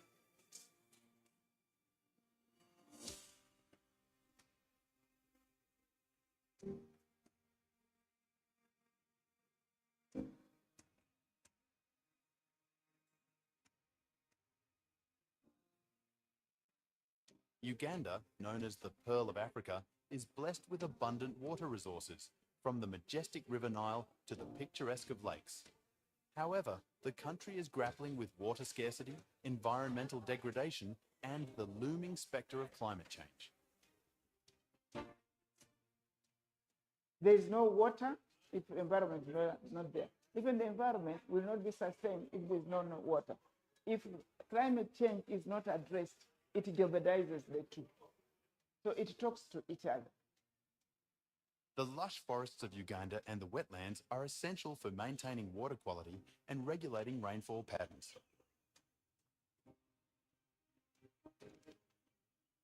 Unfortunately, rampant deforestation and encroachment on the wetlands pose a severe threat to this resource, which is an essential catalyst for economic development and transformation of this country. Uganda's development is natural resources led. Therefore, the natural resources that we do have, which includes forests, wetlands, the water resources themselves together with their banks, and then those fragile ecosystems like the mountain slopes and mountain tops, etc., that need to be protected because one, they are towers for water itself, but they are also filters and they also purify the environment for us. These resources are actually part of our day-to-day life and they are necessary for us to survive as a country. Hence the need to protect and conserve them responsibly. Development can coexist with environment. Government, through Parliament and the Ministry of Water and Environment, has put in place various policies and strategies to protect the country's degraded environment and water resources, and one of them is to partner with stakeholders and the communities surrounding the protected areas to conserve the environment. As an agency of government, we want to replant, but replant with our communities, regenerate them. That's also an undertaking. In the wetlands where the president said they should be evicted, we are putting in place alternative source of livelihood. Said we can engage them to have fish ponds along the wetlands. If our people start benefiting from the fish pond, which is more viable than the rice in the middle of the wetland, then that is the way we think our wetlands will be protected. Beehives, ecotourism, we have even gone ahead and canceled titles because dubious people went around behind the government and even created titles. To bolster these efforts, in 2018, the Ministry, through its Water Resources Institute, introduced an annual advocacy event called the Uganda Water and Environment Week, Uwewk, through which it interfaces with the public, academia, and other stakeholders to create awareness and give the right information on how to harness water and environment resources. We know that water, environment, and climate change issues affect everybody. So we use this opportunity to bring all the stakeholders from the grassroots, the community, the local level, the local governments, the civil society, the private sector, the cultural institutions, religious institutions, the youth, academia, government institutions, international organizations, to come together and reflect on how far we have gone with providing services to Ugandans, water, environment services, and how we are dealing with the current challenges of climate change, environmental degradation, high population growth, pollution, and so forth. The week-long event, which has evolved and grown to become the flagship program for advocacy, information sharing, and learning within the water and environment spectrum, is preceded with a number of activities. This year's event, the 7th of its kind, kicked off with a 518-kilometre walk for water, environment, and climate change. The trekkers set off from Fort Portal on the 26th of February 2024 to the ministry headquarters via Mbarara City on the 14th of March 2024.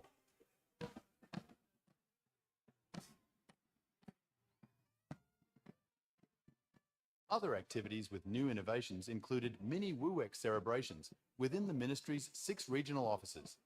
That's Moroto, Wakiso, Mbarara, Lira, Mbale, and Fort Portal, where tree planting, marathons, radio talk shows, football matches, clean-up exercises, and youth school debates took place. We are having a special event for people who have retired. We call them water and environment elders. These are people who have made the sector what it is. Many of them retired a number of years ago, but we have brought them. We have also a half day where they are going to be engaging with us so that the young people can actually get to know them. We call it greet and meet the water and environment elders.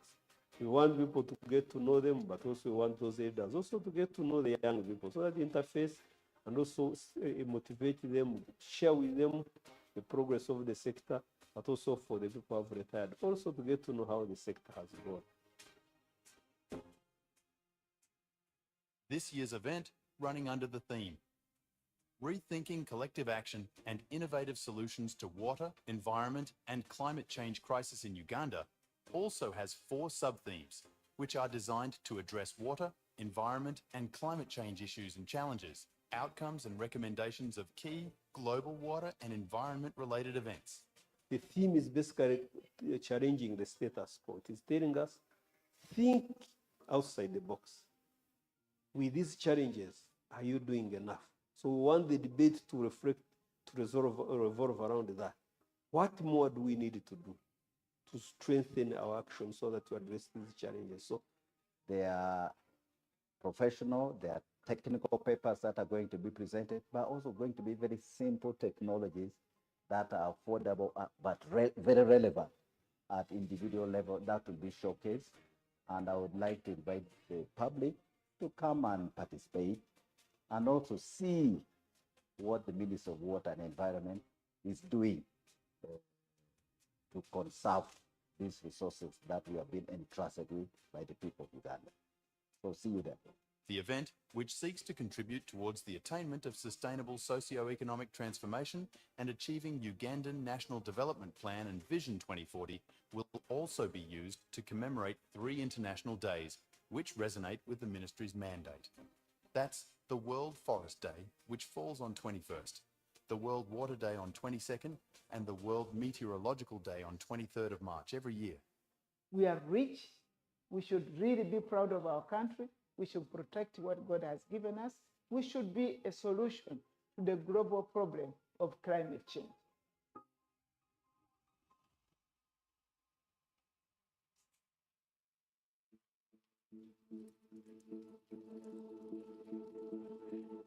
Uganda Water and Environment Week is a week-long event organized by the Ministry of Water and Environment through the Water Resources Institute.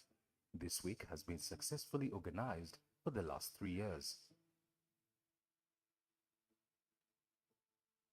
Uwewk was first celebrated in 2018 with the Vice President of Uganda, His Excellency Honorable Edward Sekandi, gracing the inaugural ceremony. During the same event, the Uganda Water Resources Institute was formally launched by the Prime Minister of the Republic of Uganda, Dr. Hakana Rugunda. Being the interface between sector actors and other stakeholders, a lot of learning, knowledge exchange, and dialogue was witnessed during the second event. Plastics and other litter have invaded every ocean, lake, and river at all depths. Floods are washing away our fellow children, men, and women.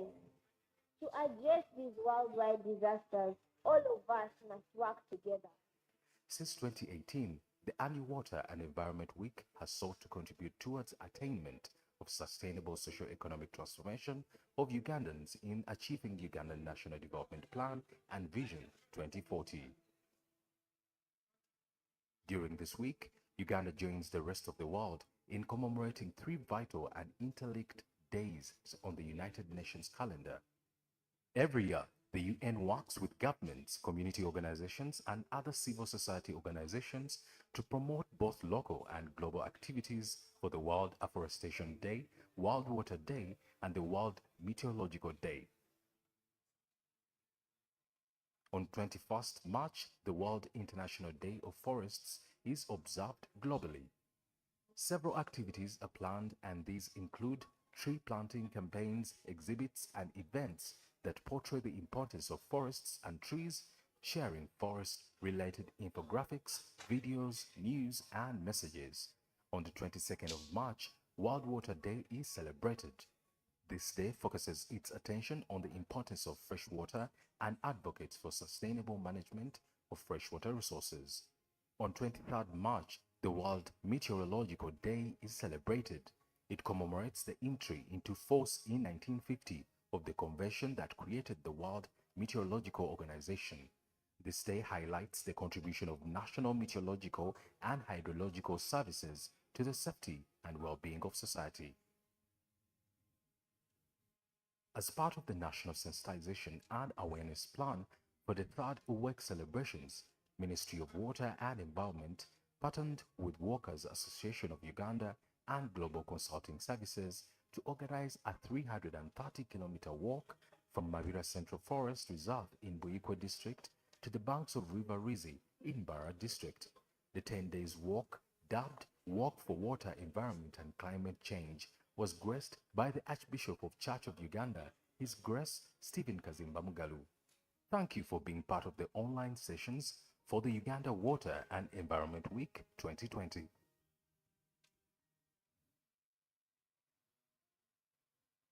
Imagine a world where every drop of water tells a story about its journey, its health, and the health of our planet. Today, we unlock this hidden language with a powerful tool. Welcome to the Water and Environment Information System, also called as WEES. The WEES is a web-based system with help of offline tools that provides storage, analysis, and dissemination of information on Uganda's water and environment resources. It is made up of 3 major components. 1. Databases that store data for different hydrometeorological and environmental parameters. 2. Processing tools that are used to process and analyze the data. 3. Facilitating BI dashboard to track the progress of the Ministry of Water and Environment through respective KPIs. The WEES portal, therefore, provides a common access with offline tools to monitor data for decision-making at different levels and supporting research and development of water and environment-related infrastructure. Let us begin with the Forestry Sector Support Portal. The portal or database archives information such as nursery audit, seedling requests by farmer, seedling distribution, and seedling monitoring in forests, as well as forest encroachments. Moving to the National Wetland Portal, WEES provides a window into our wetland ecosystems, promoting planning and sustainable conservation practices through updated inventories of the wetlands. Through this portal, wetland status is monitored at key monitoring locations along with enforcement activities like demarcation and restoration. Are you looking for an easy approach to apply permits? Also wondering how to renew, apply for variation, or cancellation of permits? Now WEES facilitates you to navigate seamlessly through the Permits Management Portal, ensuring responsible water utilization. WEES also supports online applications facility, application status review, compliance status review, and support services to users. Safety is paramount. Explore the Dam Safety Portal to access vital information, enhancing our ability to monitor and manage crucial water assets with real-time data. For a deeper understanding of water availability, WEES offers dedicated portals for hydrometeorological monitoring. These portals provide dynamic status on water quantity in Uganda's rivers, lakes, and aquifers. Digging into groundwater resources, the borehole portal in WEES facilitates better understanding of Uganda's hydrogeology and provides access to key information required in maintenance of drilled boreholes countrywide. Quality matters. The Water Quality Portal in WEES offers insights into water quality parameters, supporting initiatives for clean and safe water.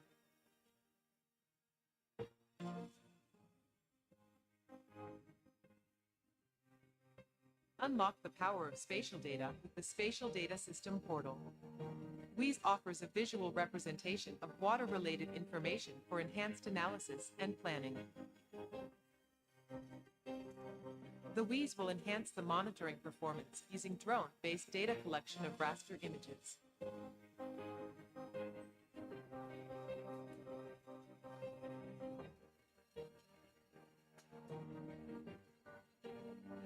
These raster images shall be processed and used for 3D simulations and forecasting for preparation of knowledgeable products to support planning and informed decision-making.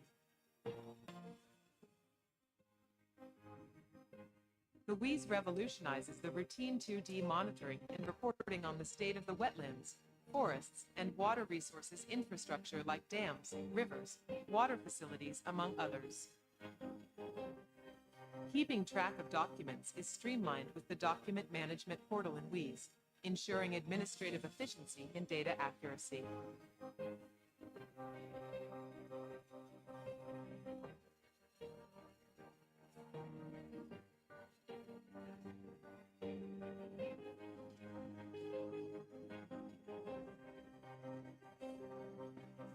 Sharing information is key. The data dissemination portal ensures relevant data reaches stakeholders efficiently, promoting transparency and collaboration. Manage water assets effectively with the Assets Management Portal in WEES. Stay on top of infrastructure maintenance and optimize resource allocation for sustainable development. WEES goes beyond portals with its integrated business intelligence tool. This tool empowers decision makers with advanced analytics and visualizations, turning data into actionable insights.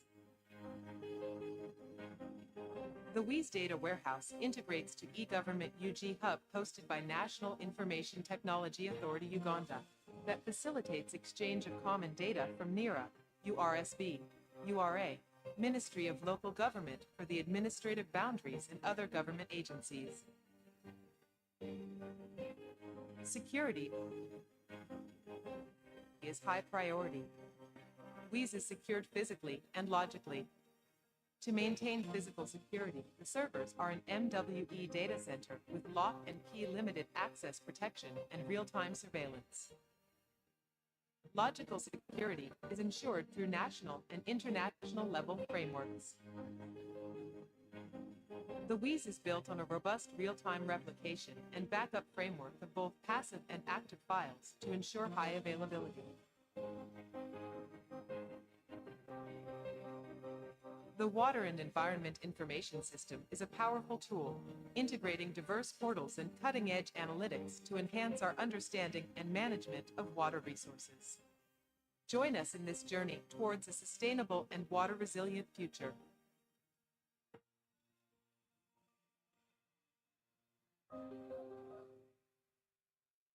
Visit WEES today and be a part of the water revolution.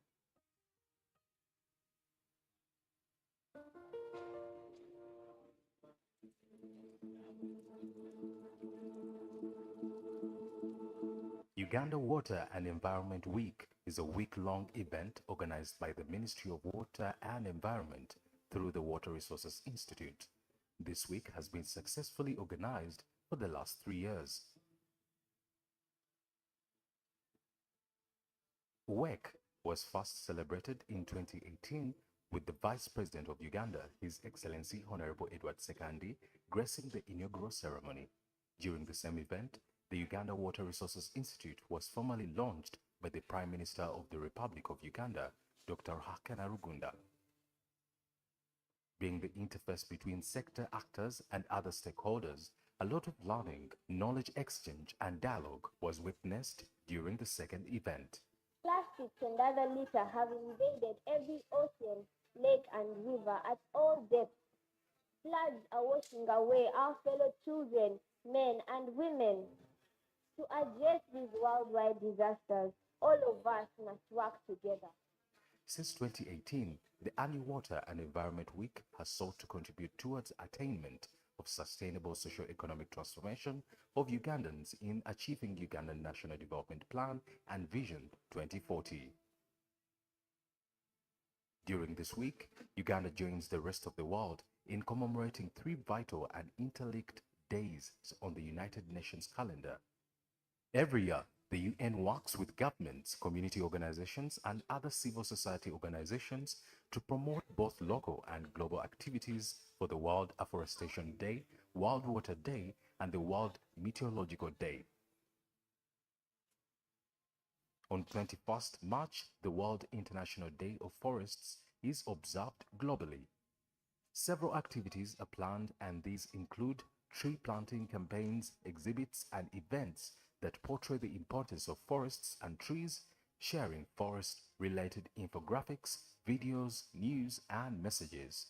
On the 22nd of March, World Water Day is celebrated. This day focuses its attention on the importance of fresh water and advocates for sustainable management of freshwater resources.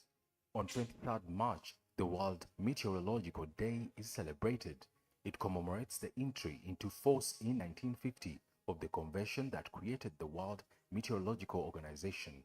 This day highlights the contribution of national meteorological and hydrological services to the safety and well-being of society.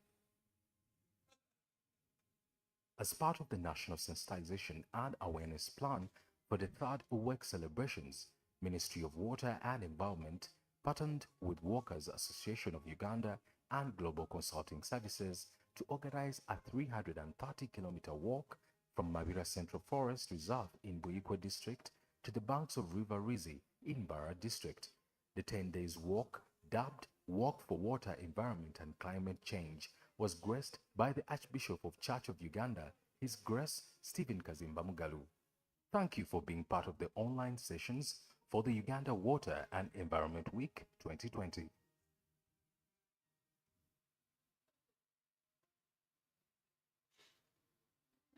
A land of breathtaking landscapes and vibrant communities. Welcome to Uganda, a land of contrasts where innovation meets adversity in the battle for sustainable development.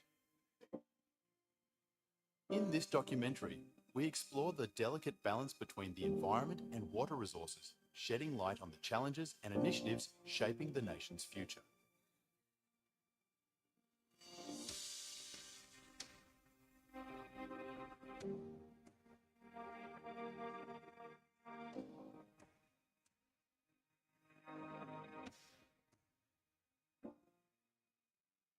Uganda, known as the Pearl of Africa, is blessed with abundant water resources, from the majestic River Nile to the picturesque of lakes.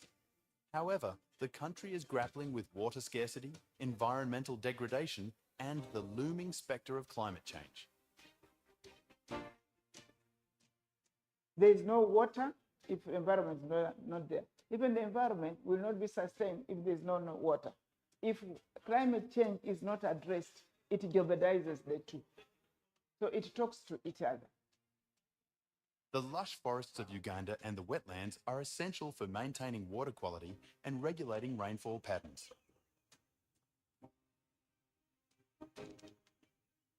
Unfortunately, rampant deforestation and encroachment on the wetlands pose a severe threat to this resource, which is an essential catalyst for economic development and transformation of this country. Uganda's development is natural resources led. Therefore, the natural resources that we do have, which includes forests, wetlands, the water resources themselves together with their banks, and then those fragile ecosystems like the mountain slopes and mountain tops, etc., that need to be protected because, one, they are towers for water itself, but they're also filters, and they also purify the environment for us. These resources are actually part of our day-to-day life, and they are necessary for us to survive as a country. Hence, the need to protect and conserve them responsibly. Development can coexist with environment. Government, through Parliament and the Ministry of Water and Environment, has put in place various policies and strategies to protect the country's degraded environment and water resources, and one of them is to partner with stakeholders and the communities surrounding the protected areas to conserve the environment. As an agency of government, we want to replant, but replant with, the president said, they should be evicted. We are putting in place alternative source of livelihood. Said we can engage them to have fish ponds along the wetlands. If our people start benefiting from the fish pond, which is more viable than the rice in the middle of the wetland, then that is the way we think our wetlands will be protected. Beehives, ecotourism, we have even gone ahead and canceled titles because dubious people went around behind the government and even created titles.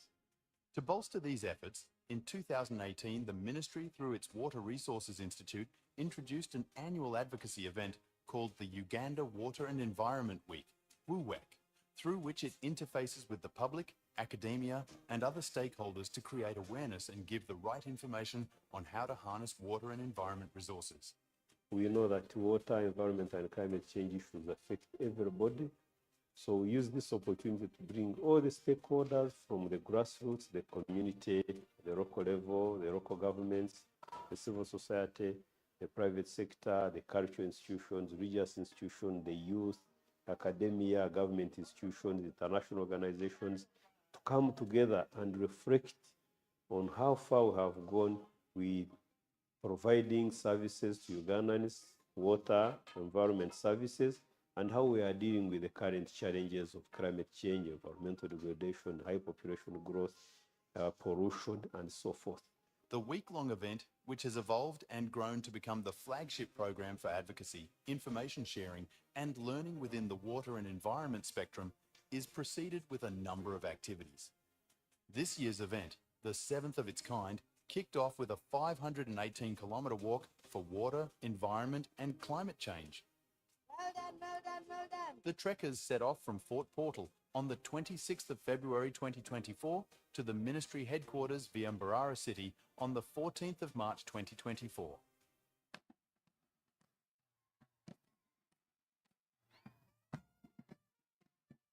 Other activities with new innovations included mini Uwewk celebrations within the ministry's 6 regional offices.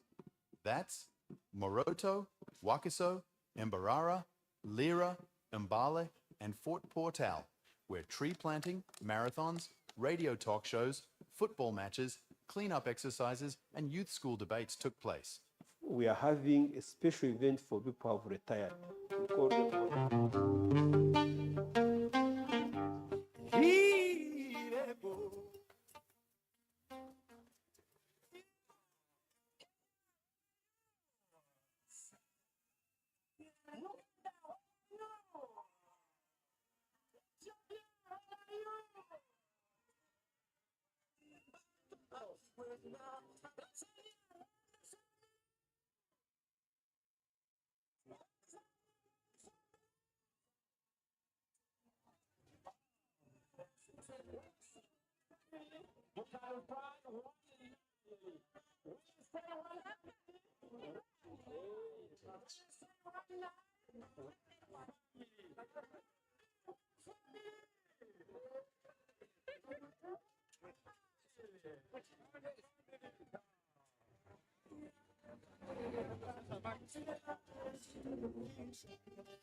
Shitimoto-san, Agitega, Agisora, Ramene, Tanta, Kagenda.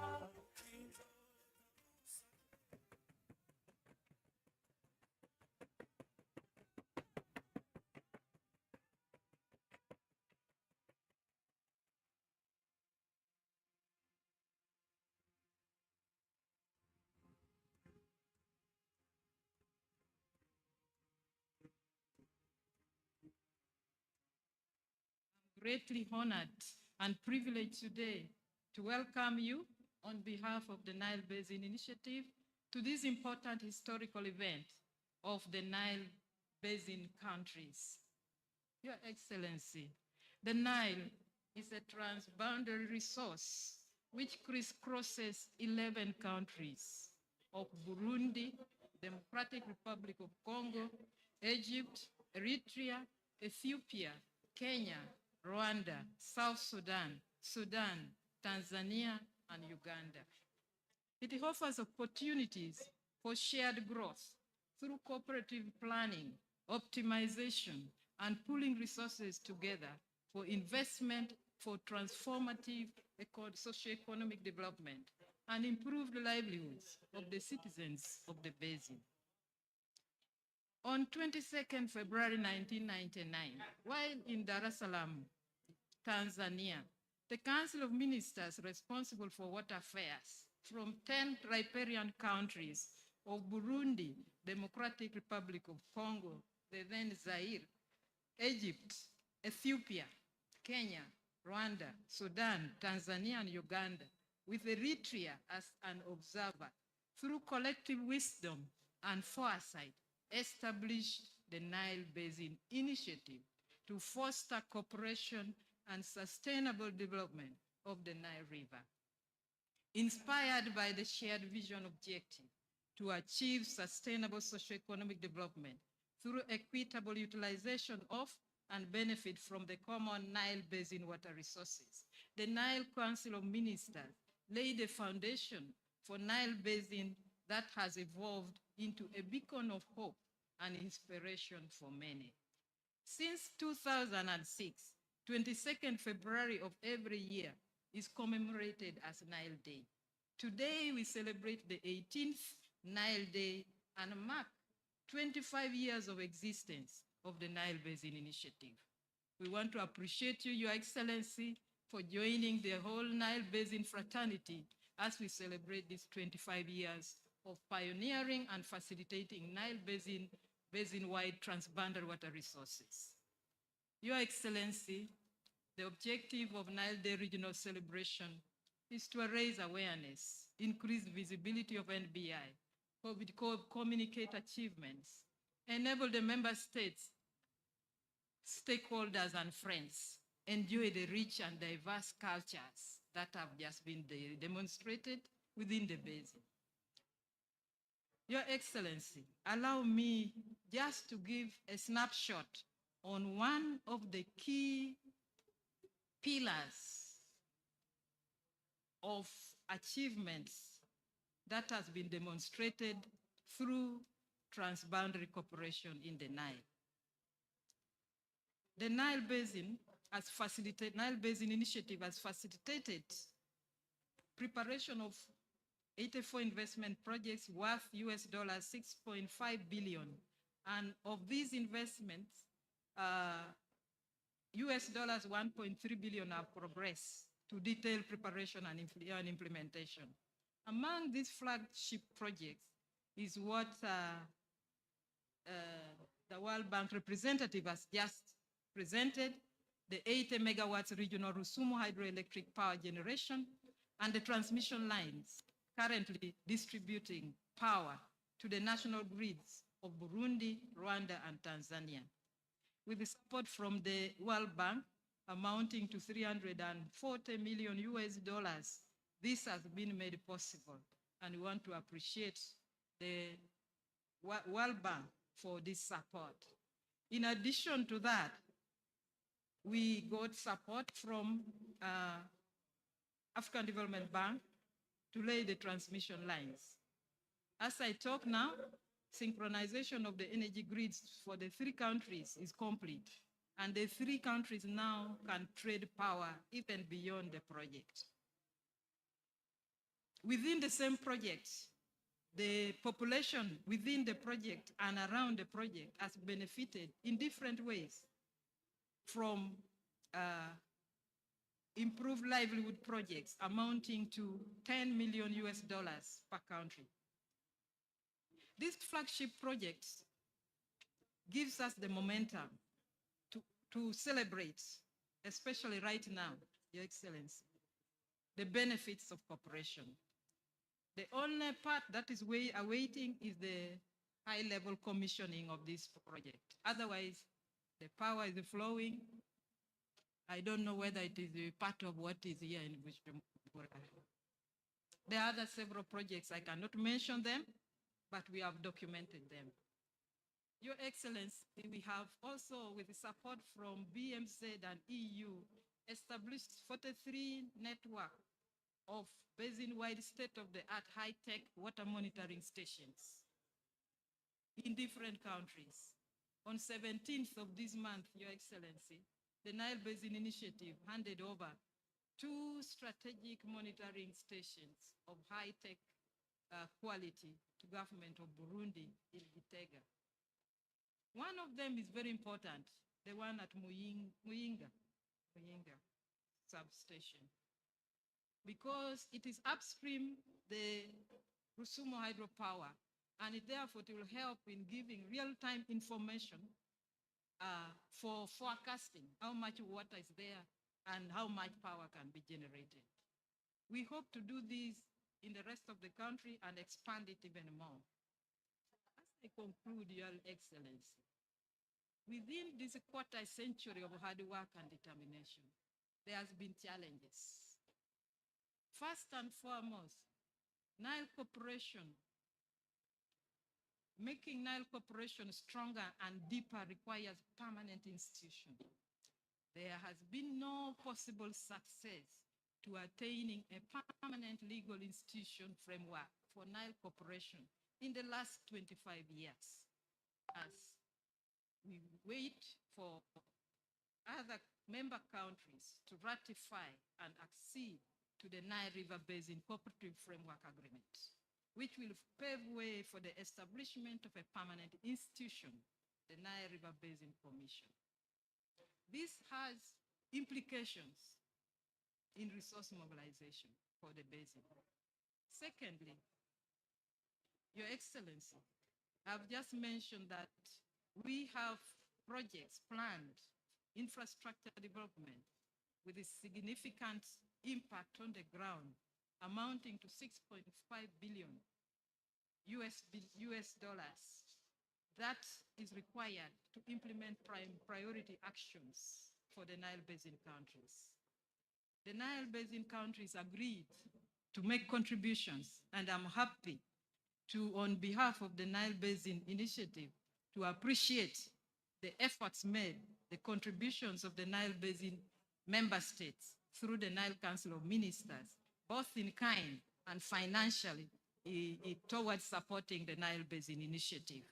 However, I want to use this opportunity through you, Your Excellency, the Vice President, to encourage the countries that have not yet remitted their country contributions and paid their arrears to do so, so that we can use it to initiate other transformative projects.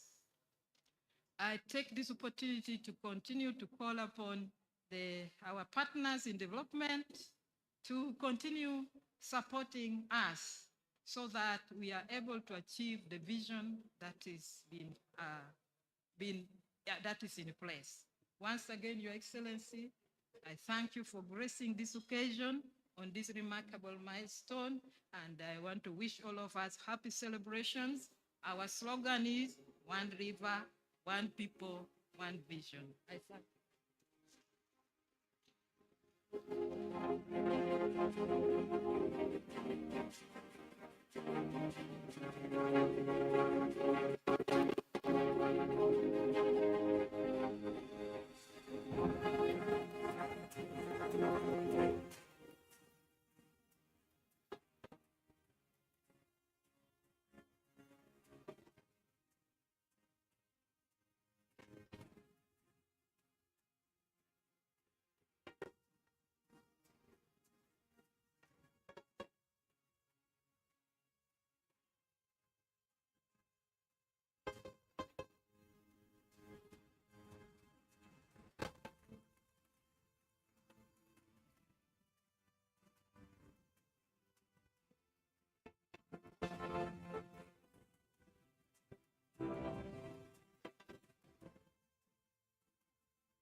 À l'entame de mon propos, je voudrais d'abord adresser à toutes et à tous les chaleureuses salutations, souhaiter la bienvenue et un bon séjour ici à Bujumbura à nos hôtes, tout en les remerciant d'avoir accepté notre invitation pour mettre à l'honneur le plus long fleuve du monde, malgré les multiples occupations, pour venir prendre part à ces assises. Le développement des ressources en eau à travers l'initiative du bassin du Nil a permis à notre pays de développer l'énergie hydroélectrique d'Orosomo, y compris les lignes de transmission. L'initiative du bassin du Nil a de la même manière étendu et augmenté la capacité d'interconnexion et de transmission de l'énergie dans le bassin. Il s'agit d'une contribution louable à nos réseaux électriques régionaux et nationaux. J'exhorte nos États membres à saisir l'occasion pour profiter de ces interconnexions accrues. Je souhaite également la bienvenue. Je souhaite également et demander à l'initiative du bassin du Nil d'explorer d'autres interventions qui pourraient se traduire par de telles contributions à la région. Et j'ai l'honneur de déclarer ouverte. Tout à l'heure, nous avons pu ouvrir et vous montrer par notre publicitaire du lancement de ces activités les célébrations du jubilé d'argent de l'initiative du bassin du Nil au nom de son Excellence le général-major Évariste Ndayishimiye, président de la République du Burundi. One river, one people, one vision.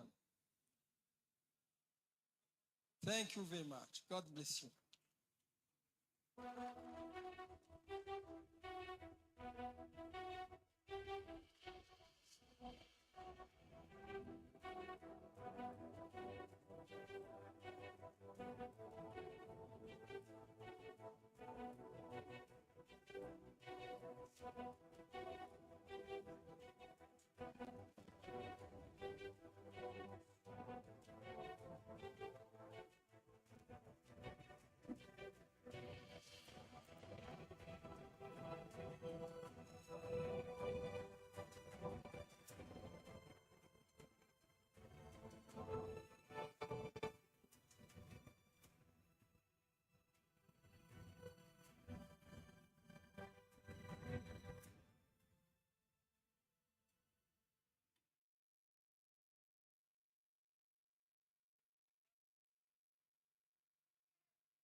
Throughout this journey, we interacted with all the district and town council authority along the route.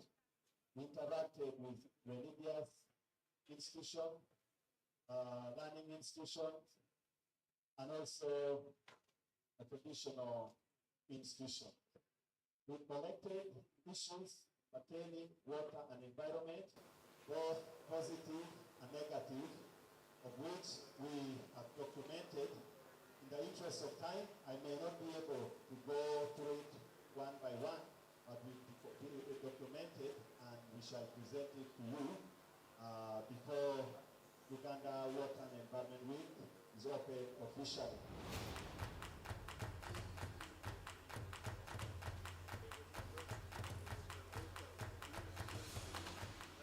These are our workers. They are ready to move 518 kilometers.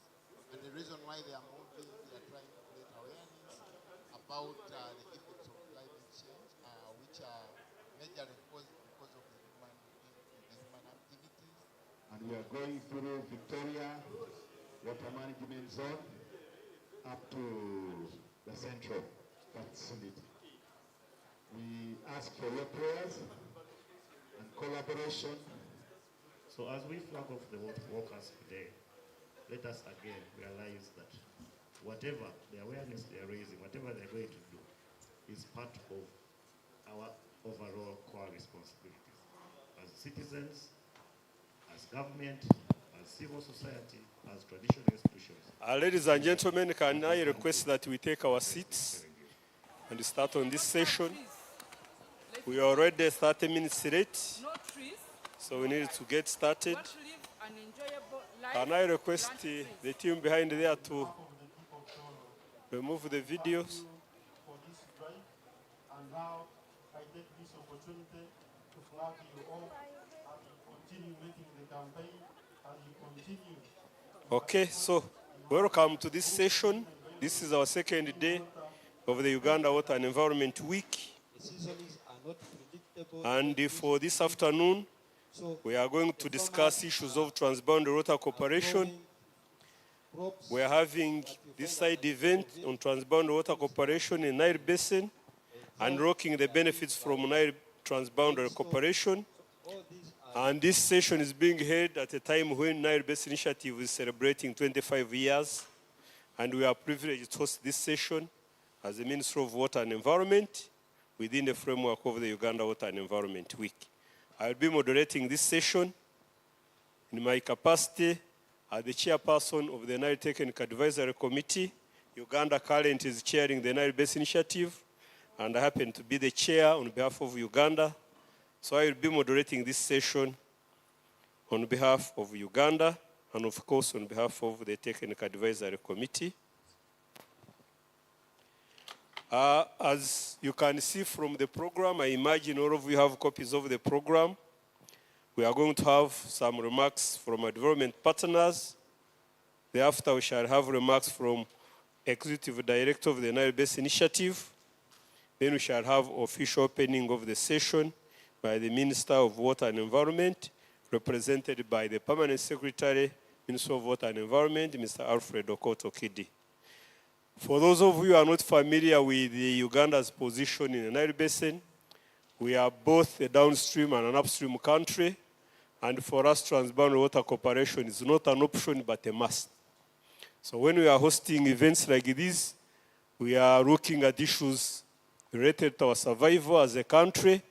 69% of Uganda's water resources comes from outside our borders. So if you cross Uganda's borders, we would be remaining with only 31%. So engagement, the Trans-Boundary Water Cooperation, cooperating and collaborating with our neighbors, either upstream or downstream, is something that we give special attention to. And that's why Uganda hosts the Nile Basin Initiative Secretariat in Entebbe, and we continue to look forward to having it transformed into a permanent river basin, a permanent institution, the Nile Basin Commission. Without much ado, I would like to take this opportunity to invite the representative of the development partners to come forward. I haven't yet confirmed whether we only have GIZ. Do we have EU in here? EU? Yes. Good. So let me take this opportunity to invite one of our development partners, European Union in Uganda, to come forward and make remarks on behalf of the development partners. After that, we shall also give GIZ an opportunity to make remarks. EU mission in Uganda, you can take the floor and give us your remarks.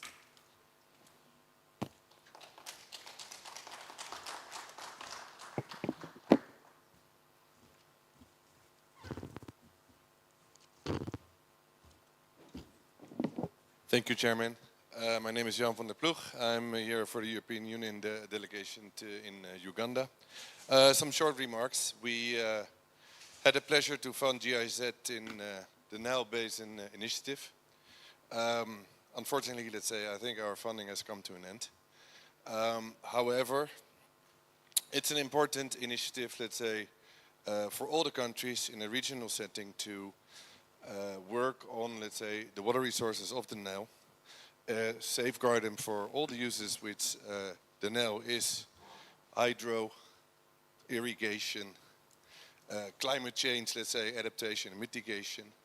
So in that respect, I think we look forward in a continuation of the Nile Basin Initiative into, let's say, the Nile Basin Commission. I will keep it very short because, as said, we funded the GIZ. GIZ is, my colleague is here, is, let's say, in the lead of the content of the project. I think it is an important thing. As we had in Europe, the first international agreement, as far as I was informed, was about the use of the river, the Rhine, in Europe. So I will, let's say,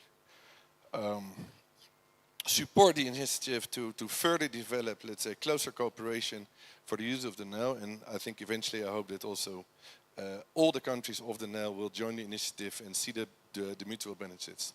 Then thank you, Chairman. Let's give an applause to the EU for the support. We do appreciate the support. And later on, I think we shall see the benefits of this support, which was provided through GIZ.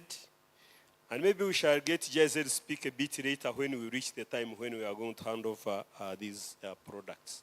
So thank you very much, EU. We do appreciate and we look forward to continued collaboration with you as you move the agenda forward. I would like now to take this opportunity to invite the Executive Director of the Nile Basin Initiative to come forward and speak to us. ED.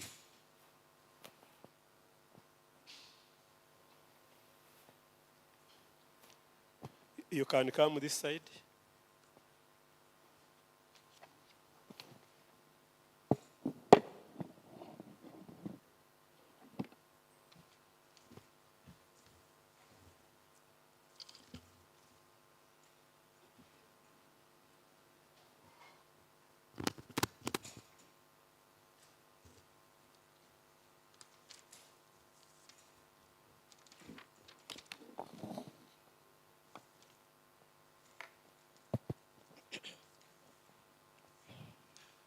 Thank you very much, Mr. Moderator.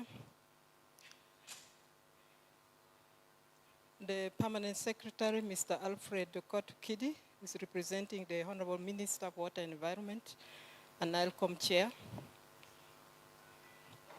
Representative of the EU mission in Uganda, member of the Technical Advisory Committee present, the representative of the development partners, distinguished senior government officials, invited guests, ladies and gentlemen, protocol observed. I'm greatly honored and privileged today to warmly welcome you to this important side event on transboundary water cooperation in the Nile Basin with a focus on 25 years of Nile cooperation under the Nile Basin Initiative. First and foremost, allow me to extend my sincere gratitude to Government of Uganda through the Ministry of Water and Environment for entrusting me with this important responsibility as Executive Director, Nile Basin Initiative. I wish to appreciate on behalf of the Nile Basin Initiative the opportunity for us to participate in this 7th Uganda Water and Environment Week. I wish to take this opportunity to congratulate the Ministry of Water and Environment and Government of Uganda as a whole for the great organization, colorful and successful hosting of the 7th Uganda Water and Environment Week, which focuses on raising awareness and promoting collective actions on matters of water, environment, and climate change. This is the first time NBI is hosting a side event at the Uganda Water Environment Week national event to enhance engagements on NBI activities. Our chief guest, allow me to congratulate Government of Uganda once again for the successful hosting of the 7th Nile Basin Development Forum and governance meeting that took place last year, and again now with the Uwewk. The theme for this year's Uganda Water Environment Week is rethinking collective action and innovative solutions to water, environment, and climate change crisis in Uganda. This national theme augurs well with the theme of the 25th anniversary of the NBI existence, which is NBI at 25, unlocking benefits from Nile transboundary cooperation. This side event today is sponsored by NBI, Government of Uganda, and GIZ as partner, and will be able to showcase Nile cooperation relevance under sub-theme 1, which is dealing with the sustainable access and utilization of water and environment resources for economic development. Distinguished ladies and gentlemen, we are all aware that the Nile is the longest river on earth. It's transboundary in nature. It crisscrosses 11 countries. The Nile Basin covers 10% of the continent of Africa and is a home to almost a quarter of the African population. The Nile offers opportunities for shared growth and cooperative planning, optimization, and pooling resources together for investments for transformative socio-economic development and improved livelihood of the citizens of the basin. However, compared to other major world rivers, the Nile does not provide an abundance of water, and for this reason, the Nile Basin is by far most water scarce. This situation therefore renders the basin to be of strategic importance for sustainable socio-economic growth based on cooperative arrangement of the transboundary water resources. Given the threats and pressures the Nile River is to sustain, there is no alternative to regional cooperation. One country cannot manage these challenges unilaterally. Coming together to find common solutions to the common problems in the basin is therefore crucial to ensure equitable utilization and sustainable management of the Nile Basin water resources. A huge and still untapped potential for hydropower generation and trade, power trade, food production, navigation, and intra-basin trade in agriculture exists. The basin has a young, dynamic, and fast-growing population that offers opportunities for labor and commodity markets. Vast and pristine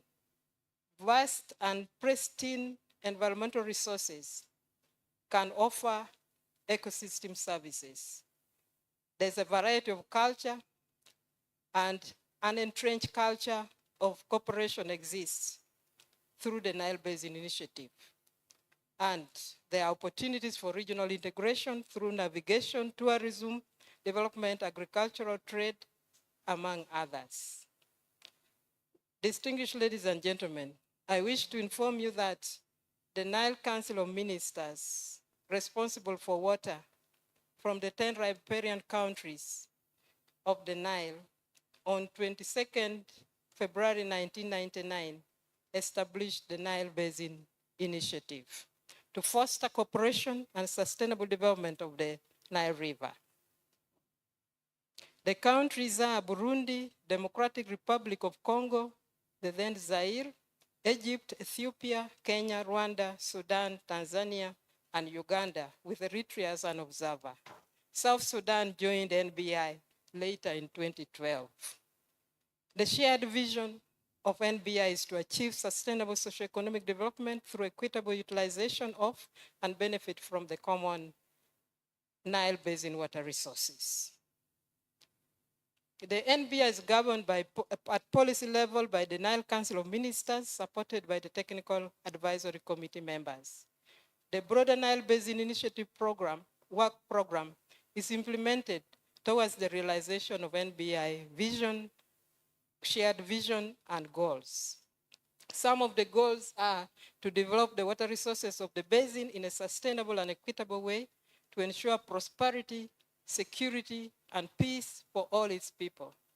Ensure there's efficient water management and optimal use of the resources, and ensure that cooperation and joint actions between the riparian countries are done seeking win-win gains. It also focused on targeting poverty eradication and promotion of economic integration. We are all aware that in order to operationalize this, the Nile Basin Initiative has 3 centers. One, the Secretariat, is established in Uganda at Entebbe, with its 2 other arms, subsidiary arms, in Kigali and Addis Ababa. The Nile Basin Initiative has since its establishment, its inception, served as an invaluable platform, bringing members together to engage in regular discussions and make collective decisions regarding the responsible management and utilization of the common water resources. This collaborative approach has been instrumental in benefiting numerous stakeholders across the region. Currently, the Nile Basin has a 10-year strategy that sets out 6 goals, which are aimed at contributing to the achievement of the SDGs in the Nile Basin region, while positioning NBI as a significant partner for at both continental and global level. The goals include water security to meet the rising water demand in the basin, energy security to unlock and optimize the huge hydropower potential, food security to enhance agricultural production and productivity, environmental sustainability to protect ecosystems, restore degraded ones, climate change adaptation, and transboundary water governance to bring citizens together to build a common ground for win-win benefits. This strategy is well aligned with the member states' development plans, the regional and international commitments, including the UN Agenda 2023 and the African Union Agenda 2063. Distinguished ladies and gentlemen, allow me at this opportunity to pick a few of the benefits that are rising from Nile cooperation. This year's Nile Day regional commemoration and the 25th Nile Basin Initiative celebration that took place in Bujumbura, Burundi on 22nd February was conducted under the theme of unlocking benefits from transboundary cooperation. Over 25 years, NBI has served as the only platform for dialogue, a catalyst for change, fostering regional integration, enhancing competitiveness, and unlocking the Nile Basin's immense potential for Africa and beyond. Through dedication, a lot has been done in the areas of water governance. Through dedication of the member states, a lot has been done in the areas of water governance, knowledge and information management, and investments that have translated into benefits. In terms of common platform for institutionalization of cooperation, NBI provides institutional mechanism to manage the common Nile Basin water resources. The impact of the platform has been established to build confidence among member states, facilitate basin cooperation, and promote regional peace and security. NBI has also facilitated stakeholder dialogue, engagements while disseminating information and increasing visibility surrounding the Nile Basin issues.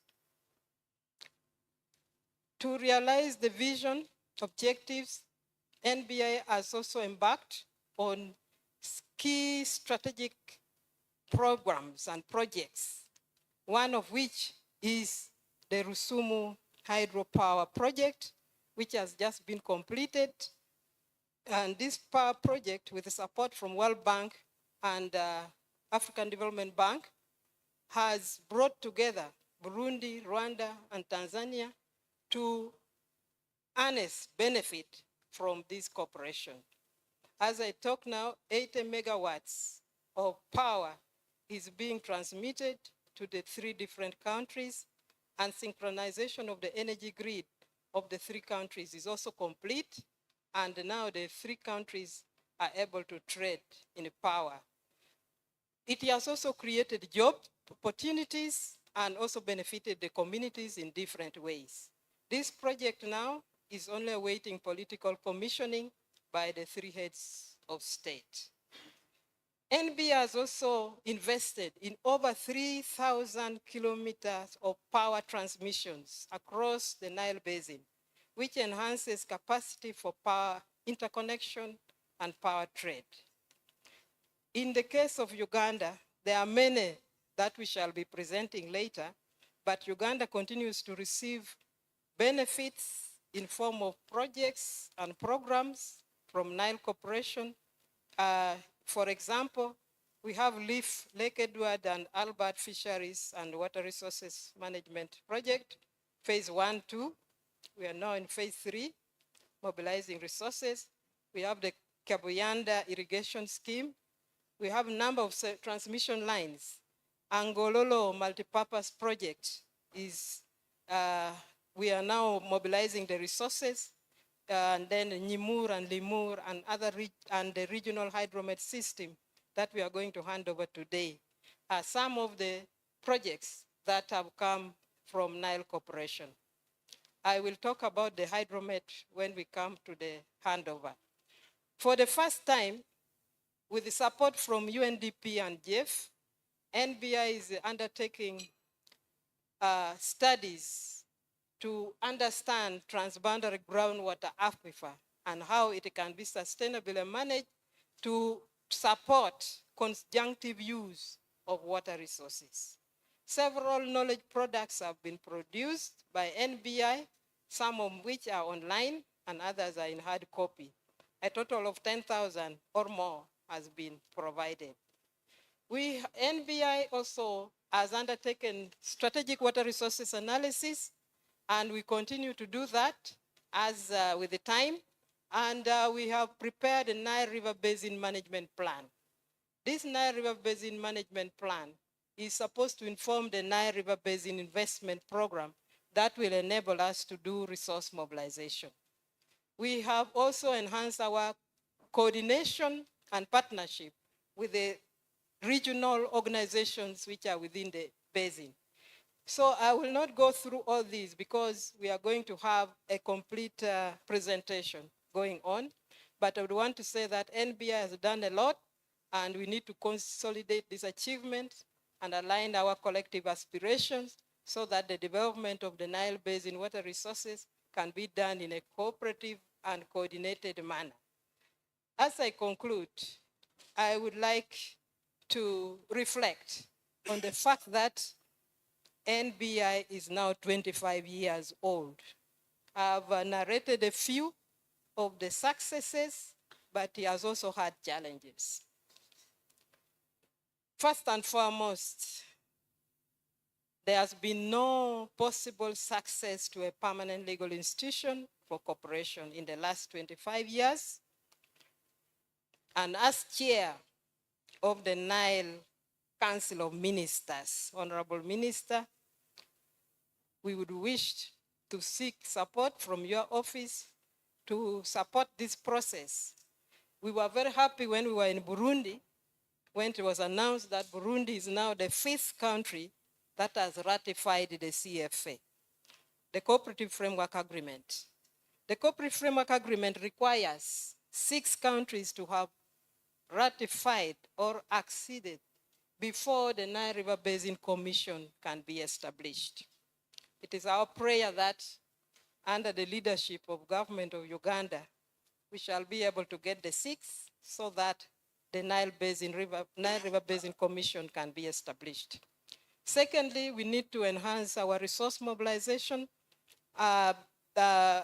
efforts because an estimated investment amounting to US $6.5 billion is required to implement priority actions in the different countries in the medium term.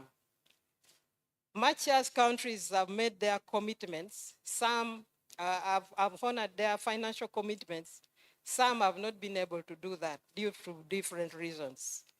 We also have just heard that some of our development partners are not able to continue with supporting us, but I'm hoping that there's still room for conversation and communication.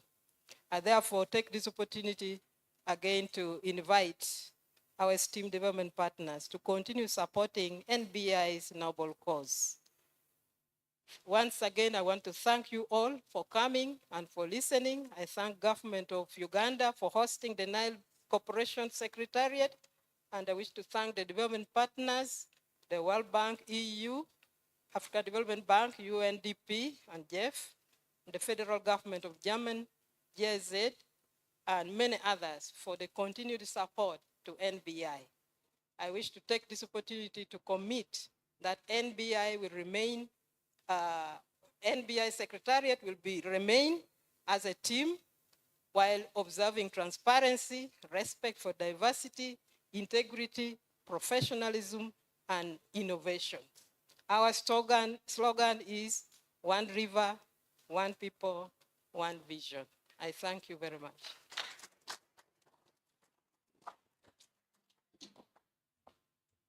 Let's give the ED another applause. The ED of NBI used to be the chairperson of the National Organizing Committee for the Uganda Water and Environment Week. So she chaired 6 Uganda Water and Environment Weeks. So I took over from her, and I'm handling the first one as the chair. So the 7th, but we thank you for the leadership and of course also the capacity you built within the team. And we do appreciate your inputs, your comments, where you reiterated the importance of working together to find solutions to common problems, but also recognizing that we have a lot to benefit from the shared Nile water resources, and indeed we need to consolidate the gains and scale them up. And later when we listen to the presentation on the benefits of cooperation with focus on Uganda, I think we'll appreciate that much more. Without any further ado, I would like to formally invite the Permanent Secretary, Minister of Water and Environment, representing the Honorary Minister of Water and Environment, who is the chairperson of the Nile Council of Ministers, to come and deliver the speech of the minister and formally open this meeting.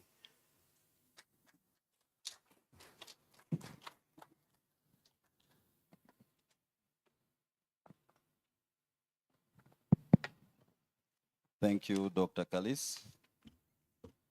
I carry sincere apologies from the Minister for Water and Environment. They are on assignment. We were with him yesterday for a very short time.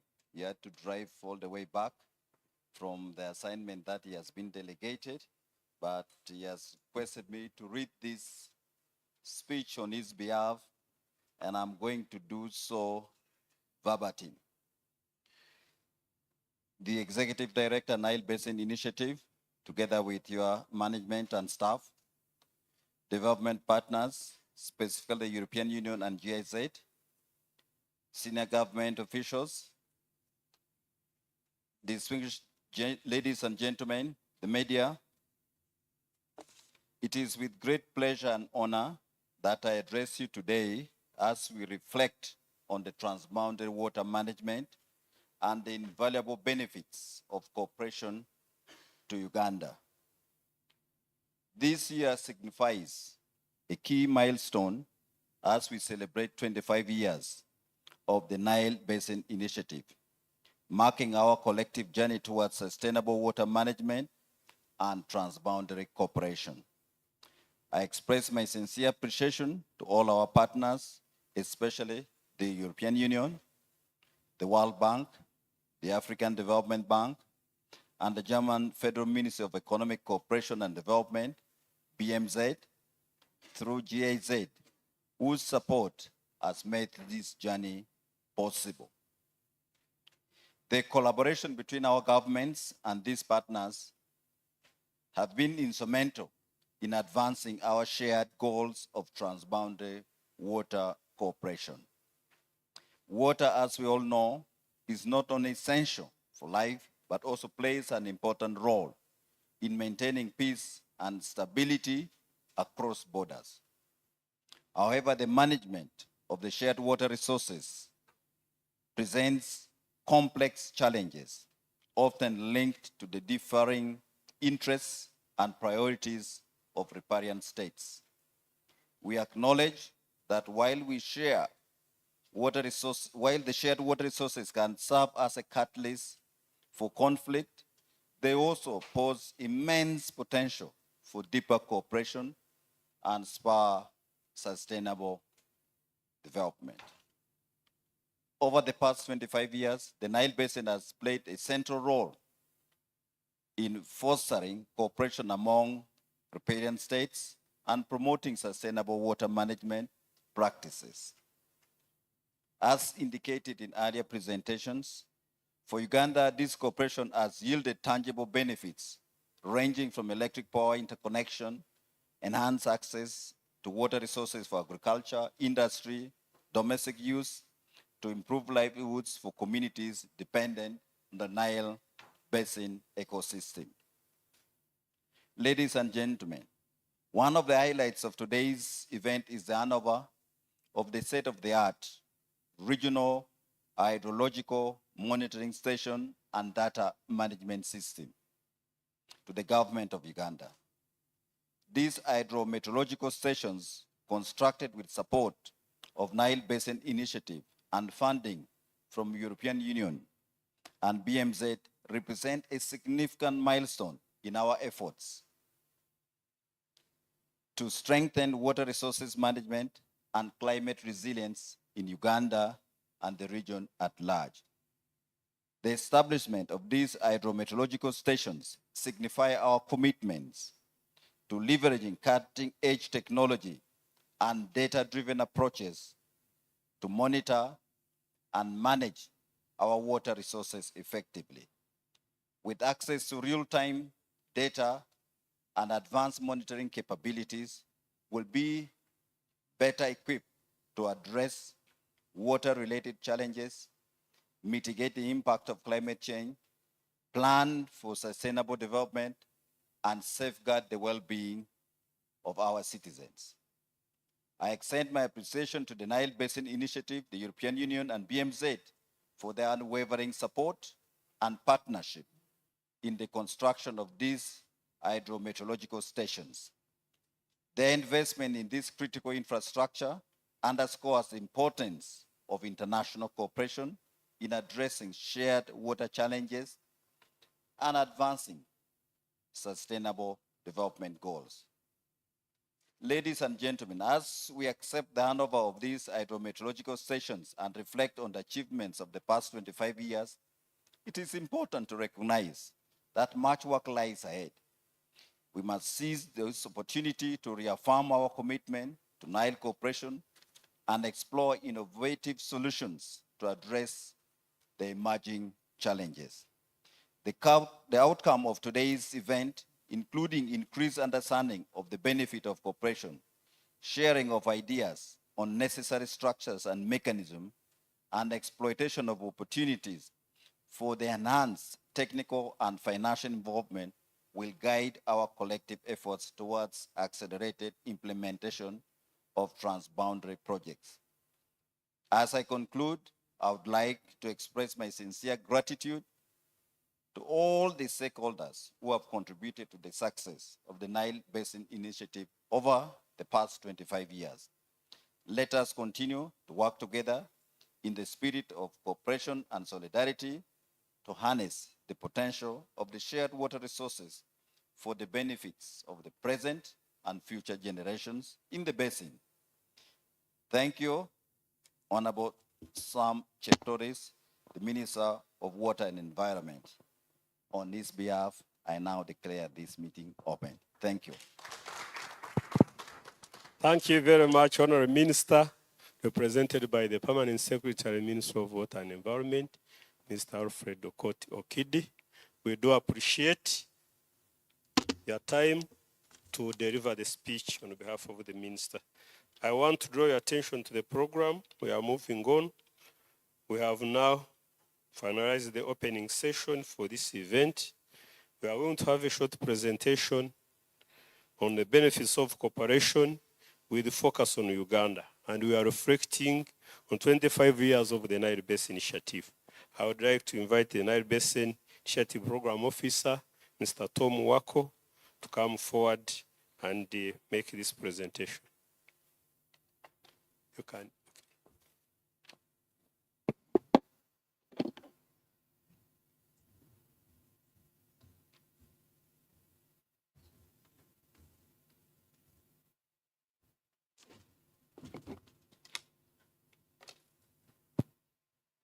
Thank you, Mr. Moderator. On behalf of the Executive Director, I will present the benefits of cooperation for the last 25 years with a focus on Uganda. The technical team, can you screen my presentation, please? Yes. As you note, the 25 years is quite a long time, and sharing it in 20 minutes is a tall order, but I'll try to highlight some of the highlights that are pertinent to Uganda. The outline will focus on the ED has mentioned the 10-year strategy from 2017 to 2027, the 6 goals, and then I will explain a bit more on those goals. I will show some infographics on the achievements that have been registered in the past 25 years. I will give some contextual background of Uganda, answering the why, the what, and when. Then we look at the benefits of cooperation, and we are sharing this in the context of unlocking the benefits of cooperation under the Nile transboundary. So these are the 6 goals, which are our main rallying points in terms of contributing to the region's development. And I will not labor much. The ED has explained. These are the achievements that we've so far had. We've been working under one vision, objective, which has been highlighted also. This still remains relevant even 25 years after. We are looking at sustainable development of the Nile. We are looking at equity. We have 10 countries working together. We have been working together for the last 25 years. So in terms of numbers, that shows that we've been strong in terms of building confidence and trust and also contributing to the regional transformation. Still in terms of numbers, in the area of knowledge and capacity, we've developed so many knowledge products. We have policies and strategies. We have a number of people who have trained under the NBI, but also under the strategies and policies, we have a dedicated portal on NBI policies and strategies, which you can access on our NBI website and and get the details about our policies and strategies. We've had on the investment agenda a number of projects prepared, and I will highlight those that are relevant to Uganda in the subsequent slides. But in a nutshell, investments worth 6.5 billion US dollars have been prepared, and once these are implemented, they will contribute to a number of priority areas of development in the region. We've been working under 3 centers, and the NBI Secretariat focuses on the basin cooperation as the key area, as well as water resource management. In a nutshell, we are more of a knowledge institution and trying to facilitate cooperation among the countries. But also our sister institutions in Addis Ababa and Kigali are focusing on championing the investment agenda of the Nile by identifying areas where they can do optimal investments that is based on water resources. So far, we've prepared around 84 investment projects, and about 15% of these have progressed to implementation, and we continue in an effort to mobilize resources to implement all the investment projects that have been prepared.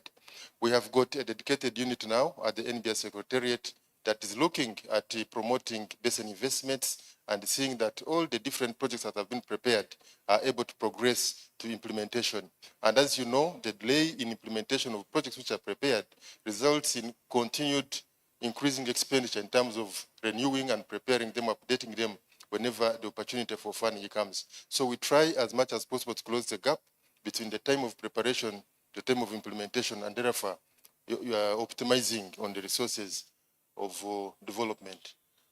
In terms of contextual background, I think a lot has been said about Uganda and the Nile Basin, but in the story of the Nile, you'll remember the story of Speak coming to Uganda in 1862. It's about the Nile and it's about Uganda.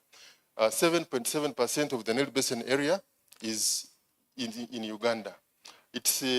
Uganda has also played a very critical role in terms of keeping the countries coming together to cooperate in the sense of hosting the regional institutions that have evolved to the current NBI.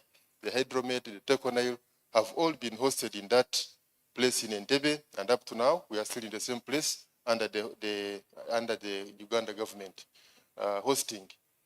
We hosted under the Shared Vision Program. This was a program which was implemented between 2002 and around 2010. This program was aimed at building capacity and also building an enabling environment for countries to work together. And therefore, once there is common understanding, the investments that can be done that are transformative can easily be jointly implemented. So Uganda was offered to host the confidence building and stakeholder engagement project, as well as the socio-economic development and benefit sharing project. These were 2 critical software projects, but were very important in terms of highlighting areas that are strategic in terms of moving forward the investment agenda. We've also had Uganda host a number of Nile Days as a secretariat.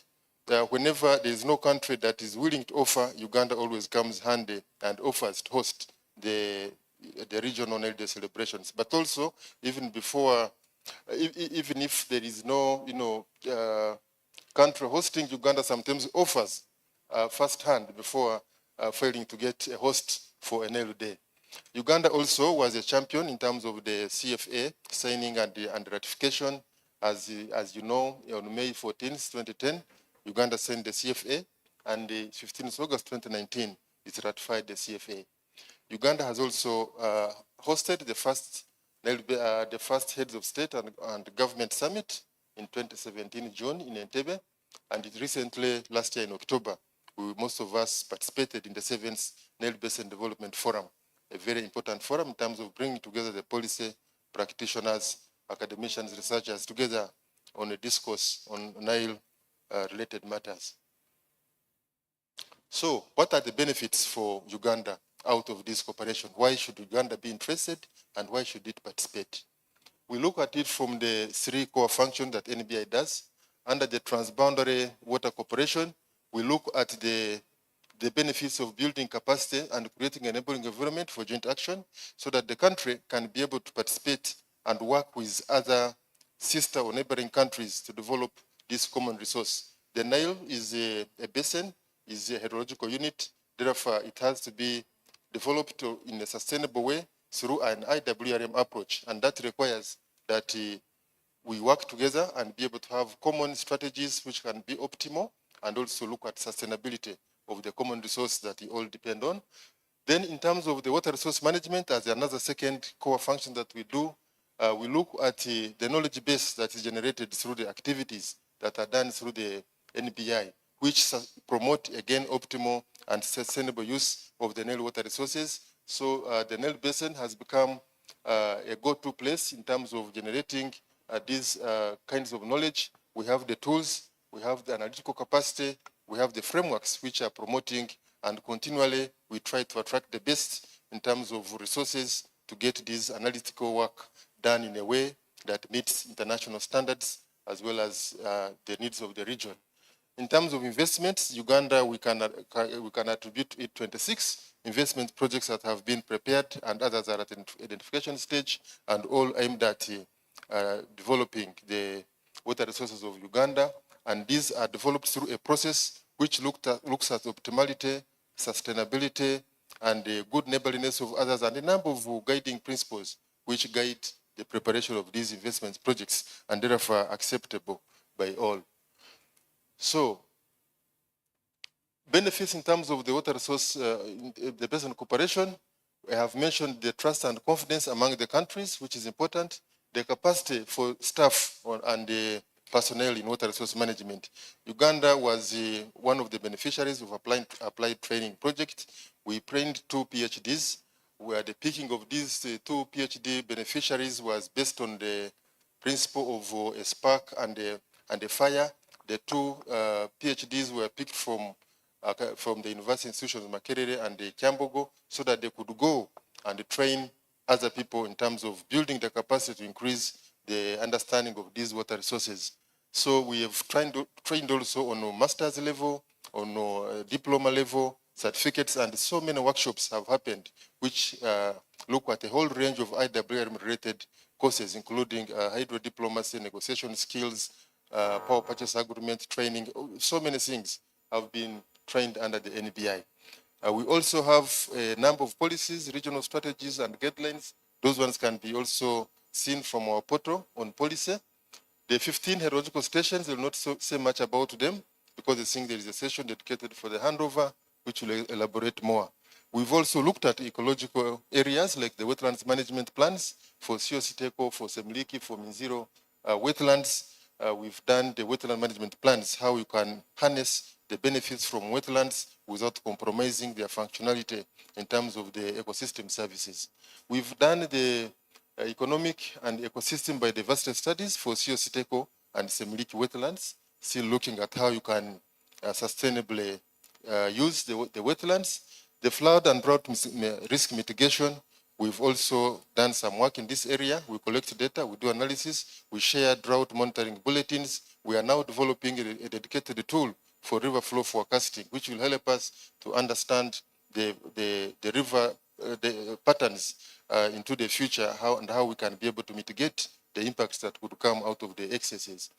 Then the water quality monitoring and the multi-criteria analysis, trying to look at how we can do investments that can try to help in terms of the degradation and water quality. We have a dedicated project that is looking at establishing a parallel water quality monitoring network that is aligned to the hydrological monitoring network. We are putting sensors in these stations, the hydrological stations that have been installed, and these sensors will help to provide data on water quality in an automated way.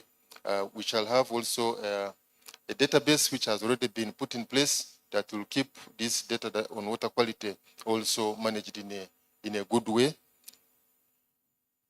These are the projects under the investments. We have got one project, the LEAF project. The ED mentioned LEAF 1 and LEAF 2 and LEAF 3, which is under preparation now. A lot has already been achieved by the countries that are sharing Lakes Edward and Albert. And you can see from here some of the activities that have happened. You can see the meetings that have gone into this. You can see the boats that have been delivered for the countries, and the benefits, of course, which you can see on the other side, the fish that is shared and the market that is created and the environment that has been improved through the support of this project, the Lakes Edward and Albert Fisheries Project. It has been funded under the African Development Bank, but it's on a loan or credit basis. So in terms of what it has put in the countries, it has harmonized fisheries policies, cooperative frameworks for joint investment, for joint management of lakes. It has improved the beach management and institutional frameworks for basin management. Surveillance boats have been put in place so that the lake is surveilled. A mobile laboratory has been delivered so that you can continually check on the quality of the water and its suitability to manage the fish resources. Then the cooperative agreement for joint management has been signed between Uganda and the DRC. Then integrated fish landing sites have been also put in place, 5 of them in Uganda. This is in Rukunjiri Day, Rwenshama, Mashuru, and Kitabere. A number of people, of course, have also benefited from this project.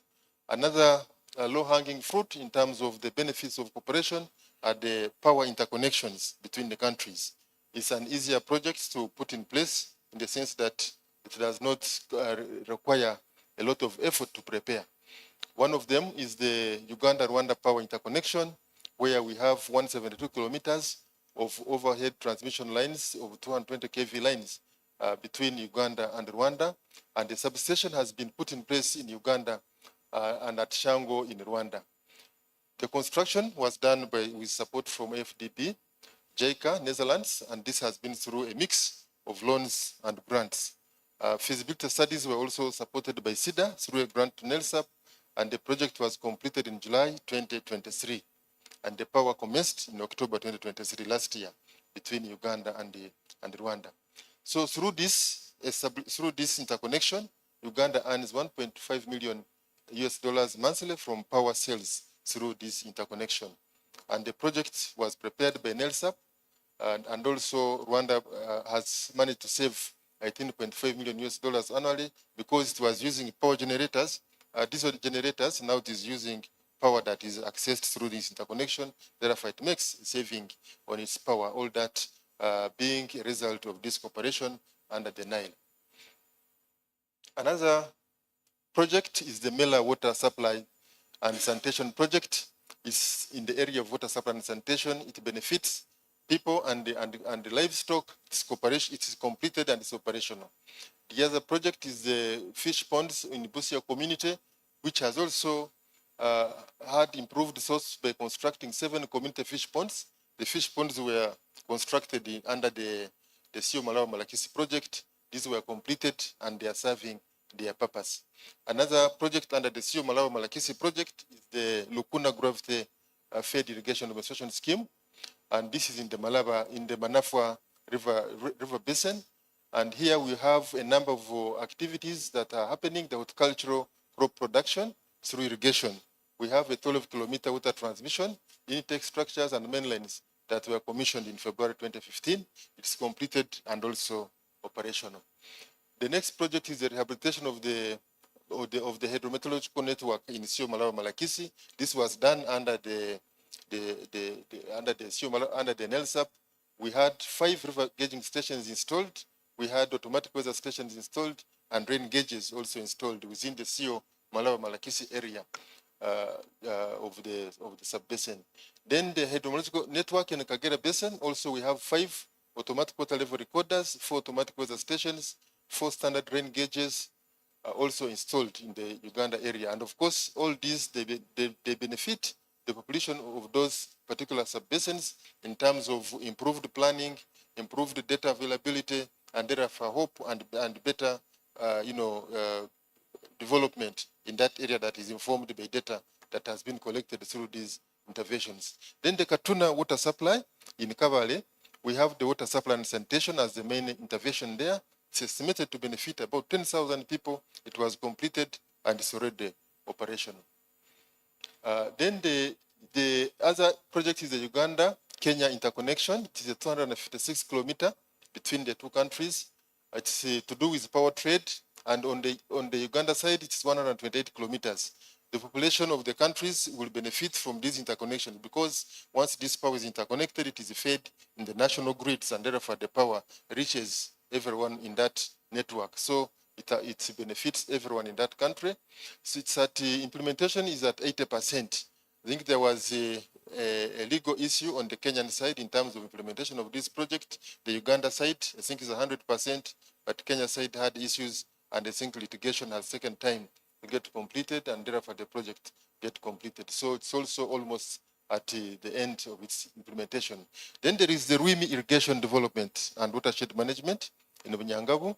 It's an irrigation project with a command area of 4,000 hectares. It is prepared, ready for investment. Then the Mwanza, Uganda-Tanzania Power Interconnection. It's a 640-kilometer transmission line. It will improve energy access and also cheap cross-border energy trade. The population of Uganda, and of course, will benefit because it is for the whole grid. The project is ready, awaiting funding and moving to implementation. Then there is the Uganda DRC transmission line. It is a 220 kV line of 306 kilometers, of which 72 kilometers are in Uganda. Of course, the whole population of Uganda will benefit. The population is prepared, and I think it is in advanced stages of funding from African Development Bank. So the negotiations are ongoing to get it off the ground. Then there is the interconnection and synchronization of the power transmission lines between Uganda and Rwanda, which was completed in June 2023. And the two countries have already started the trading of the power through this 172-kilometer line, the Shango-Mbarara interconnection. Then in November, and Uganda sold to Rwanda that amount of power in that. I think this one I mentioned it even earlier. It's a completed project. Then there is the Kavuyanda Multipurpose Water Resource Development Project. It's in Isinjiro, and it has a command area of 5,000 hectares, and it also has a power component, 0.16 megawatts of hydropower, and it has also a reservoir of 7.8 million cubic meters. It's estimated to benefit 200,000 people. It is prepared, and it is now under the government of Uganda. I understand the implementation has started on this particular project. We have the project between Uganda and South Sudan, the Nyimur.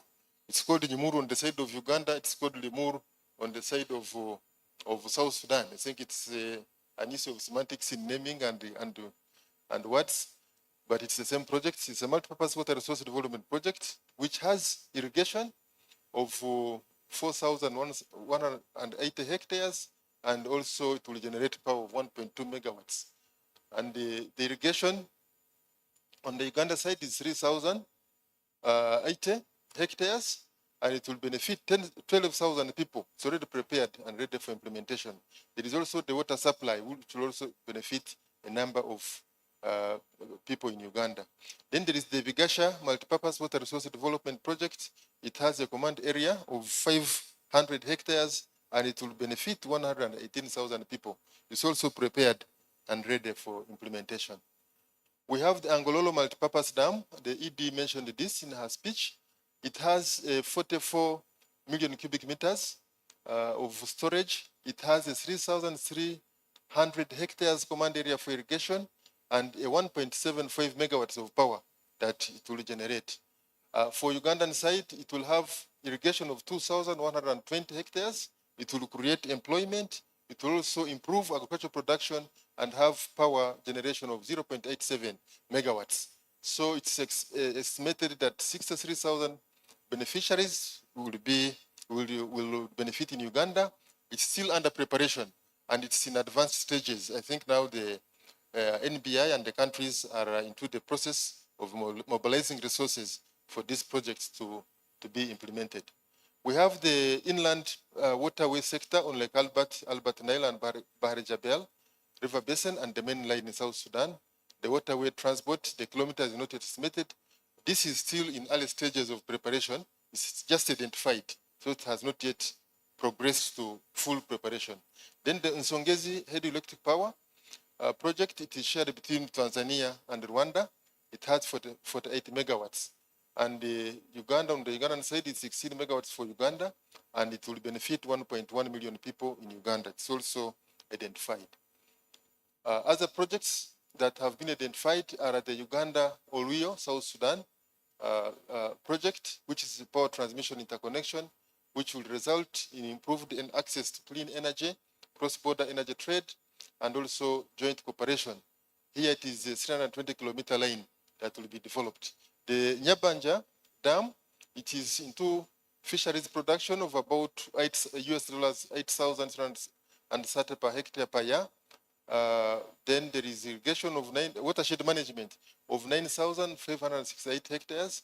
Then there is beekeeping estimated to be $15 per hectare per year. Dam with capacity of 8.5 million cubic meters. And this will benefit about 12,000 persons in the Nyabanja area. Then the Simliki hydropower project, it is a 72 megawatt hydropower that will be shared between Uganda and DRC, and it will result in increased and reliable energy and trade among the two countries, Uganda and DRC. There is also reduced electric energy costs because of the increased number of options of accessing energy, and also reduced technical losses and improved planning of energy infrastructure for the basin.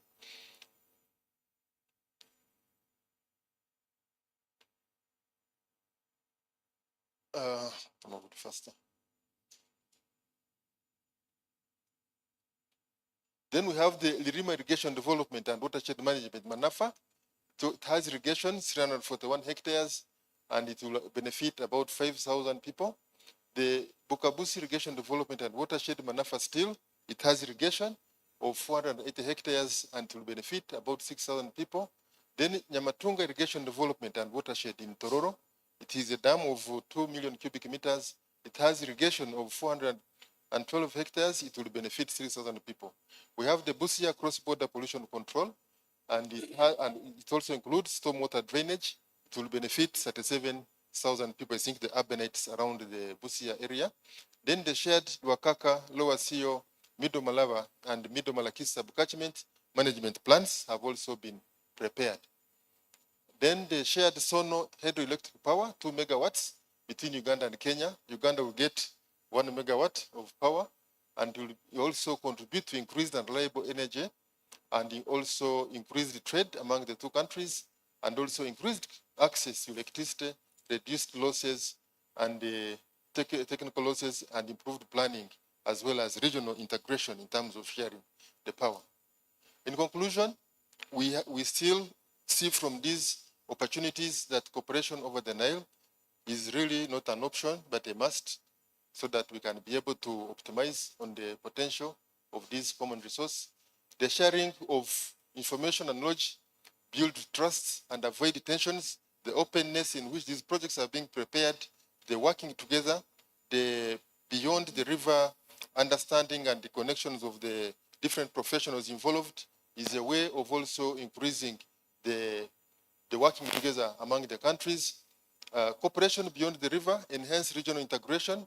Therefore, NBI is ready to collaborate. Of course, NBI provides a starting point, stimulates that cooperation even beyond the water resources.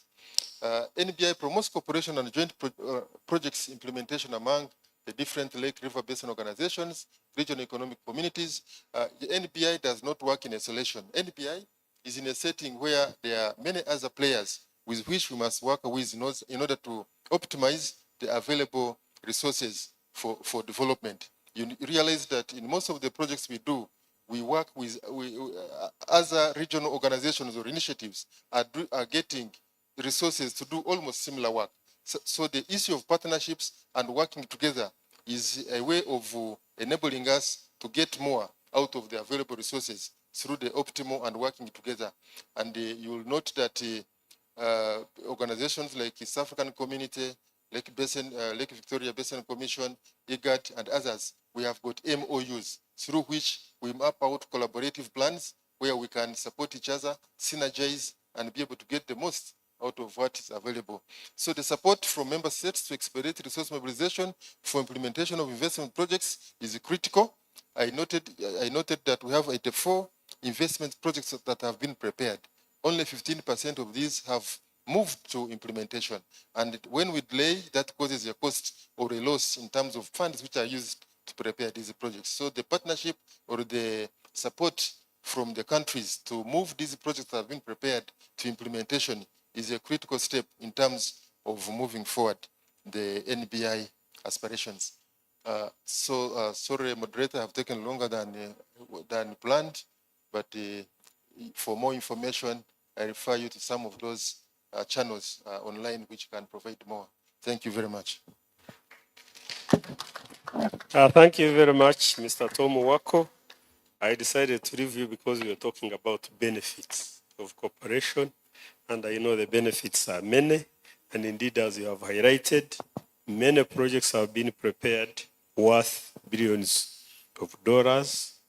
Some have been implemented, but a number of them still have to be implemented, so mobilizing resources is going to be key. But of course, highlighting the benefits to the people of Uganda is very important, and I'm sure the audience here, we are getting, many people are hearing about the benefits of cooperation for the first time. And we want to thank you for highlighting this, and also want to thank NBI for joining the Uganda Water and Environment Weeks, and I do hope that this is a start of the continuous engagement. So the team at NBI, every March you have the Uganda Water and Environment Week, so just plan for it so that we can continuously give a feedback to Ugandans so that they can know why we are engaged in these activities. Previously, people would think that we are enjoying to fly, and whenever we would be out, people would say, "You have traveled again." So when people don't see, they say, "We know you traveled." So I think people now see why we travel. So Engineer Sowed, when you say you are going to Rwanda or where, you and the team, I think people should now appreciate that you are not going there to enjoy yourself. You are going there to actually negotiate on behalf of Uganda so that you can get these benefits. And I think once benefits start being seen on the ground, we will not be having any questions. And today, we already show the benefits of cooperation in a session that will follow. Now, we have a panel discussion that is going to take place now. And we are going to have people who have been part of this Nile journey, some for decades, indeed, but everybody has been part of this journey for many years. I'm going to invite them to take the floor. Let me start with Dr. Malte Grossman, who is the head of the Nile Basin projects under GIZ. He has been part of NBI. You can take the floor for a while.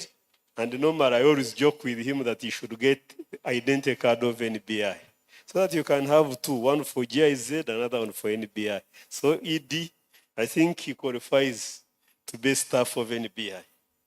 Okay, so take the floor. I'm going to invite Dr. Nicholas Saza, who is a transbound water management consultant. Again, has been part of the Nile, but has gone beyond the Nile, and he supports many, many other countries, but he still has very, very strong interest in NBI and has been supporting the various programs.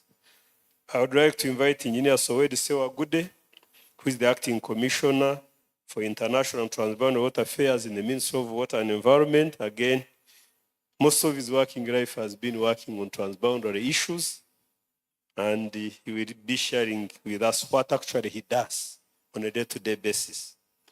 I would like to invite Mr. Patrick Osbert Kahangire, I think the oldest here in the Trans-Boundary Corporation. Let's give him a big applause. Mr. Patrick Kahangire was the first director of water development in this ministry. He's the one who shaped the water sector in Uganda. And all of us are enjoying his fruits. But he was also the second executive director of the Nile Basin Initiative, seconded by Uganda. And Dr. Florence Grace Adong is the second Ugandan to take that position after 20 years. He told us after 20 years. So he took it up, and Dr. Florence is coming after 20 years. So Mr. Patrick Kahangire will tell us why he actually has been part of this journey and why he's still here to actually tell us about this. Maybe we see what unfinished business is there. Then we have Dr. Michael Kiza, who is the Deputy Executive Director of the Nile Basin Initiative, again, holding the mantle, ensuring that cooperation on the ground is taking root. Now, I have some questions for you. Unfortunately, we don't have any gender balance, but you know we have an ED who is heavy. So the ED can actually balance up for these men. So I think we are not doing badly. So when he's speaking, speaks on really covering all of this. So, but sorry that we don't have this, and that's why we need to give more attention to bringing on board ladies. We have actually a program going on by the World Bank where they have male champions promote ladies in Trans-Boundary Cooperation. I'm one of the champions. So we are trying to see how we promote ladies to join the Trans-Boundary agenda. So maybe in a few years' time, we'll be having this panel well balanced. But I want to call upon the ladies, come up and join the ED and the rest of the team so that you can have many ladies here. Now, I'm going to start with you, Engineer Sowet. You work for the Ministry of Water and Environment. You represent the government of Uganda in transboundary engagements, and you actually sleep and dream transboundary water resources management. I don't think there's anything else you think about. So when you are sleeping and dreaming, you are thinking about how you can improve the way we manage these resources. So transboundary water resources management has actually emerged as a priority in the country, in the region, and all over the world. Actually, we are talking about transboundary water coalition. What are the challenges to this, and what needs to be done by the member states to benefit from opportunities provided by this trend of transboundary cooperation? Over to you, Engineer Sowet. Thank you, Dr. Calist. Good morning, good afternoon, everyone. It's a pleasure to be at this event, but also justify why I always travel. It's not just for fun, but to achieve what Tom has been presenting. But well, these benefits as presented by Tom are quite encouraging, but they are not without challenges. And I think key of these challenges, as asked, is we realize that there are lots of competing interests with, between the countries that share these water resources. For example, in the Nile Basin, there are 10 countries within the NBI, but also the 11th one, Eritrea, which is not part of NBI. These have different ways of how they are looking at this, exploiting these water resources.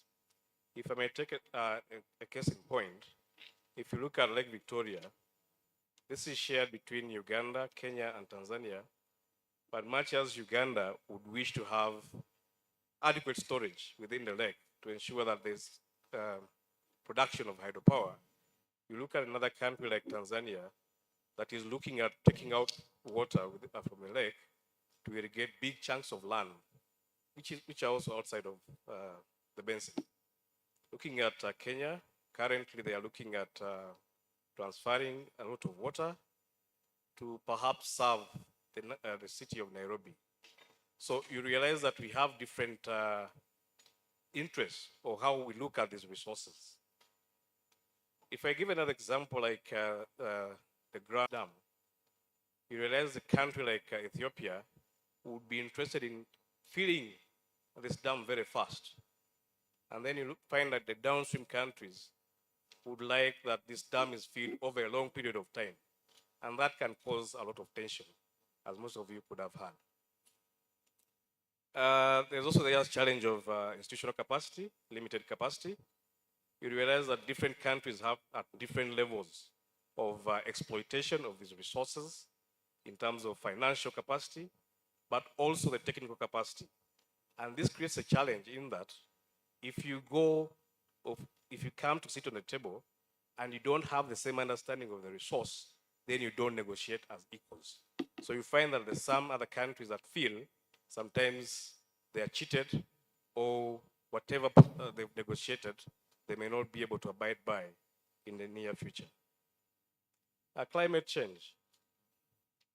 We note that there's increased variability in the occurrence of water resources as a result of climate change.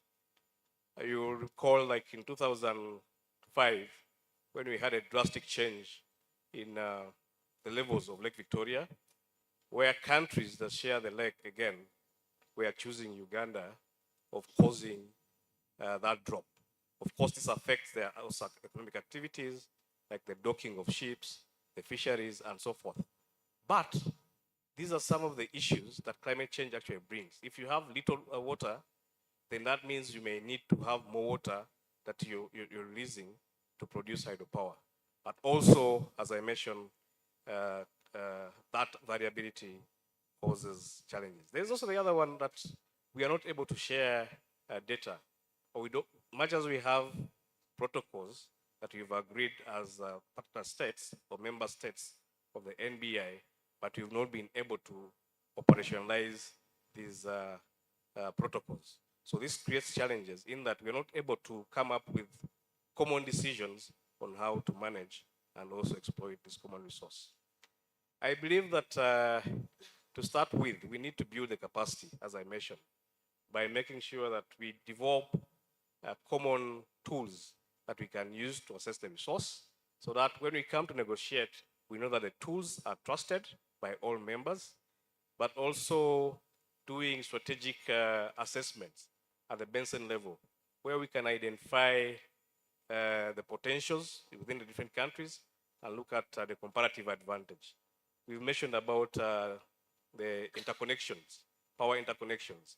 If Uganda was only looking inwards, then you would not be able to explore the potential in the other countries like DRC, South Sudan. So we believe that this would help us to basically apply the principle of benefit sharing for which NBI is anchored. I think we also need to promote trust through creating awareness within the public, but also the political leadership. This will help us to ensure that there's cooperation or deeper cooperation and understanding of each other's challenges. The joint investment projects, this will also be key, because there's some areas where one country cannot develop these resources. A case in point is Angololo, the Malpapas Dam, which has been mentioned, which is just right at the border of Uganda and Kenya. If we do not cooperate between the two countries, then we cannot develop this kind of resource. But also, when we develop these joint projects, we are able to deepen cooperation. So, Chair, in the interest of time, I will keep it at that, but there are a number of challenges and solutions that we can make. Thank you. Thank you very much, Engineer Sowedu, for that. Indeed, building capacity, you can't cooperate when you have varied capacities, but also we need to ensure that there is trust that is built among the cooperating states, and then planning together becomes very, very important. I want to come to you, Dr. Azza. You have done a lot of work regarding planning and implementation of sustainable investments in the basin. And for the first 25 years, the Basin Initiative has been investing in resources, to prepare projects that are transboundary, that are transformative for the benefit of the basin. What are the critical bottlenecks that NBI can tackle to expedite implementation of these projects? Thank you, moderator, and good afternoon, colleagues. Over the past 25 years that NBI has been in existence, it has prepared a number of investment projects. In total, You more can than move the mic 170. closer.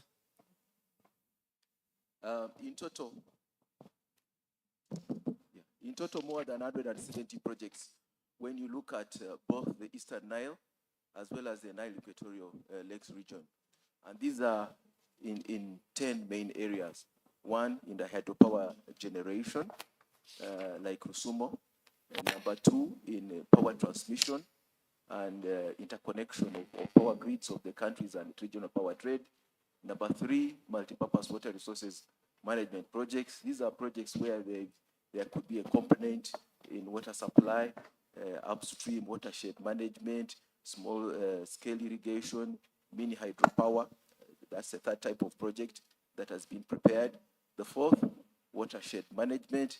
The fifth, irrigation and drainage projects, like the Kabuyanda project that Mr. Tom has highlighted. The sixth, water supply and sanitation. Seven, water resources monitoring and assessment. We are having a handover of hydromet equipment this afternoon. The eighth, ecosystems protection and conservation. Ninth, transport and navigation. And 10th, fisheries and aquaculture production, like under the LEAF project. Close to 100 million US dollars has been used in upstream project preparation activities, and you've heard those projects have the potential to leverage about 6.5 billion in downstream investments. And if all projects are implemented, they have the potential to benefit 24 million people within the Nile Basin. The main problem, the main bottleneck, in my perception, is one, and that is that very few of those projects manage to make it beyond feasibility to reach resource mobilization, implementation, to deliver the benefits that are needed. Only 16% of the 170 projects prepared have gone beyond feasibility. Two-thirds of all the 170 projects are at the level of pre-feasibility and identification. The other related challenge is the age of projects that we have in the pipeline. The median age of the projects in the pipeline is 14 years. Now, 14 years is a long time for a project to be at planning stage, but that is median age. It means within the pipeline we have projects that are 30 years, 30 plus years old in the pipeline. So, what could be the cause leading to this slow rate of progression to implementation? There are multiple, and I'll try to highlight a few of them. One is the issue of priorities. In the past, there was enthusiasm that there's huge demand for investment, for economic development in the basin, and projects were identified and prepared. But sometimes when it got to the stage of trying to hand them to the country so that they can commit resources, they were not aligning very well with national priorities. So a lot of projects were stranded at that level. Related with that is shifting priorities. Sometimes projects are started when they are national priority, and then along the way, government maybe changes priorities. It issues a new cabinet paper defining new priorities, saying, for example, the focus will now be on transforming natural resources or industrialization or something like that. And then a project that had priority previously is left stranded. Sometimes the priorities are because of change in the political leadership in the ministry that is fronting the project. You have a minister who comes and goes to the NBI and says, we would like your support to prepare this project. It's very important for us, and we're prepared to commit resources for its implementation. The minister is replaced, and there's a new minister, and the project doesn't enjoy that much priority anymore. And then for transboundary projects, there is a challenge because often they involve more than one country. And you may have an issue that they are not enjoying the same level of priority within the countries that are cooperating. So there may be one country that is very keen to move forward with the project, and in the other countries, the processes are slow. So the project remains in that stage for a long time. The other is late marketing of projects. In the past, the NBI has been waiting until the project feasibility studies are completed, environmental social impact studies are completed, and the studies are showing the project is feasible. Then they begin preparing bidding documents and so on, and then beginning to market. That is late. That is late. The new approach is that from the time of project conception, we should already be looking for potential people that can support. So that has been one of the challenges, that beginning to look for potential financial starts much later on in the process. The other is with budget limitations.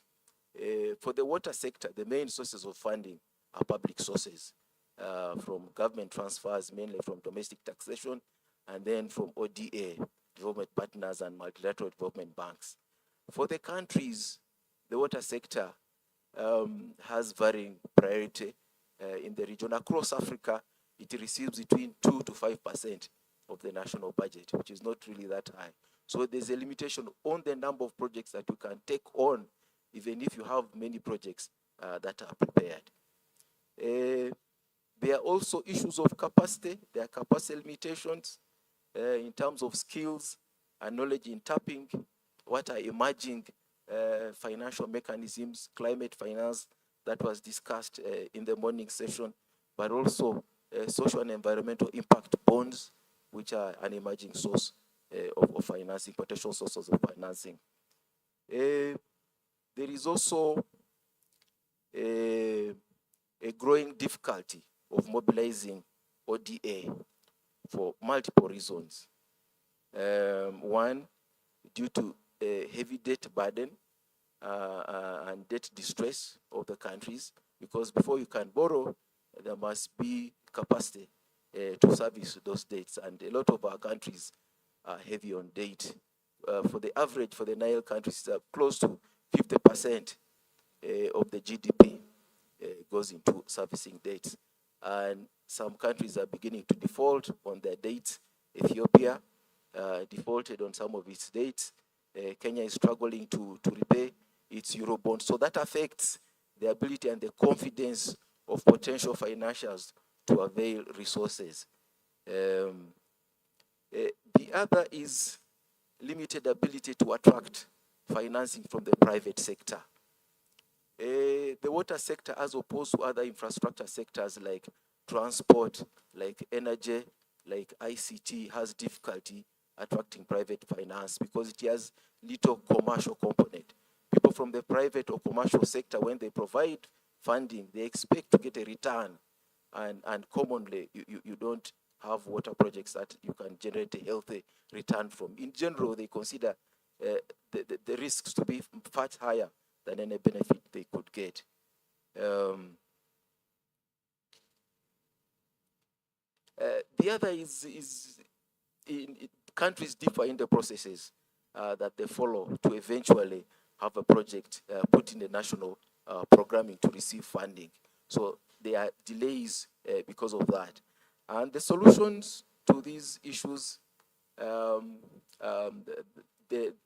two arms of the NBI that prepare investment projects now have to be conscious that anytime they take on a project, there must be evidence that it is a national project. Sometimes even requiring that a country submits a letter of commitment that once the project is prepared, they will prioritize it and provide funding for it and mobilize funding for it.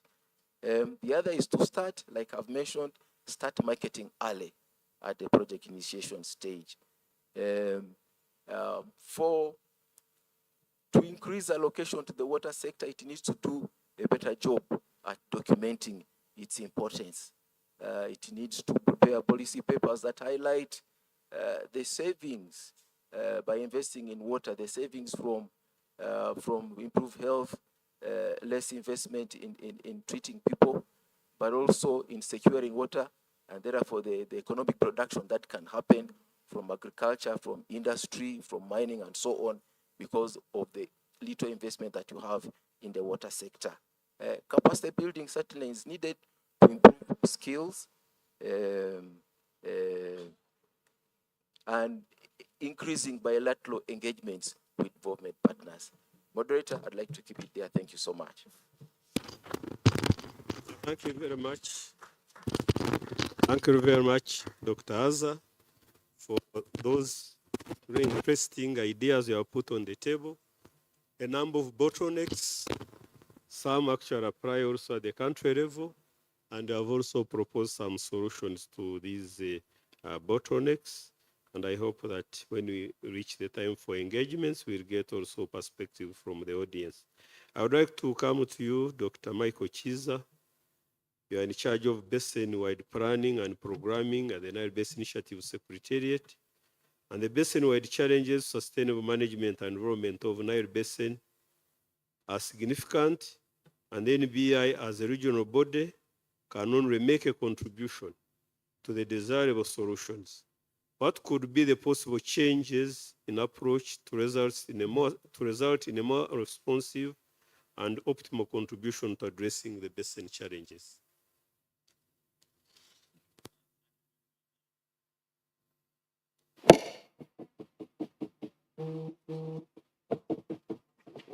Thank you very much, moderator. Good afternoon to you all. At NBI, we serve the countries. We are established to support the countries in achieving the shared vision objective. And this is what we've been working on over the past 25 years. Currently, we are implementing the 10-year strategy, which has activities in the areas of enhancing water security, food security, energy security, ensuring sustainable ecosystems, climate change adaptation, and transparent water governance. And Tom has already presented a lot of the outcomes of the work that we've been doing. But just going straight to the question that has been asked, we recognize that a lot of work has been done, but I think the challenges are not reducing. The challenges are growing, and therefore we need to redouble our efforts in terms of ensuring sustainable utilization of the Nile Basin water resources. Turning to the question you've asked about what are those things that we can do differently to make sure that we can continue achieving the kinds of results that we want. I will just point out a few things at the risk of repeating what has been said before. Number one is that obviously our systems, both at government level, but also sometimes at transparency level, continue to be sector-based. You talk of energy sector, agriculture sector, and other sectors. It continues to be very pervasive, and yet we've had demonstration time and again that a more integrated approach is much better in terms of achieving higher benefits out of the work that we do. So for sure, this transformation from the sectoral approach to more integrated approaches like the water, energy, food nexus approach are very, very, very critical to ensure that we are able to achieve the results that we want. Capacity building was mentioned by Mr. Sawagude as a major requirement to be able to continue to especially on the transboundary sector. Capacity building can be separated into the more technical things that we do, but I think the non-technical capacity building is very, very crucial. Things like ensuring inclusion of certain sectors of society that are not included in the work that we do. Communicating water resources information tends to be a very, very big challenge. It all tends to be lost in the technical jargon that we have, and then we leave out the public. So we need to expand our capacity building offerings to make sure that it is able to touch lives and ensure that we change lives rather than the more highly technical things that we do right now. The third thing is that water resources development, while transboundary water cooperation has been, cooperation and development of water resources has been embraced, water resources development actually in the basin continues to be very unilateral. Countries implement national programs that are based on national needs. And when we carried out the strategic water resources assessment that we carried out at the Nile Basin, and got all, for example, the irrigation master plans of the Nile Basin countries and put them together. If each of the countries was to continue with the implementation of their irrigation plans, the way that they are conceptualized at country level, then there's just nowhere near enough water in the Nile Basin to be able to meet these demands. So ensuring that we work together, ensuring that we optimize the use of the resources that we have is very, very crucial. Ensuring that we cooperatively work on this rather than unilateral development is very, very important. The fourth is the issue of enhancing research. Research is really the way to the future. The research is the gateway to solving all societal problems now and in future. And you can appreciate that within the water sector, we have a lot of problems and solutions are not known because contexts change. What applies in one area does not apply in another area. So investing in research and leveraging modern tools for water resources assessment is very, very crucial. Leveraging remote sensing is very, very important as a way of addressing our data needs, for example. But that we are not going to do without improving our research focus. Improving monitoring of our water resources is very crucial. It's very good that we are going to be handing over the new hydrological monitoring equipment today to Uganda. But for sure, we can only sit down as countries to discuss and share a resource that we understand. Otherwise, if we don't understand the resource, that results in misunderstanding, conflict, and can even lead to war. The other issue is about financing transboundary water management. It's very good Nicholas has raised the issue of lack of resources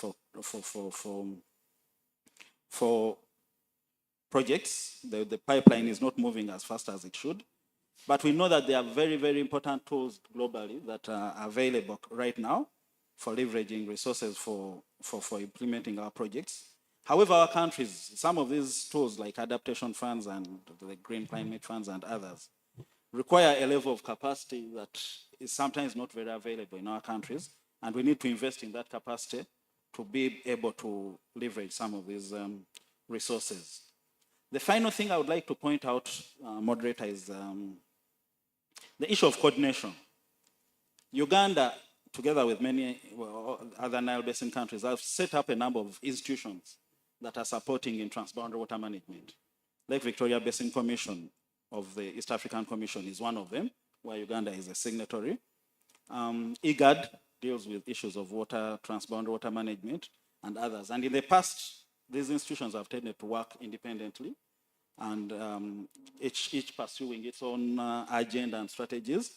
But NBI, recognizing that we can't work independently on this because we have a mandate that intersects somewhere, and we are serving the same populations, has already started a process of bringing together these other institutions under one umbrella to make sure that we can coordinate the work that we do, we can optimize how we deploy resources, and make sure that we can serve the Nile Basin population better.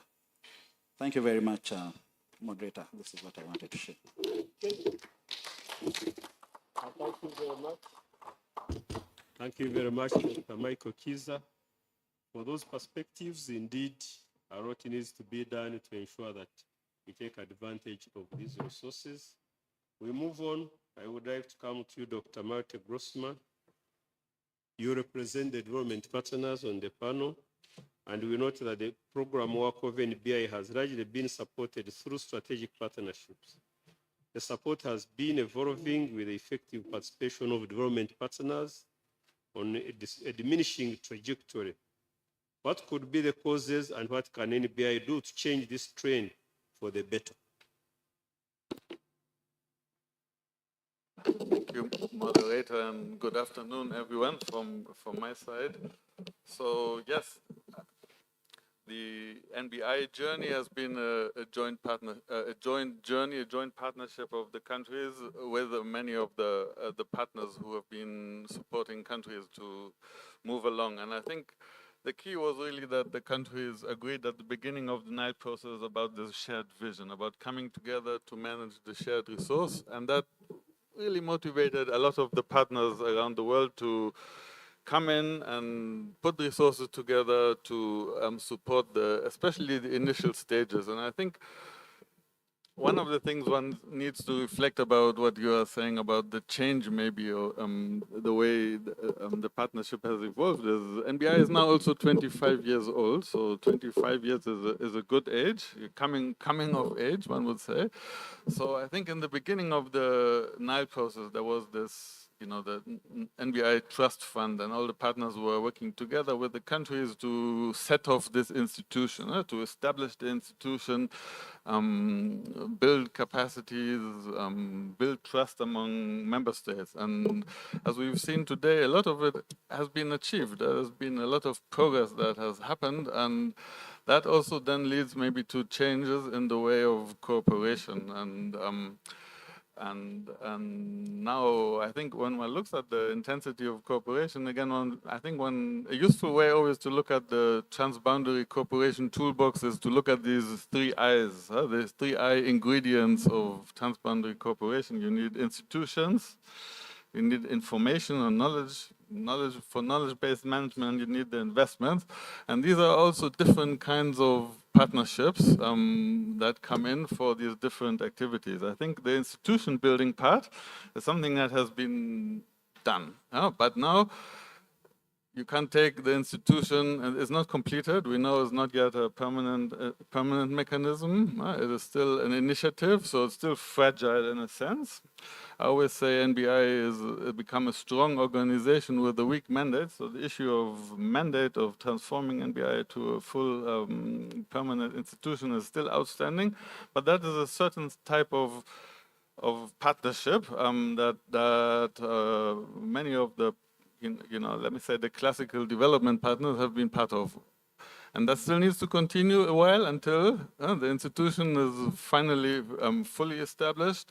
But then there are other aspects like that are really aligned to NBI's program of work. So Dr. Michael was talking about the 10-year strategy.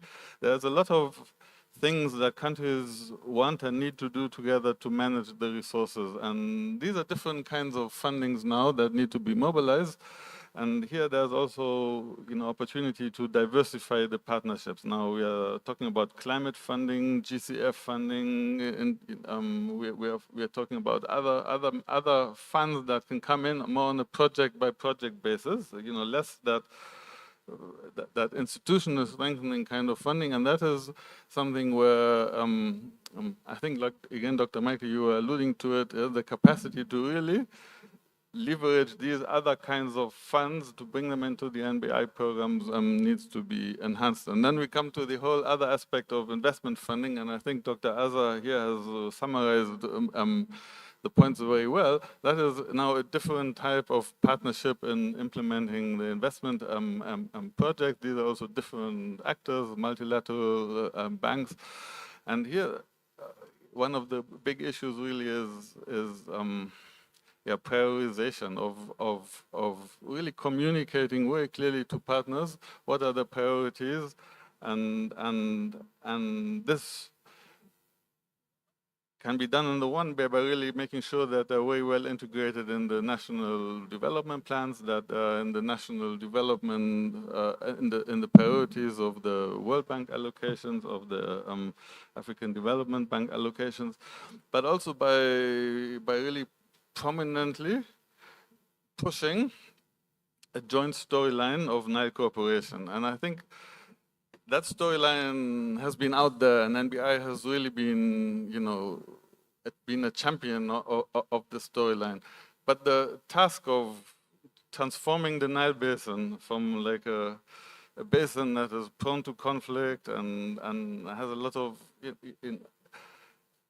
of potential issues to a water secure, energy secure, food secure basin, that really needs a lot of investment, and it needs a lot of actors to come together and push this agenda. So part of mobilizing these, let me say, additional buy-in is also making sure that maybe there's a new high-level agenda And that also brings together, where NBI really points out this is the journey that countries need to go to achieve a water, energy, and food secure basin. And some of the steps like the basin management plan and the basin investment program go in that direction, again, to point to those things that really need to be addressed as priorities to ensure that this basin develops in a good direction. So one of the solutions, I think, is again a renewed high-level kind of engagement to the Nile agenda. And obviously one of the points that is still outstanding, and that is like the elephant in the room, is the issue of, you know, of squaring the circle, of the initial idea being, you know, all of the Nile countries coming together to move the Nile agenda forward together. Now there have been some challenges along the road. So how do you now move to deepen the cooperation while leaving no one behind? That is a very difficult task. But it's also one of the keys to, you know, to unlocking, I think, more engagement of partners. So that challenge is not easy, but it's a challenge, I think, to the community of interest of the Nile European countries to figure out how to move forward together. While there needs to be speed, the need for action is large, so things need to move. But how do you do that? Keeping everybody together. So I think NBI has really also worked towards, you know, if you look at partnerships in a more broad sense, to become a network actor, to say that the challenge of managing the Nile is beyond one institution, but one institution has to have the vision and coalesce everybody around that vision. And I think that is also part of mobilizing resources for the tasks at hand. So bringing in research community, International Water Management Institute, I can see here, the Water Resource Institute, you know, other actors to be part of the knowledge agenda, to bring in the other RECs and lake basin organizations who have an advantage compared to NBI because they have a stronger mandate. You know, NBI still has a very weak mandate, and the challenge of NBI also is that it crosses so many RECs. You know, it is not under one, it's not under the East African Community or under SADC. It crosses from East African Community to parts of IGAD, and some countries are not part of any of these architectures. So NBI is like a bit, let me say, alone out there and needs to fit itself into that architecture, because a lot of the partnerships are actually developed through that African architecture of AU, REX, and Lake RBO. So this approach of networking is, I think, also really key to mobilizing more resources for the Nile agenda.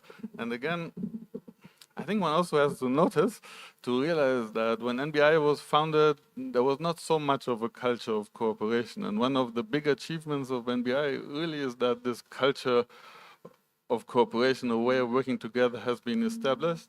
But it also means it's become like more diversified. There's more like a multi-level approach. You know, you have sub-basin organizations like LVBC that came in at a later stage. And again, Uganda is one of the countries who has really been championing also bilateral relations like LEAF, you know, Uganda, Congo, or with Tanzania or with Kenya. And all of these mechanisms, they also attract like funding in their own capacities. And that is part of the success of NBI, but it also means that maybe what was perceived in the question, moderator, that the funding is going down, that maybe one has to look at it how do you say, in a more complex manner, to look at the amount of funding that's going to transboundary cooperation, and that has now also being implemented maybe through more mechanisms that have come in place to push this agenda forward. So those are my thoughts.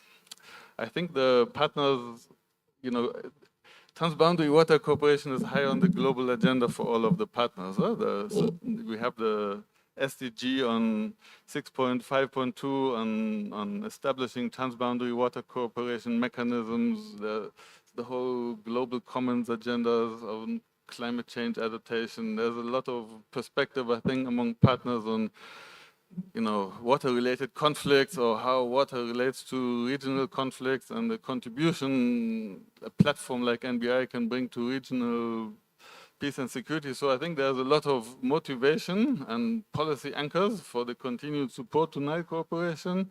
I think it was mentioned also this morning by the European Union. The European Union's member states have come together to form something they call the Team Europe Initiative on Transboundary Water Management in Africa, which again is an underlining of the importance of these topics to many of the European member states. So I think the conditions or the realization that a lot needs to be invested in a water, energy, food secure Nile Basin is there, and it is now also, for the NBI and the countries and the partners to work together to figure out how exactly in diversified mechanisms and diversified instruments these resources can be mobilized towards the shared objective or shared vision of the countries. Thank you. Thank you very much. Let's give him an applause. Thank you very much for those perspectives, of course, highlighting the challenges we are faced with now, but also recognizing that NBI is 25 years, and he said should now be running instead of walking. And when you are supporting a child who is crawling, and the child starts running, you expect the child can look around and look for resources. So I think we need to know where we are, but of course, recognize that we are still, NBI is still a transition institution. It's not yet a permanent institution, and that's why high level engagement is key. Of course, challenges of deepening cooperation are highlighted, leaving no one behind. If people are not ready to move, how do you move forward with them? Those are challenges, but also you have given us today some perspectives on how can we go over this. And I think the efforts being taken, including diversifying funding from other sources, so that we don't remain looking at these resources. Yesterday, in one of the high-level keynote addresses, I think we challenged to look beyond the traditional sources. That oftentimes when we are looking at money, we say we are not getting money because we are looking at the traditional sources. Have we explored other sources? And maybe that's something we need to look at, the climate financing, but also going the private sector and other innovative financing sources. So thank you very much. So I go to our last, but of course not the least panelist, the old man on Nile cooperation. And we want to look at the lessons of basin cooperation, how they inform the future. Mr. Patrick Kahangiri, you have been a part of this journey. Of course, you have listened to what has been achieved. Many of these achievements have actually been realized because of your efforts. So based on the lessons of cooperation on the Nile in the past decades, what should be done to improve the quality of cooperation and the benefits resulting from basin cooperation? What needs to be done differently, and what can we do to ensure that we improve? Over to you.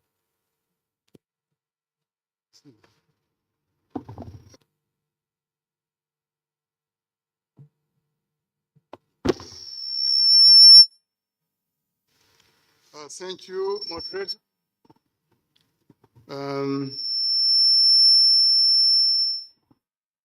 First of all, I would like to appreciate the work that has brought us this far under the NBI organization. Temporary transition organization as it is, it has been able to achieve a lot. Basically, with the commitment of the participating governments and also our donors, our partners. It's now true that maybe after 25 years, when that's the time young men and women get married, and you have to change. You have to look for new friends that can build you up, and you leave those who are only taking you to the bar. Now, so I appreciate where we have come, and in the process, we have built capacity. But unfortunately, I can also see the intensity of capacity building has a lot more to be dependent on the donor support. And now, when countries are left on their own, I think we go back struggling. Partly, the water sector institutions, I don't know why, for what reason, we do perform well, but we are not recognized as a politically by, we provide water, we look after water supply, resources, but at the country level, I don't know. But maybe the whole thing is grounded in the African tradition. Normally, when people give you water, you don't thank them, because water is supposed to be free. So anything to do with water is supposed to be free. You don't thank fellows who have given you support. So, but it's unfortunate. So we need to work. Why are we doing and we getting adequate support at our country levels? We're heavily dependent on the donor support, and even at regional level, that's the position. I have maybe 2 or 3 questions.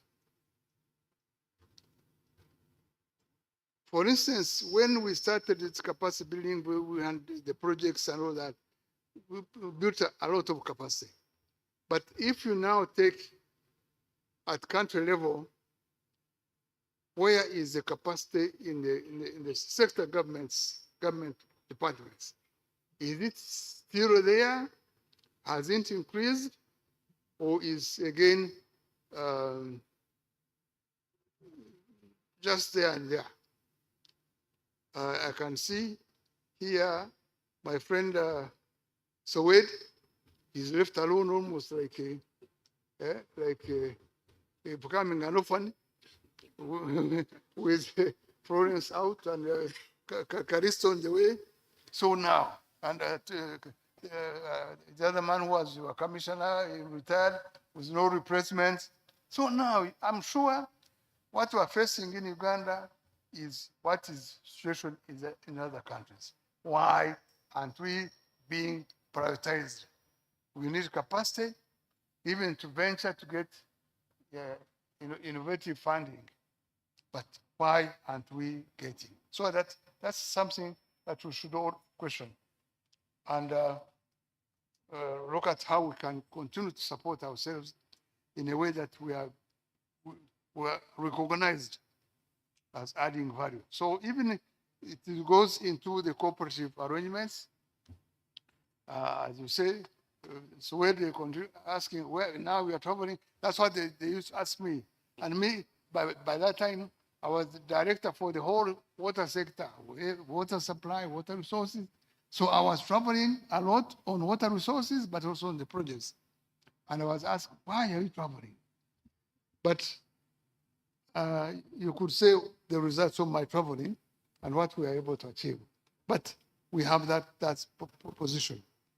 We are not adequate in capacity in our countries to make the change. And that needs to continue to be done. At that time, when I visited NBI last time, when I looked at the capacity when we went in that assembly room. I looked at the capacity at NBI, plus the capacity at NERSAP, and then you compare with the capacities in Uganda for water resources, even not only water resources, even energy, agriculture. So those areas which should be building blocks for cooperative arrangements is actually on the decline.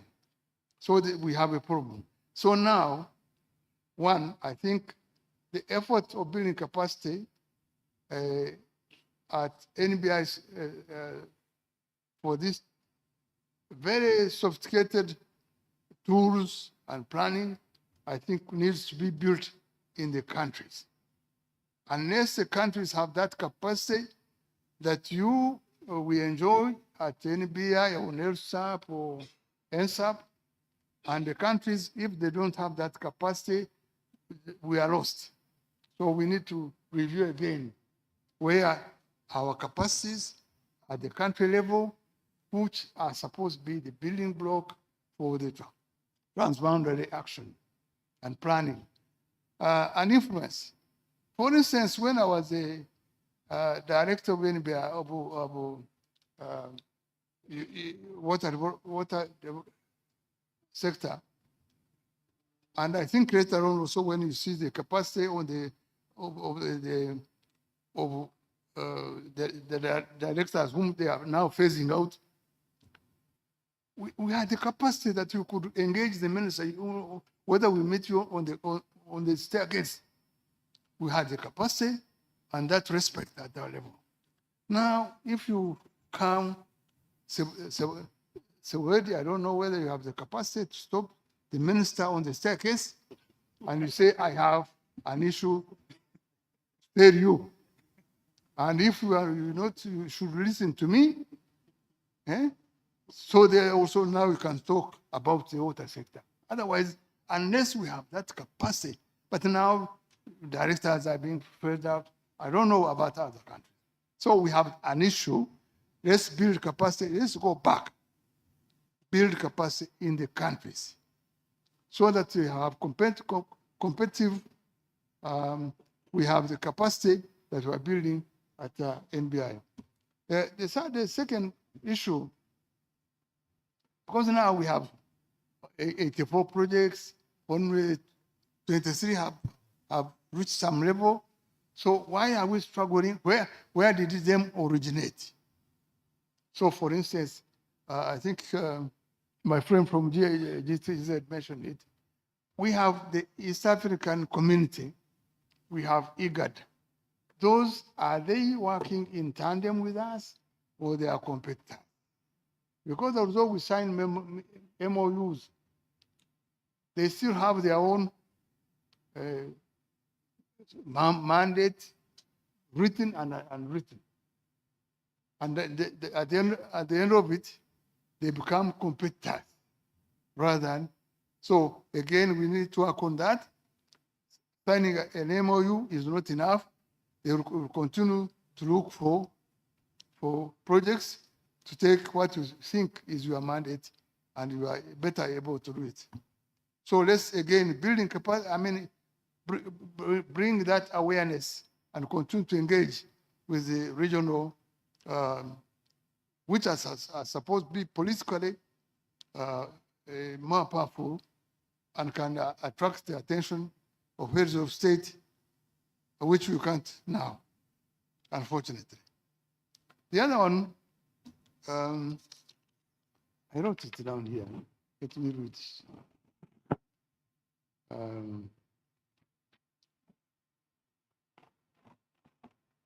Yeah, the other one, I wanted to know what is the linkage of the NBI, I think, is this action plan or plan, the 10-year, and also the countries that you represent, of the countries, the member countries, and their own action plans. Agenda 2026 or 2060 something. I'm sure Kenya has something similar. Tanzania has. How are these linked and synchronized? Because we may get NBI moving fast because we are dealing with one agency compared to what happens in the 5, 6, 10 countries may be taking long. How are we synchronized in our plans and budgets so that what we put on, the country will say, no, this is a project, we're going to support you because it is also included in our strategic action plans. I think we need to do that also. Otherwise, again, I appeal to our partners. Partners we know even by the time we started NBI and our partners, we started with historically the first supporter for the Nile action plans was UNDP and WMO. Later on, when we got we got SIDA, UNDP, and World Bank. But getting beyond those three was a headache. But finally we got. So, but somebody told me who was very versed with actually used to work with the FAO. He said the support of donors comes up and down. Then when you're about to close, and then somebody comes and you go. So now countries have the way that we now know that you can't support us consistently. You come and go, hit the top, and then shoo, and then up again. When somebody appeals to you, or somebody is a good friend, somebody gives you money, but we don't have consistent support. Also, we ask donors, why can't we get consistent support? You said, I'm going to support you in the energy sector, come rain, come, or I'm going to help you with environmental issues, come water, come rain, come sunshine. So that we also get, we know that the partners we're dealing with, they are with us. And whatever we have shortfall in terms of planning, or maybe also could be the way we handle resources, then you can say, no, we are partners, you can't do this. We should also have a chance to say, we are partners, don't do this, don't walk away. But now we don't have. So they can walk, come back, and walk, come back. So now, so many uncertainties we need now. How can we build sustainable partnership that we know that now we have you and we have when we started NBI, our idea was saying, okay, let's see. We need to build our portfolio to start targeting resources that we should be aiming at increasing the benefits, economic also, with cooperation. And then that would be a starting point, a trigger for everybody to support us, either partners or the countries themselves, to get motivated, that is actually benefits from cooperation. So that also, I think we need it. Otherwise, countries, they also know, the season you come, there's another season, you disappear. And then we have to look for, to crack our heads to get you back. So now also that is needed. We have reached 25 years of growing together. We also need that dependability. Because otherwise, again, we'll have problems.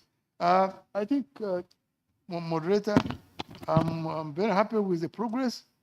By the way, Tom and NBI, the next time we're presenting these projects and successes, include the budgets and how much of that came from the countries themselves.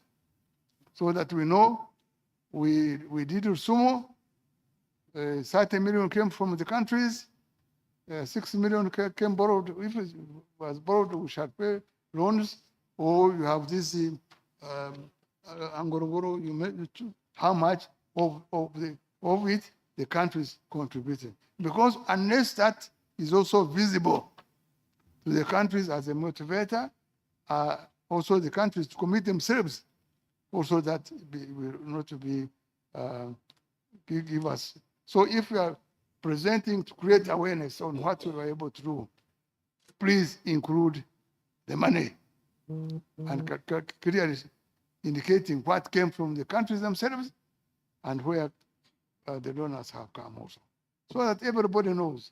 Otherwise, I think this is commendable to give a chance to, I'm sure there are many people here who are not adequately following up what's happening on the transboundary line. So it's good to use this kind of opportunity. Maybe next time they should be among those keynote speeches at the opening, so that many people, and also what we present is also televised, and people to follow and know what's happening. Otherwise, let me stop there. Thank you very I much. can't say more, but I stop there. Okay, thank you very much, Mr. Patrick Kahangire, for those wise words. Of course, talked about raw visibility and the prioritization of water at the country level, of course, capacity. You spoke at length about that.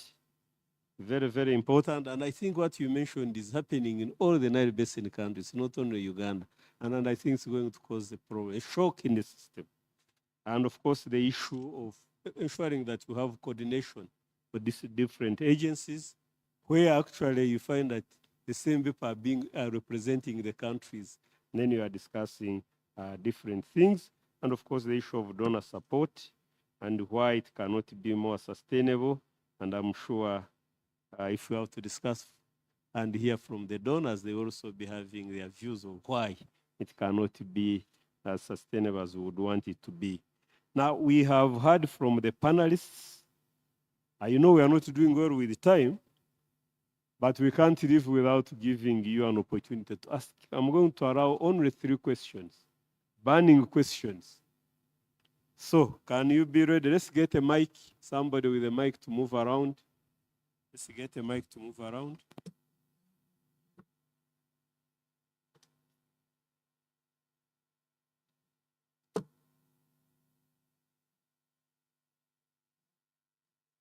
You have the mic? Yes, let's start in the middle there. Your hand was up first. They give you the mic. Give him a mic there. Let's move fast.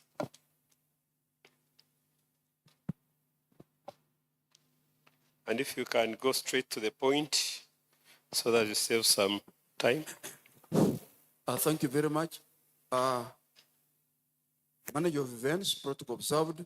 I am Julius Kiprop, Manager of Networks Operations with the Uganda National Meteorological Authority.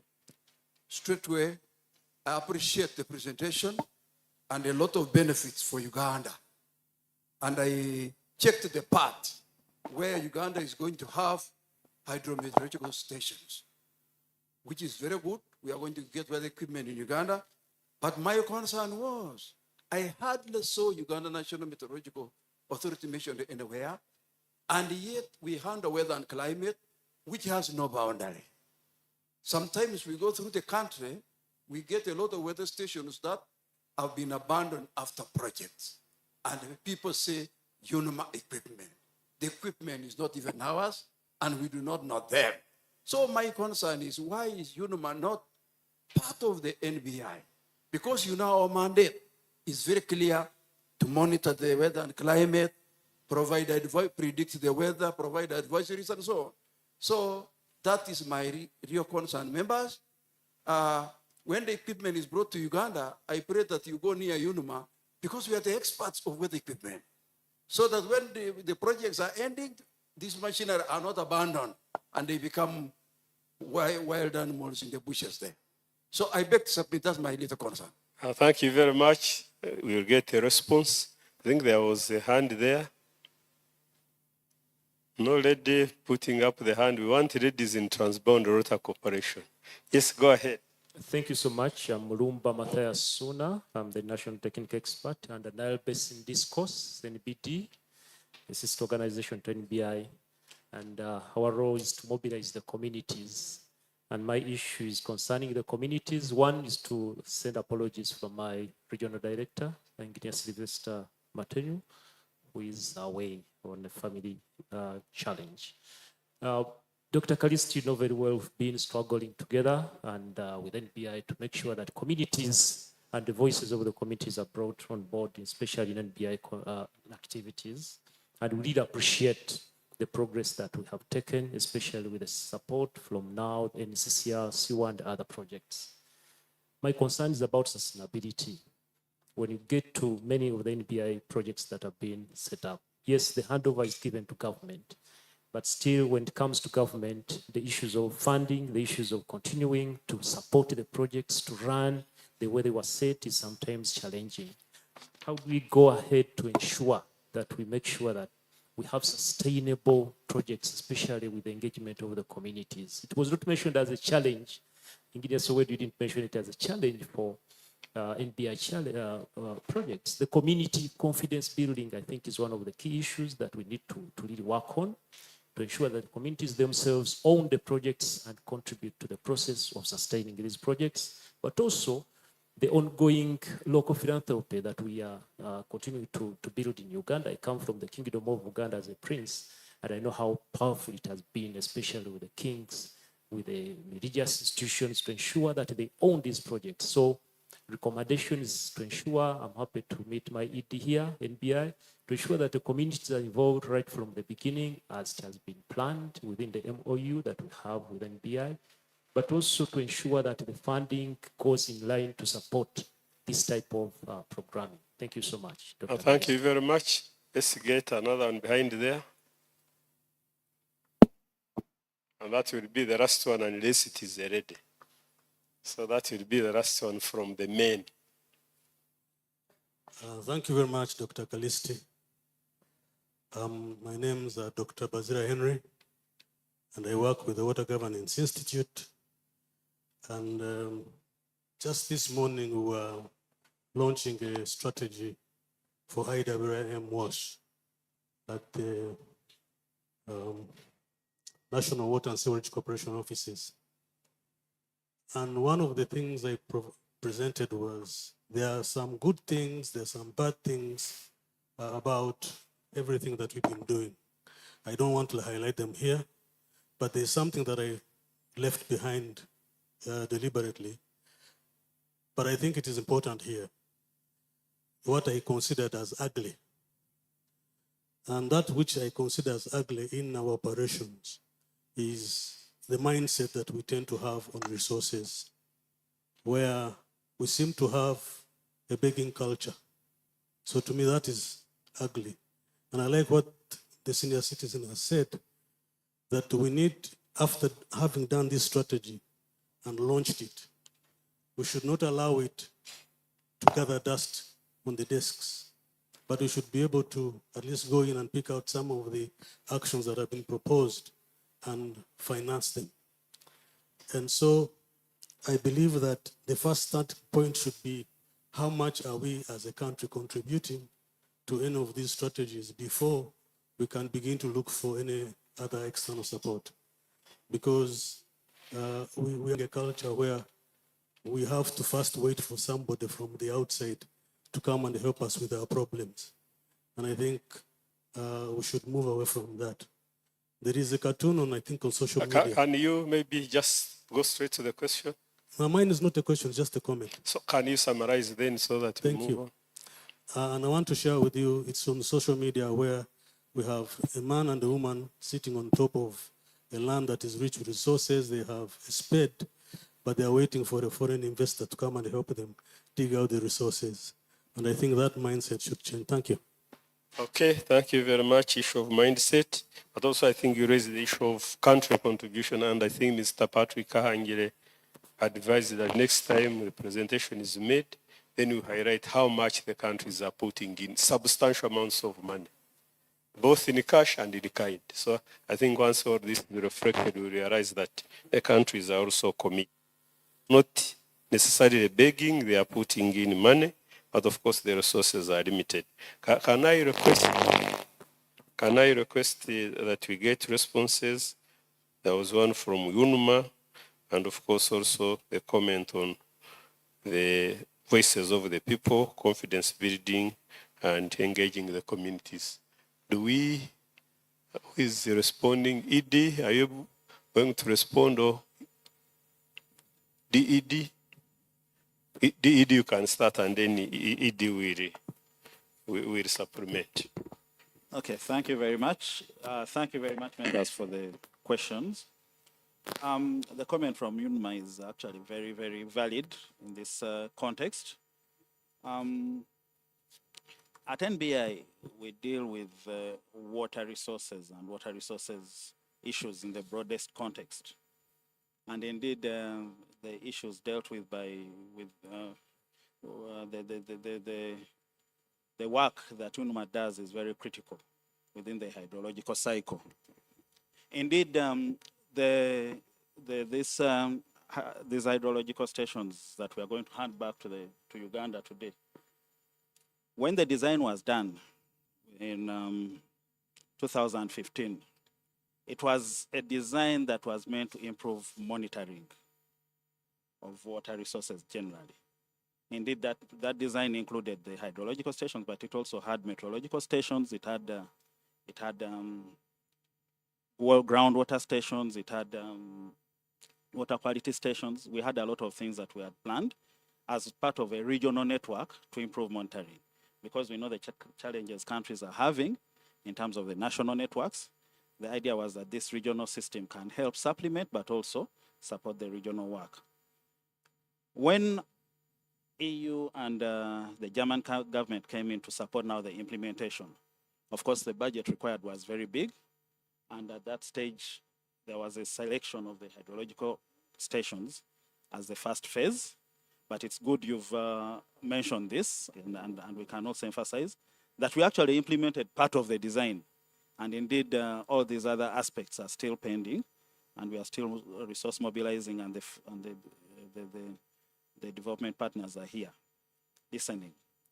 But for sure, this is also related to part number 2, which is the third question, the one about what countries actually contributing financially to the support or the resources necessary for transboundary water resources management and development. And I can assure you that countries are supporting really.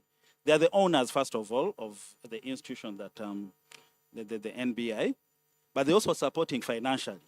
Countries contribute, each country contributes $300,000 per year to support the work of NBI. And what happened is that around 2010, when we moved into this institutional strengthening process, it was agreed between countries and the donors that countries actually take up the whole of the core support, the core operations of the institution. And since then, the contribution of countries has been growing. And right now, I think we are doing very well. Some countries are sometimes in arrears, but the commitment is there. And the core operations of the institution are supported by countries. So the donors really come in to support the developments. But even then, counterpart funding is always very important for the countries that are benefiting from any given project, and countries are always engaged and they put up this money. So the fact is that countries are making a very serious contribution to the institution, but also to the investments that we do. It's true that the amounts are not been very highly geared, especially in the investments towards the development support. But this is also true of a lot of investment projects, even outside in the private sector.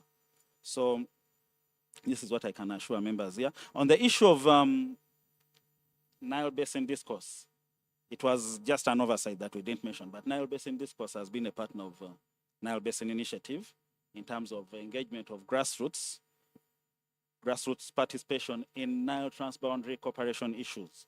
And we work very closely, we work on joint projects, we work on, they are really our partners, and we move together in this.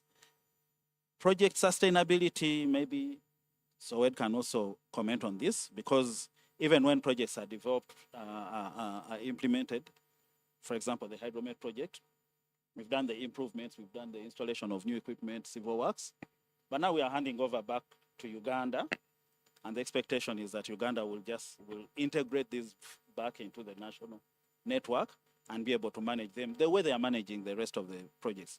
But as NBI, we are not going away. We are continuing to support all the countries that have benefited from this. We are continuing to support with technical issues, but the country takes responsibility for operations and maintenance of these stations once we hand over. Thank you.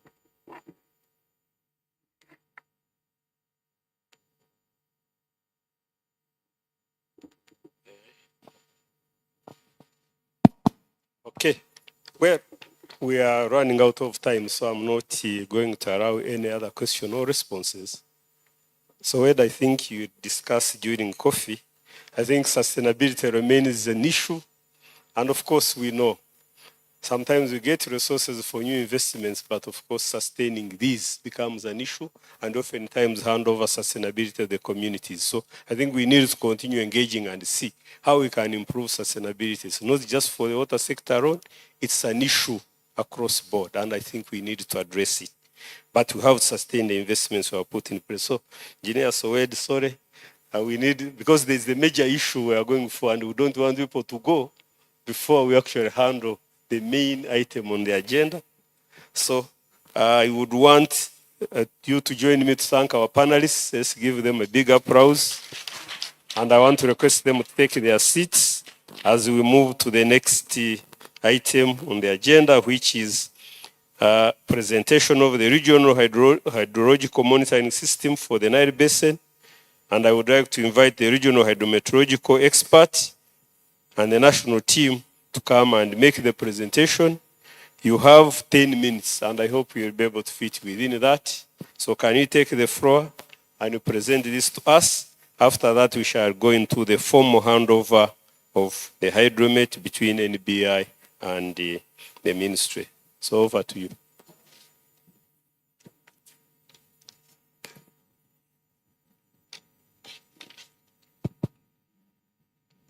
Thank you, Chair. Good afternoon, ladies and gentlemen. Good afternoon, ladies and gentlemen. So, Chair, probably I will take less minutes because I think the energy levels are going down. I request IT to put up the presentation. Okay.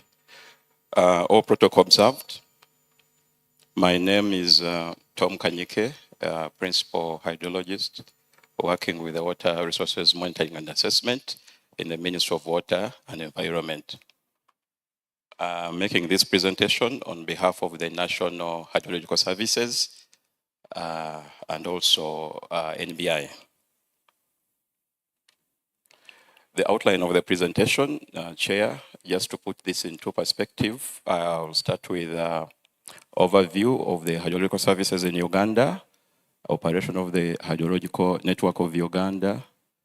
Then I'll move on to the background to regional cooperation, design and implementation of the Nile Basin Regional Hydrological Monitoring Network, composition of the Regional Hydrological Monitoring Network in Uganda, and then look at the significance of this Regional Hydrological Monitoring Network. And lastly, I'll look at the sustainability plan. Previous speakers have mentioned some of these issues, so I'll skip whatever has already been mentioned and focus on what has not been mentioned.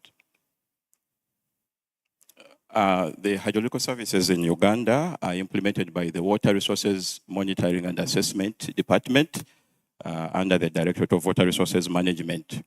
And this encompasses all fields of hydrological operational hydrology, which entails measurement of water levels from the network. And this includes collection, transmission, processing, storage, retrieval, and publication of hydrological data. We also have hydrological forecasting of extreme events to generate early warning information. And of course, we continuously develop and improve the methods that we use in standardization, instrumentation, and network design. Chair, the measurements are done using specialized equipment, all infrastructure, which we call hydrological stations. These are located on rivers, and lakes across the country. We also have infrastructure located underground to measure fluctuation of water levels. For those who are seeing this for the first time, when we say hydrological station, the picture at the bottom is an example of a manual hydrological station. Those are concrete pillar posts that one would use to measure water levels either in a river or a lake. At the top there, it's improved technology. We have a house and this is automated. And on the extreme right, that picture is an example of a groundwater monitoring station.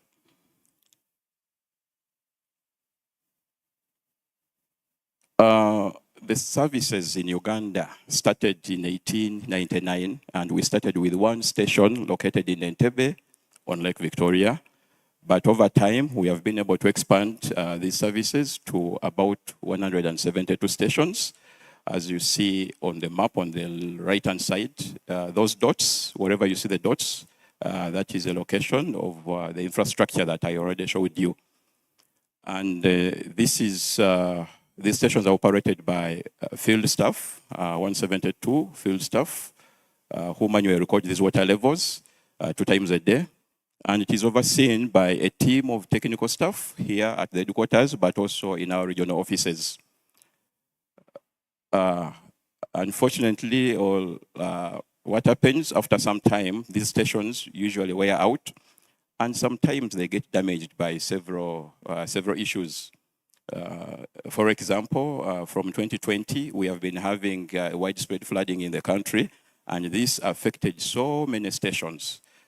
Thanks to the Nile Basin Regional Hydrological Monitoring Network, which came in timely and helped us to rehabilitate and modernize these stations. So you see what happened to the stations before NBI came in to the bottom. That is a station surrounded by water, almost swallowed up by the water. Now I want to go to the regional perspective. The riparian countries, of course, as has already been mentioned, have already seen the need to come together and address these challenges within the Nile River Basin. And this effort started way back with a hydrometeorological surveys project focusing on the equatorial lakes catchments in 1967, and this went up to 1992. This was later followed by the Technical Cooperation Committee, which was promoting again development and environmental protection of the Nile in 1993, which went up to 1999, the year in which NBI was born. Now, this is how the design of the monitoring network was done for the region. On the right-hand side, I forgot to mention, that is the map of the Nile Basin, which goes all the way Tanzania and all those other countries. So in recognition of the need that I've already mentioned for hydrometeorological monitoring in the basin, the member states developed a Nile River Basin monitoring strategy in 2010, and later on, they also focused on addressing these monitoring network strategy, water resources management challenges through establishment of the monitoring network strategy. And in 2015, the Nile Council of Ministers actually approved the design and implementation plan of the regional hydrometeorological monitoring network, which at that time comprised of 150 hydrometric monitoring stations for the optimal monitoring of water resources within the Nile Basin. So consequently, through the development partners, the European Union and German funding, NBI was able to collaborate with member states and establish an operational regional hydrological monitoring system for the purpose of having timely, reliable, and actionable information for water resources planning and management. Maybe this is also important to mention that all this was not done by NBI on its own, but NBI rather collaborated with the member states to come up with detailed designs with specifications later on in 2020 that focused on 60 hydrological stations complete with their data management systems. This is for all the 10 countries. So at the end of it, 43 stations across 7 countries were established, and they are all fully operational, complete with their data management system, and the capacity has also been built to that extent. So now I want to go to the regional monitoring systems, but with focus on Uganda.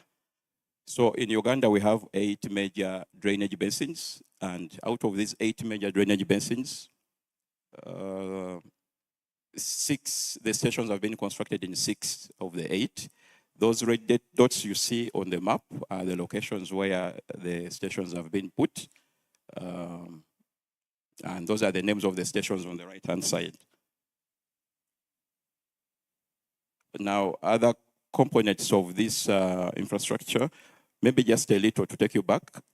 Those dots, wherever you see a dot, it means there is a house, which I demonstrated in the third slide. There is a house and there are pillar gauges that are used to measure the water levels. So when the water levels are measured at these remote stations, there are 2 components. There is manual observation, manual measurements that are recorded in a book, but also there is automated measurement that takes place. And this automated measurement is transmitted to our headquarters here through satellite technology. And at the bottom there, we are showing the system that we use, that Nile Basin has set up, that enables us to view in real time what is happening at each of these stations. We not only look at the water levels, but we also look at other parameters like the health of the system at a particular site. That is again to demonstrate to you how the system looks like. Each of those graphs represents a station.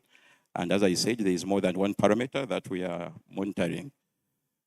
Now the significance, Chair, as I almost come to an end, the significance of these stations. This has been actually mentioned by previous speakers.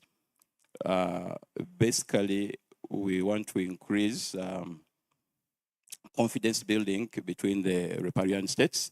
So for instance, for Lake Victoria, you know Lake Victoria is the 2nd largest lake in the world. And so proper management of this large water body is very, very important. Any mismanagement, as Engineer Soweto already alluded to, will cause us issues. So the stations that we have help us to record data, measure the water levels, so that we are able to inform or update the release and absorption policy for Lake Victoria. Again, as an example, CO is another transboundary station. Water flows in from Kenya. Would want to know how much comes into Uganda before any abstraction is done, any industrial use is done. So that's very helpful. Then another significance, for instance, Kagera is one of the major largest tributaries flowing into Lake Victoria. So if we are to manage Lake Victoria, we need to know how much is contributed from the tributary streams. But also, we can use this data and forecast what is likely to happen in the near future, say in the next 1 month or next 3 months. Those are examples of, the graph you see is an example of the data that has been processed, which shows the trend in water levels in the river and lakes. And at the top, I think that is rainfall. Again, Albert, the same Laropi station is located at the extreme end of the River Nile within Uganda. This is a very important station because it helps us to inform our brothers and sisters in South Sudan of what is happening in Uganda so that they make informed decisions on how to manage the rising water levels in case the discharge is high. Again, that is a graph showing what is happening at that station. Lake Victoria still in Entebbe. Yes, this is a demonstration site which also enables training of the partner states whenever they come to Uganda, demonstration and training. So we have this also located in Entebbe. This is also the same significance with the Laropi. It helps us to know how much water is flowing to Lake Albert from Choga. Now, Chair, after the significance of the stations, I also want to highlight that the project supported us with additional instruments which we need to measure other water data sets. For instance, discharge. So we got field laptops, surveyors levels, and toolkits, which we use to fix any issues at the station. We also have spares for water level sensors. So in terms of the sustainability that was being talked about, we do have some equipment that was given to us. Whenever an issue happens at a station, we have the capacity to fix it using these available tools. Maybe the sustainability plan, Chair, as I said, we were involved in the network design. So we owned all these stations and the way they were designed. And we have also been trained on installation and operation and maintenance. And to that effect, we have a manual and a manual for the database management system. And there is always continuous capacity development that is given to us from NBI whenever we have an issue at a station and we can't fix it. Fortunately, as Uganda, we have the secretariat of the NBI. So we simply walk to the secretariat and get that needed support. Chair, this is my final slide. Just again to share with members here on the application of these stations, the significance. So basically, the stations, the data that we get from the stations allows us to undertake water resources assessments and planning, for instance, to design roads, culverts, bridges, but also to design hydropower systems and ecosystem services. On the right-hand side, that's an example. Actually, on the left-hand side, that's a system that NBI has developed for stream flow forecasting. But then on the right-hand side, when we get the data and information, we are able to do what we call bias correction and be able to forecast what is going to happen in the 8 major drainage basins. I thank you, Chair. Thank you very much, Mr. Tom Kanyike, Principal Hydrologist, for the presentation. I think the issue of capacity building is very, very important, and we are happy that the capacity has been built. But as you rightly said, since we host the Nile Basin Secretariat, I think we have an opportunity to continue engaging. And indeed, the Water Resources Institute is just in front of NBI. So we want to take advantage of us being close to NBI. Also help build the capacity. I think Mr. Patrick Kanjiro already mentioned that. If we have capacity at the NBI level, but there is limited capacity at the country level, cooperation cannot happen. You'll have a challenge with actually the country is buying into what is being done. So I think capacity building across the countries is very, very important so that we can have meaningful cooperation. We are now moving to the session for formal handover between the Nile Basin Initiative and the Ministry of Water and Environment, where we shall also have the signing of the formal handover documents by the Executive Director of the Nile Basin Initiative and the Ministry of Water and Environment. I would like to invite Dr. Michael Chiza here to come and join me so that we can handle this together and ensure that it's done as planned. After that, we shall have closing remarks by the NILCOM chair. Then we shall have a group photo and media briefing.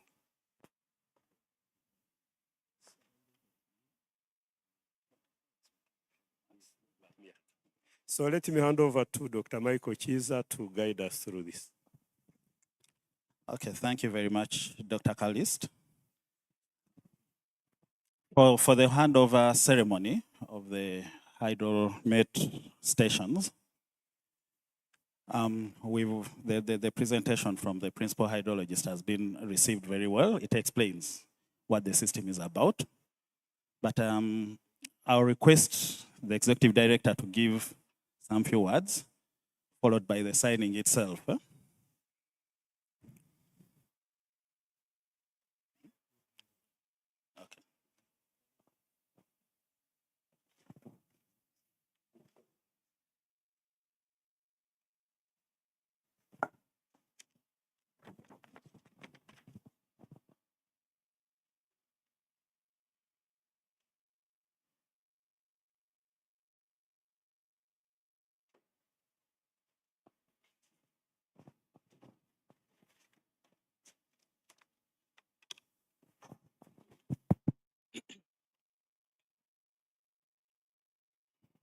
Thank you very much, Dr. Kiza, and thank you very much, Dr. Kallis, Technical Advisory Committee member for Nile Basin Initiative.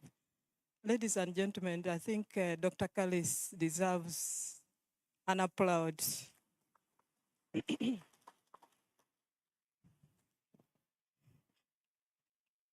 Permanent Secretary, Minister of Water and Environment, representing the Nile chair, Nile TAC members, the EU representative and representatives of the development partners, distinguished guests in your respective capacities, ladies and gentlemen.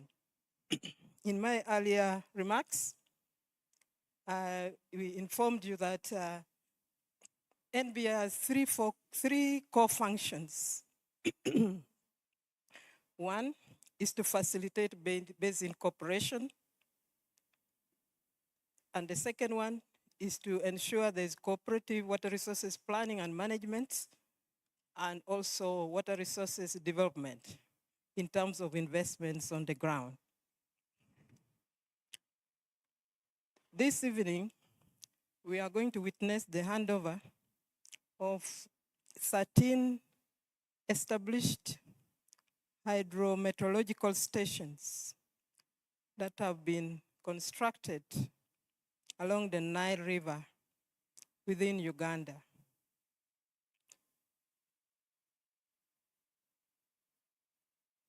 The NBI, as per its function, being an institution of member states, facilitates investments on behalf of the countries when the countries request.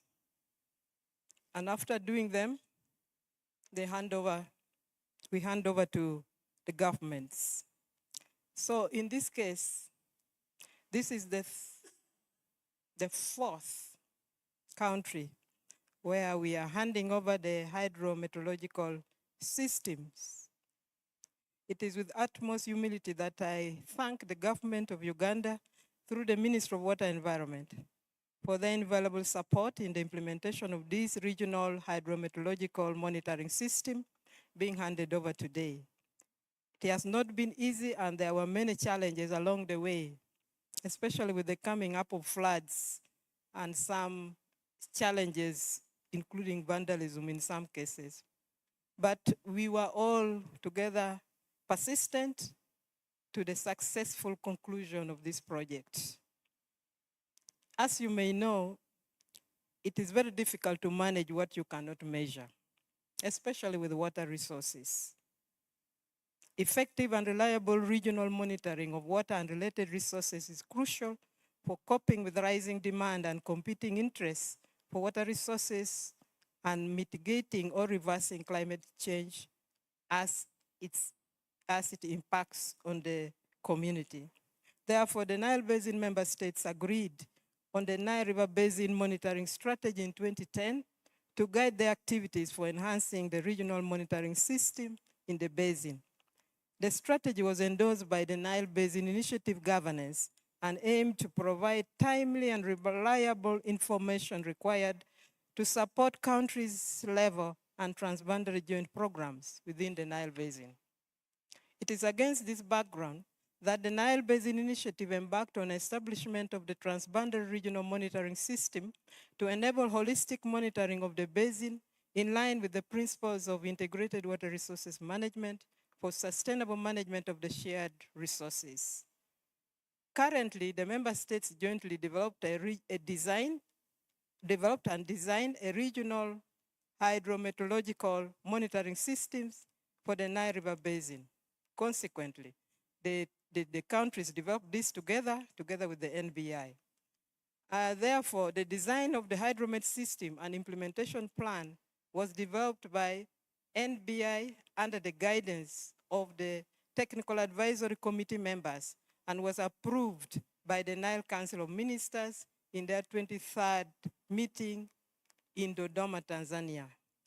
We want to thank our development partners for the financial support, especially from the Federal Ministry of Economic Cooperation and Development, BMZ of Germany, and European Union through GIZ who provided the financial resources to rehabilitate and improve the stations.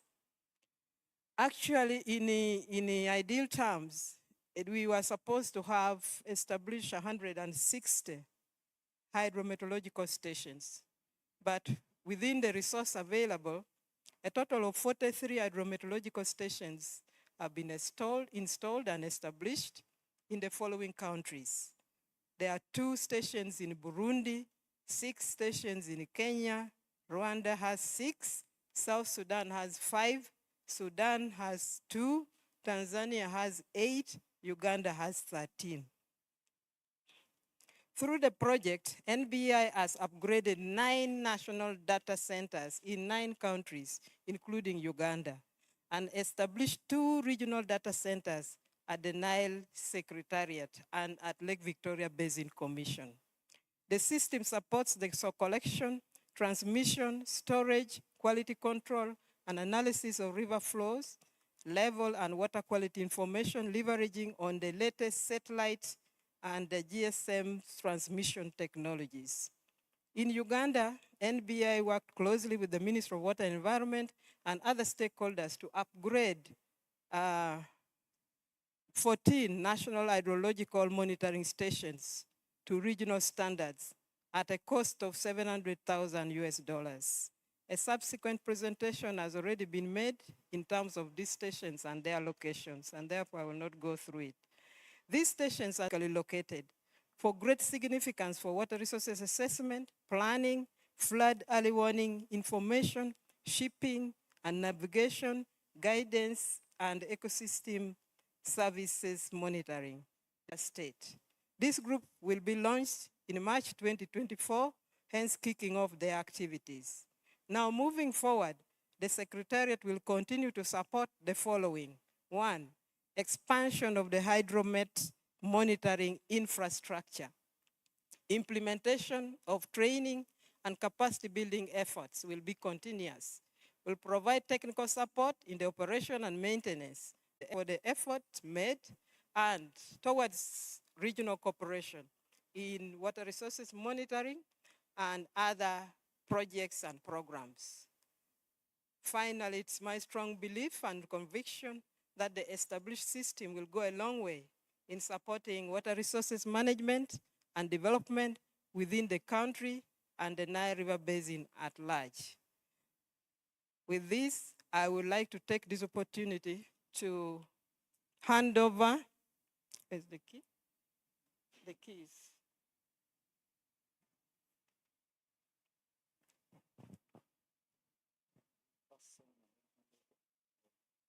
Okay, I would like to take this opportunity to invite the permanent secretary to the podium on my left for signing. Then I will hand over the items at once. Give me one and take 2 at once.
take the picture of the 14.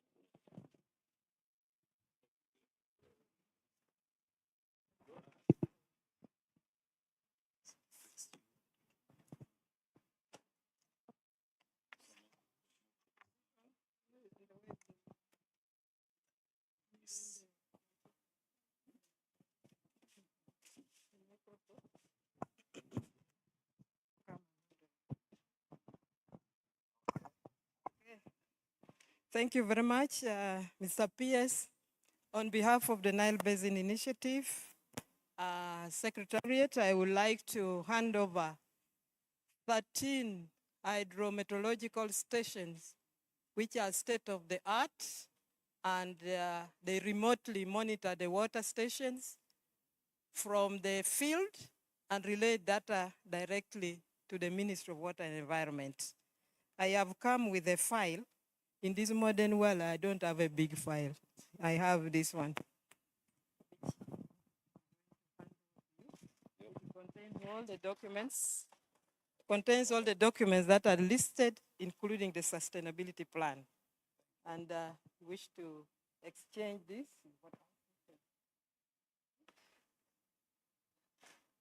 Hand over document from Nile Basin Initiative to the Minister of Water and Environment regarding stations in the Nile Basin Regional Hydrometeorological Monitoring Station.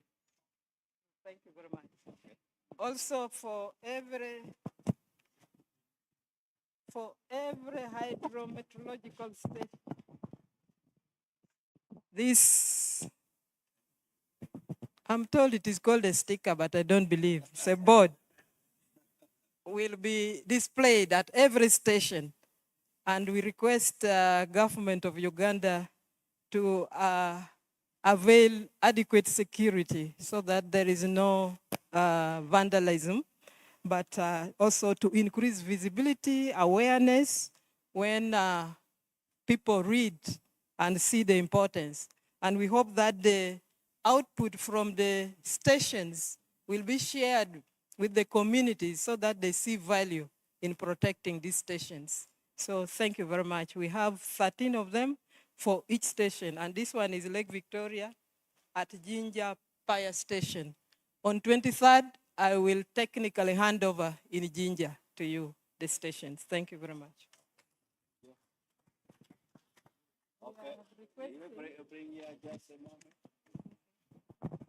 On behalf of the government of Uganda and on behalf of the Minister of Water and Environment, I'd like to say thank you to NBI, together with EU GIZ, for the support of providing us with these hydromet facilities.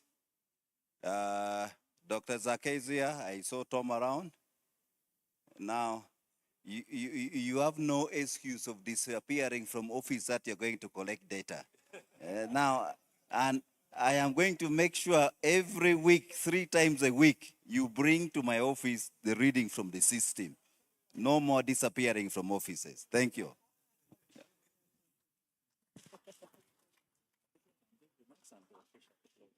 Okay, I think you can now officially close. There's one station in Entebbe, which is going to be used. It's the 14th station, PS. One station is in Entebbe, which is going to be used both by the Water Resources Institute and Nile Basin Initiative for purpose of training and demonstration.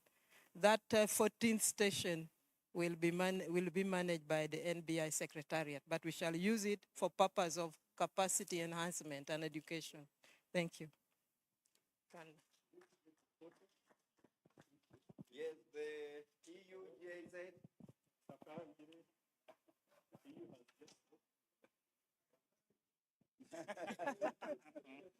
Smile.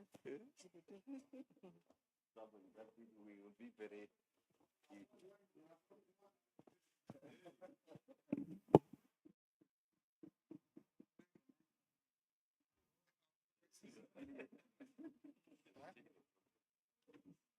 Yes. Only one.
Thank you. Thank you.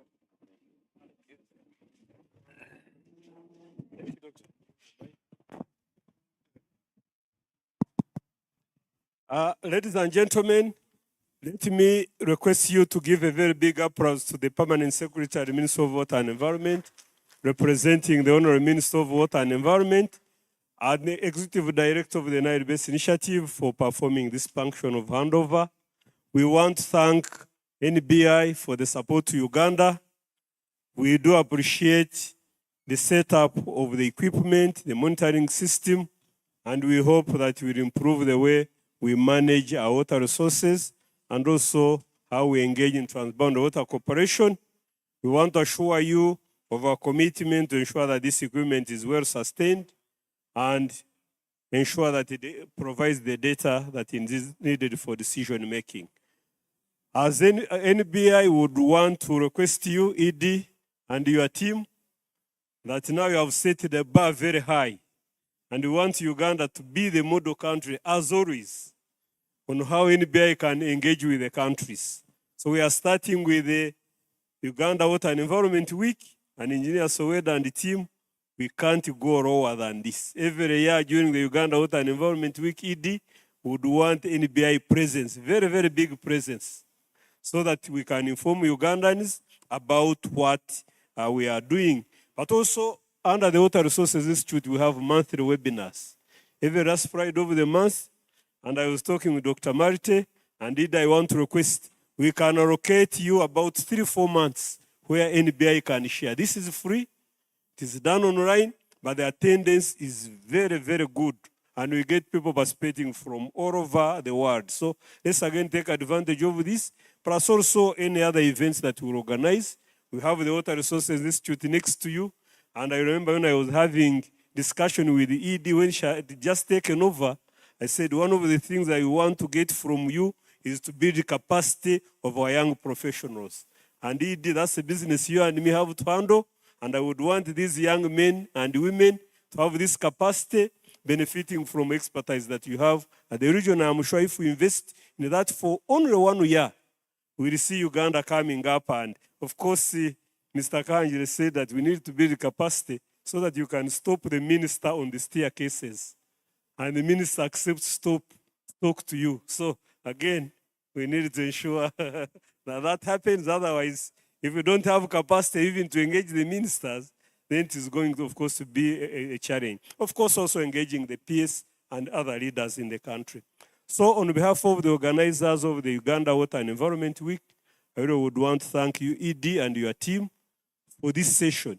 Very, very informative. Even for those of us who have been part of transboundary water cooperation engagements, it has been very, very informative. And I'm sure the others who have joined in and have not been very much engaged have appreciated why we need NBI and why Uganda should continue hosting it and making contributions. So let's give NBI a big applause. And of course, PS, we appreciate your time. You know, you are torn apart, but you have decided to dedicate time to this session. We can't take it for granted. We want to thank you and wish to applaud you. And of course, the team which has organized this session, Engineer Sowed and the team, Dr. Michael, Tom, Vincent, and the rest of the team. Mary, where is Mary? Mary has done a lot of, where is Mary? Mary has gone? Mary Namukose. She's taking pictures somewhere. Mary has done a lot behind the scenes. If it was not for Mary, this session probably would also have collapsed. So, Mary, we want to thank you for the hard work, ensuring that NBI session takes place. At one time, there was a conflict. Today, we're supposed to have a session on PIT. Mary said, Dr. Marty will kill me if NBI session doesn't take place today. So we had to interchange. So Mary, we want to thank you for the networking and also ensuring that you promote NBI. With those remarks, I want to thank you and inform you that tomorrow we have continuation of our sessions. We have a session tomorrow on nature-based solutions. We have a keynote presentation from Secretary General of Ramsar Convention, Dr. Musonda Mumba, will be presenting to us, and we have a panel which will help us to understand the importance of nature-based solutions to addressing our challenges. But before we end, I'm told that the media wants to talk to some of you. All the panelists, I understand the media has some questions, so let me hand over to you to tell us what needs to be done. Otherwise, from me, I want to thank you and expect you tomorrow at 9. We keep time. We don't want to start late, so at 9 we'll be starting. Even if we have a keynote speaker around, we will start presenting. So again, keep time so that we can share with others. So Pap, let me hand over to you, the communication expert of NBI. Thank you, Dr. Callis. Please give him an upload for the outstanding presentation that he has done. Thank you very much, all of you. I just invite Madam, I don't know if the PS is available. No, we will. Thank you very much. We will. I invite ED to come to the stage for the press conference for just 30 minutes. We have Dr. Kahangire, Dr. Michael, and Dr. Malte to just discuss with the press for just 30 minutes. And Suhed, I'm sorry, Suhed. Thank you. So I invite you to come to the stage for the media conference.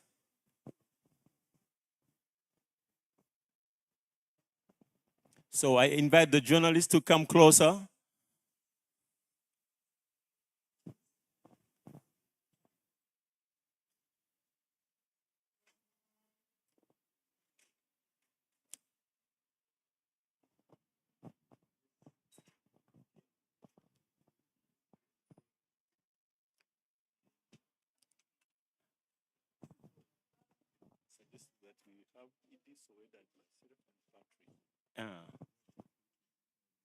Because of development.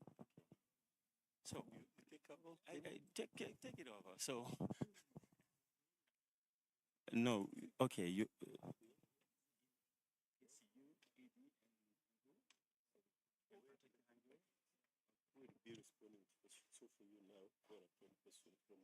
Okay, thank you. So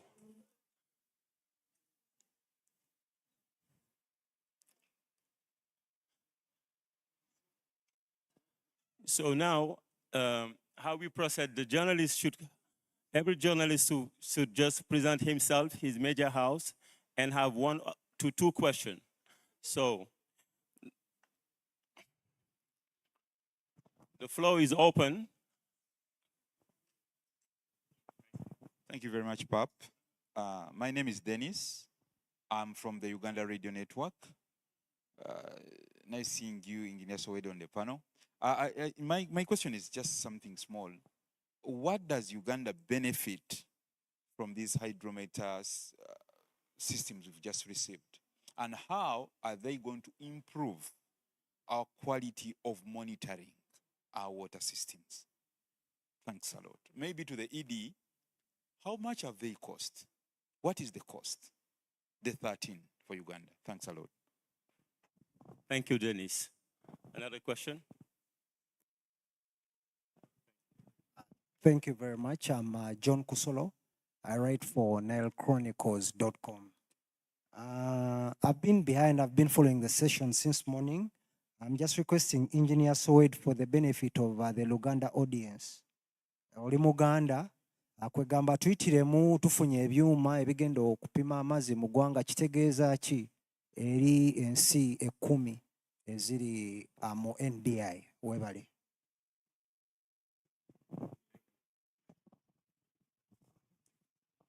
Thank you. My name is Felix Brian. I am from Elix News. Mine is very simple. I would like to know your strategic plan in addressing climate change. We have been sweating all through. How is the NBA going to address climate change? Last question. Yes. I'd forgotten about sustainability. During their discussions here, there was a gentleman who mentioned that we normally receive such things, but a few years down the road, they are worn out. We don't know even how to maintain them. What is the sustainability plan? Please put it to us and we understand. Thank you very much. For now, I leave the floor to Sohed first.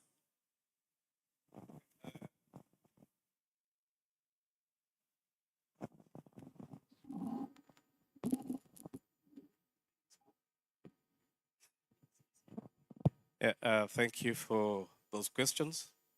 To start with, I will just reframe the question to how useful are the stations to Uganda?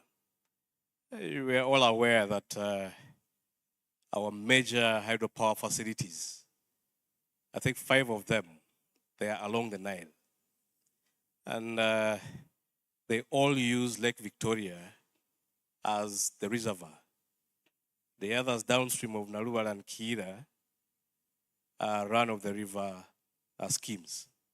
So it's important that we know how much water comes into Lake Victoria, including the water that comes from other countries like Kenya, Tanzania, but also Rwanda and Burundi, with whom we share the Lake Victoria Basin. This is very important for planning purposes. If we all recall the situation that we had in 2020, when we had floods, and actually Uganda has been accused or sued because of the flooding that happened around Lake Victoria. It wasn't Uganda's fault that actually the lake shores of Lake Victoria flooded. But we believe that if we had systems like the ones that we've just installed, they would help us basically to predict how much water is coming to the lake. And perhaps we would be able to evacuate the water so that we create room for what is likely to come through. But we didn't have this information because we didn't have this kind of equipment. So we believe that with this equipment, we would be able to do better forecasting of our water resources and then manage the facilities that we have along the Nile better, but also inform the other downstream countries like Sudan when such calamities are likely to happen.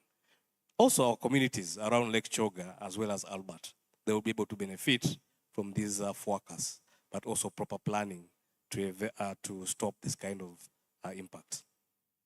For the Luganda speakers, tufunye ebyuma ebigenda tuyambako okulaba nti tupima oba okumanya amazzi agayinza okuba nga gayingira mu Lake Victoria.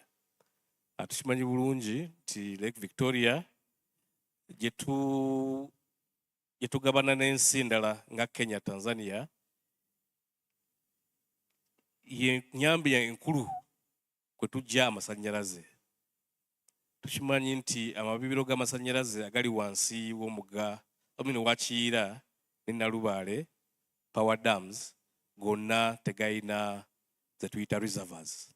So okumanya amazzi agenda okujja mu Lake Victoria kituyamba okulaba nti tuteekateeka engeri amabibiro gano gye gayinza okuba nga gakolamu amasannyalaze.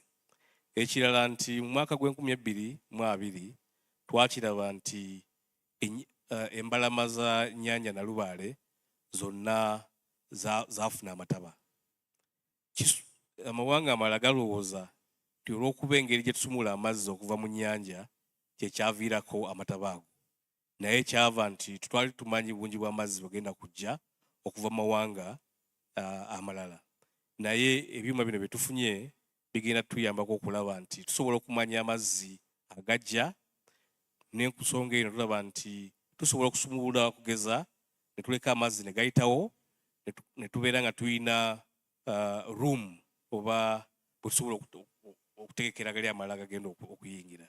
So kino kijja tuyamba okulaba nti tetubeera mu buzibu bwa dduka nga tugenze nga amazzi gazze mangi oba enkuba etonye nnyingi, ne tubeera nti tusobola okumanyisa n'abantu abali wansi wa amabeero g'amasannyalaze gano okugeza nga ku Lake Kyoga oba ennyanja Muttanzige Albert n'amawanga amalala agali wansi wa Uganda amazzi gano gye galaga okugeza nga South Sudan ne Sudan. Thank you.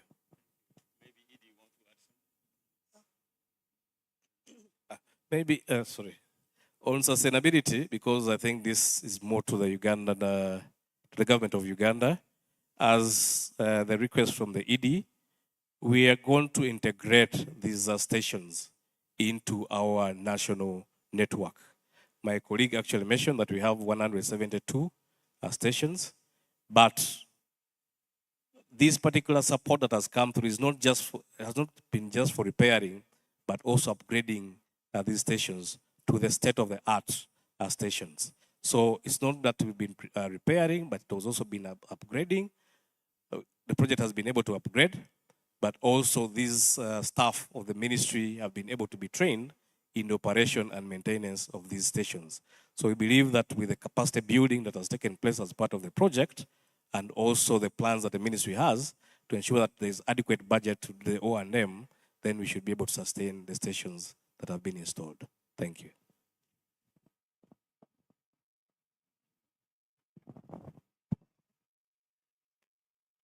Okay, thank you very much. Just to add on, benefits, I think Soweto has said it at national level.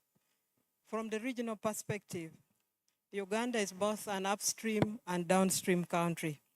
All of us saw what happened in 2020, 2021, the flooding. The challenge was that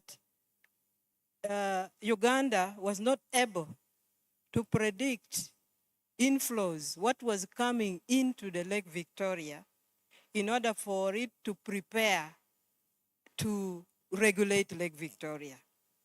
Because the countries upstream, Kenya, Tanzania, Rwanda, Burundi, DRC, did not have the monitoring, the real-time monitoring stations performing, and they were not able to share the information in real time. Supposing it rained in Mwanza and it is not raining. You remember it was dry on this side, but the lake was increasing. This equipment now has been stationed in Rwanda, in Burundi, in Kenya, Tanzania, to monitor inflows into Lake Victoria. And the data is going to be shared. The data relays are two-way. It relays data to the national database, but the secretariat, the NBI, will also have opportunity to have data relayed from all countries into the database, so that you are able to have a picture of what is happening in the basin and provide early warning to the countries, provide the necessary information in case of floods or in case of drought. This is very important. And it will also help all the infrastructures that are on the way to prepare adequately so that they can manage extreme events. It will also help in the shipping, no? Navigation. It will help in the, whether it is water supply, any activity that is done in the lakes and rivers will be supported. It will also support future national development plans. If you had a challenge this time, this information, real-time data, over time, will allow you to strategically design your infrastructure better to enhance climate resilience. So I think that is what I can say.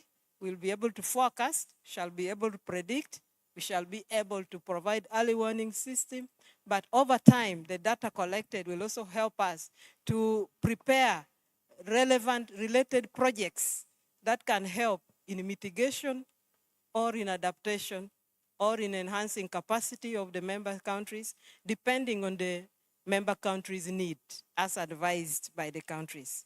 So that is what I think will answer both the benefits, but will also answer what NBI is doing under climate change. Because if you don't have information, I've said, there's no way you are going to manage. You need to get the data, reliable data, analyze, get the information, and then strategize and make proper interventions to address the challenge. So that is what NBI is trying to do to support the countries. The actions are in the countries, but NBI will facilitate the processes. The cost of the regional hydrological stations based in Uganda is 700,000 US dollars. These are small stations. I hope some of you will be able to join us to see the station physically. Small but very powerful in what it does. Even when you are sleeping, data is flowing. If you put it that you want data every 5 minutes, it will be. If you want it after every 30 minutes, data will be there. When you come back to the office, you have data for 24 hours and on and on.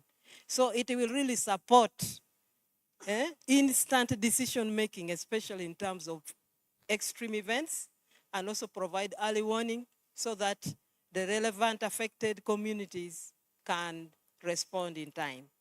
It will also help in the national development planning on matters of water resources infrastructure.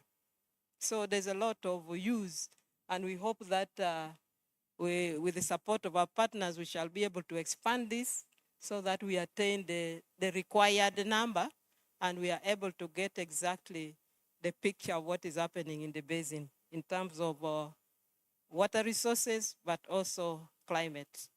So thank you very much. Thank you, Edie. Maybe Dr. Azar? You want? Thank you. I wanted to point out one additional use of the information that these monitoring stations will provide to us. Part of the use of the information is in protecting ecosystems and the environment, as well as using the information to use the water for agriculture, for drinking, for industry, and so on. This information helps us to know the amount of water in the environment and what we need to reserve to be able to protect our ecosystems that sustain us. Thank you.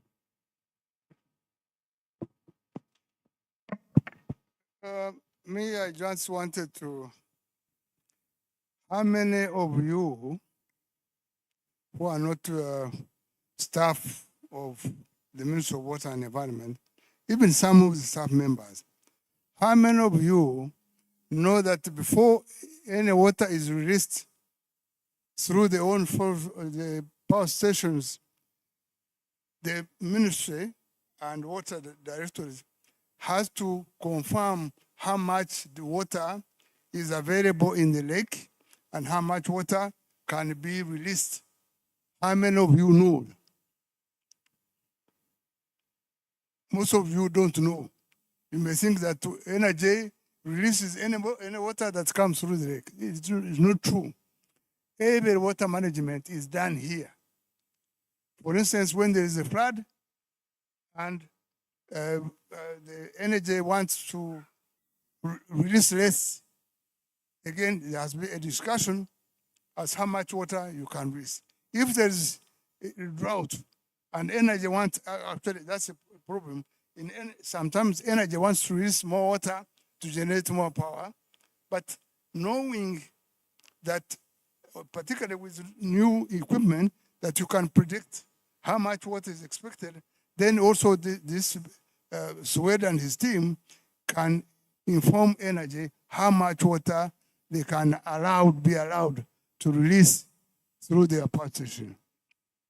It's an important role, which I think very, very few people know about that. Because also, supposing the people want to, the harbor, have the level where the ships can dock, it can contradict how much water power the people want to release. So the job of this ministry, among other things, is to balance the needs of different water users and stakeholders. And sometimes that also raises a lot of contentions. Because I remember some time back, even the Minister of Energy had complained to the President that the water was refusing them to release more water so that they can generate more power. So all that, once you have better equipment and you can make a good understanding of the resources available, then you can honestly and judiciously serve the different interests. The people of water supply here want to see a lake that is higher so that they can draw more water. Power people want to have more energy through, even if it lowers the lake level, so the people who are docking their boats cannot. So that work is done by this ministry. It has been done even by the time they constructed the Owen Falls Dam, the first dam. Some of us and who were there after that, we had what was called a grid curve, that you were able to tell the people of energy how much water can be released, and after at the end of every month, you balance. You see, if we have released more water during this month, you have to build that up so that different users can have a beneficial use of the lake. Not only Lake Victoria, but other lakes, they have that. So the more better equipment the ministry has, it will help to be able to balance the interests of the various users requiring to use water for their services and work. That's what I want. Maybe just to supplement what has been highlighted, actually every 10 days we get data on how much water is released at Jinja. It's a requirement. So as Water Resources Management Directorate, we issue permits, water obstruction permits. Now, water obstruction permits are basically linked to how much water is available. If the level of the water is high, we allow more water to be released and more power to be generated. If the level is zero, and of course the level, once it goes zero, then it means very little water is coming in. So every 10 days, the people are generating power at all the dams, at Jinja, at Bujagali, at Simba, at Karuma. They have to provide to us data on how much they are releasing. If we find that they are releasing more water than we have licensed them to do, we take action. And we have enforcement measures, including also stopping their generation. So, but we depend on the data and the information we get. If we don't know how much water is coming into the lake and how the lake is responding, it becomes difficult for us to take decisions. So I'm really emphasizing that we cannot, actually right now, some of you could have noted that Lake Victoria water levels have gone up.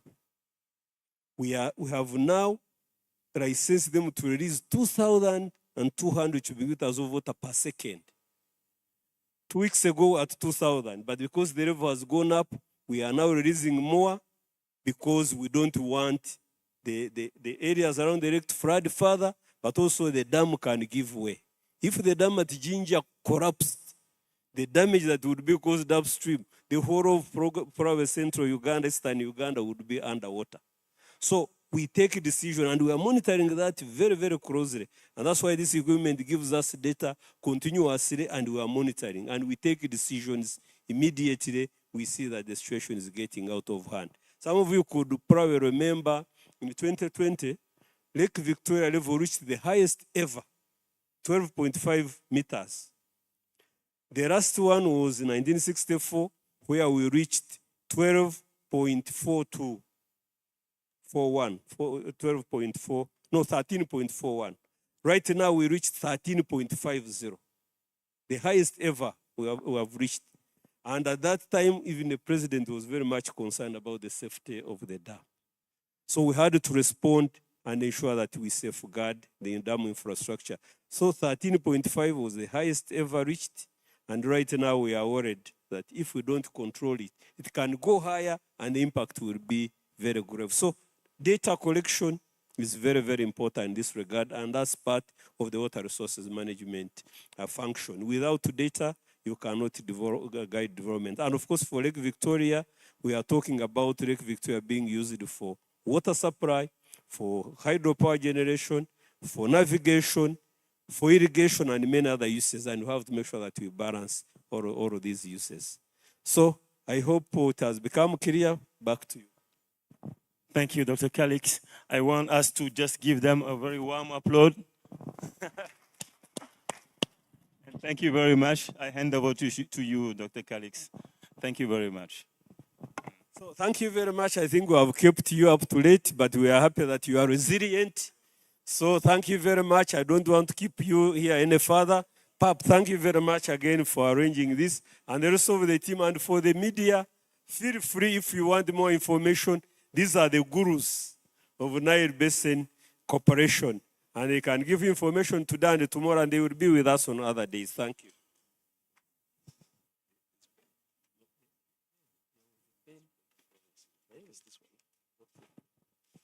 So see you tomorrow, and thank you, team behind there, for the support. We do appreciate.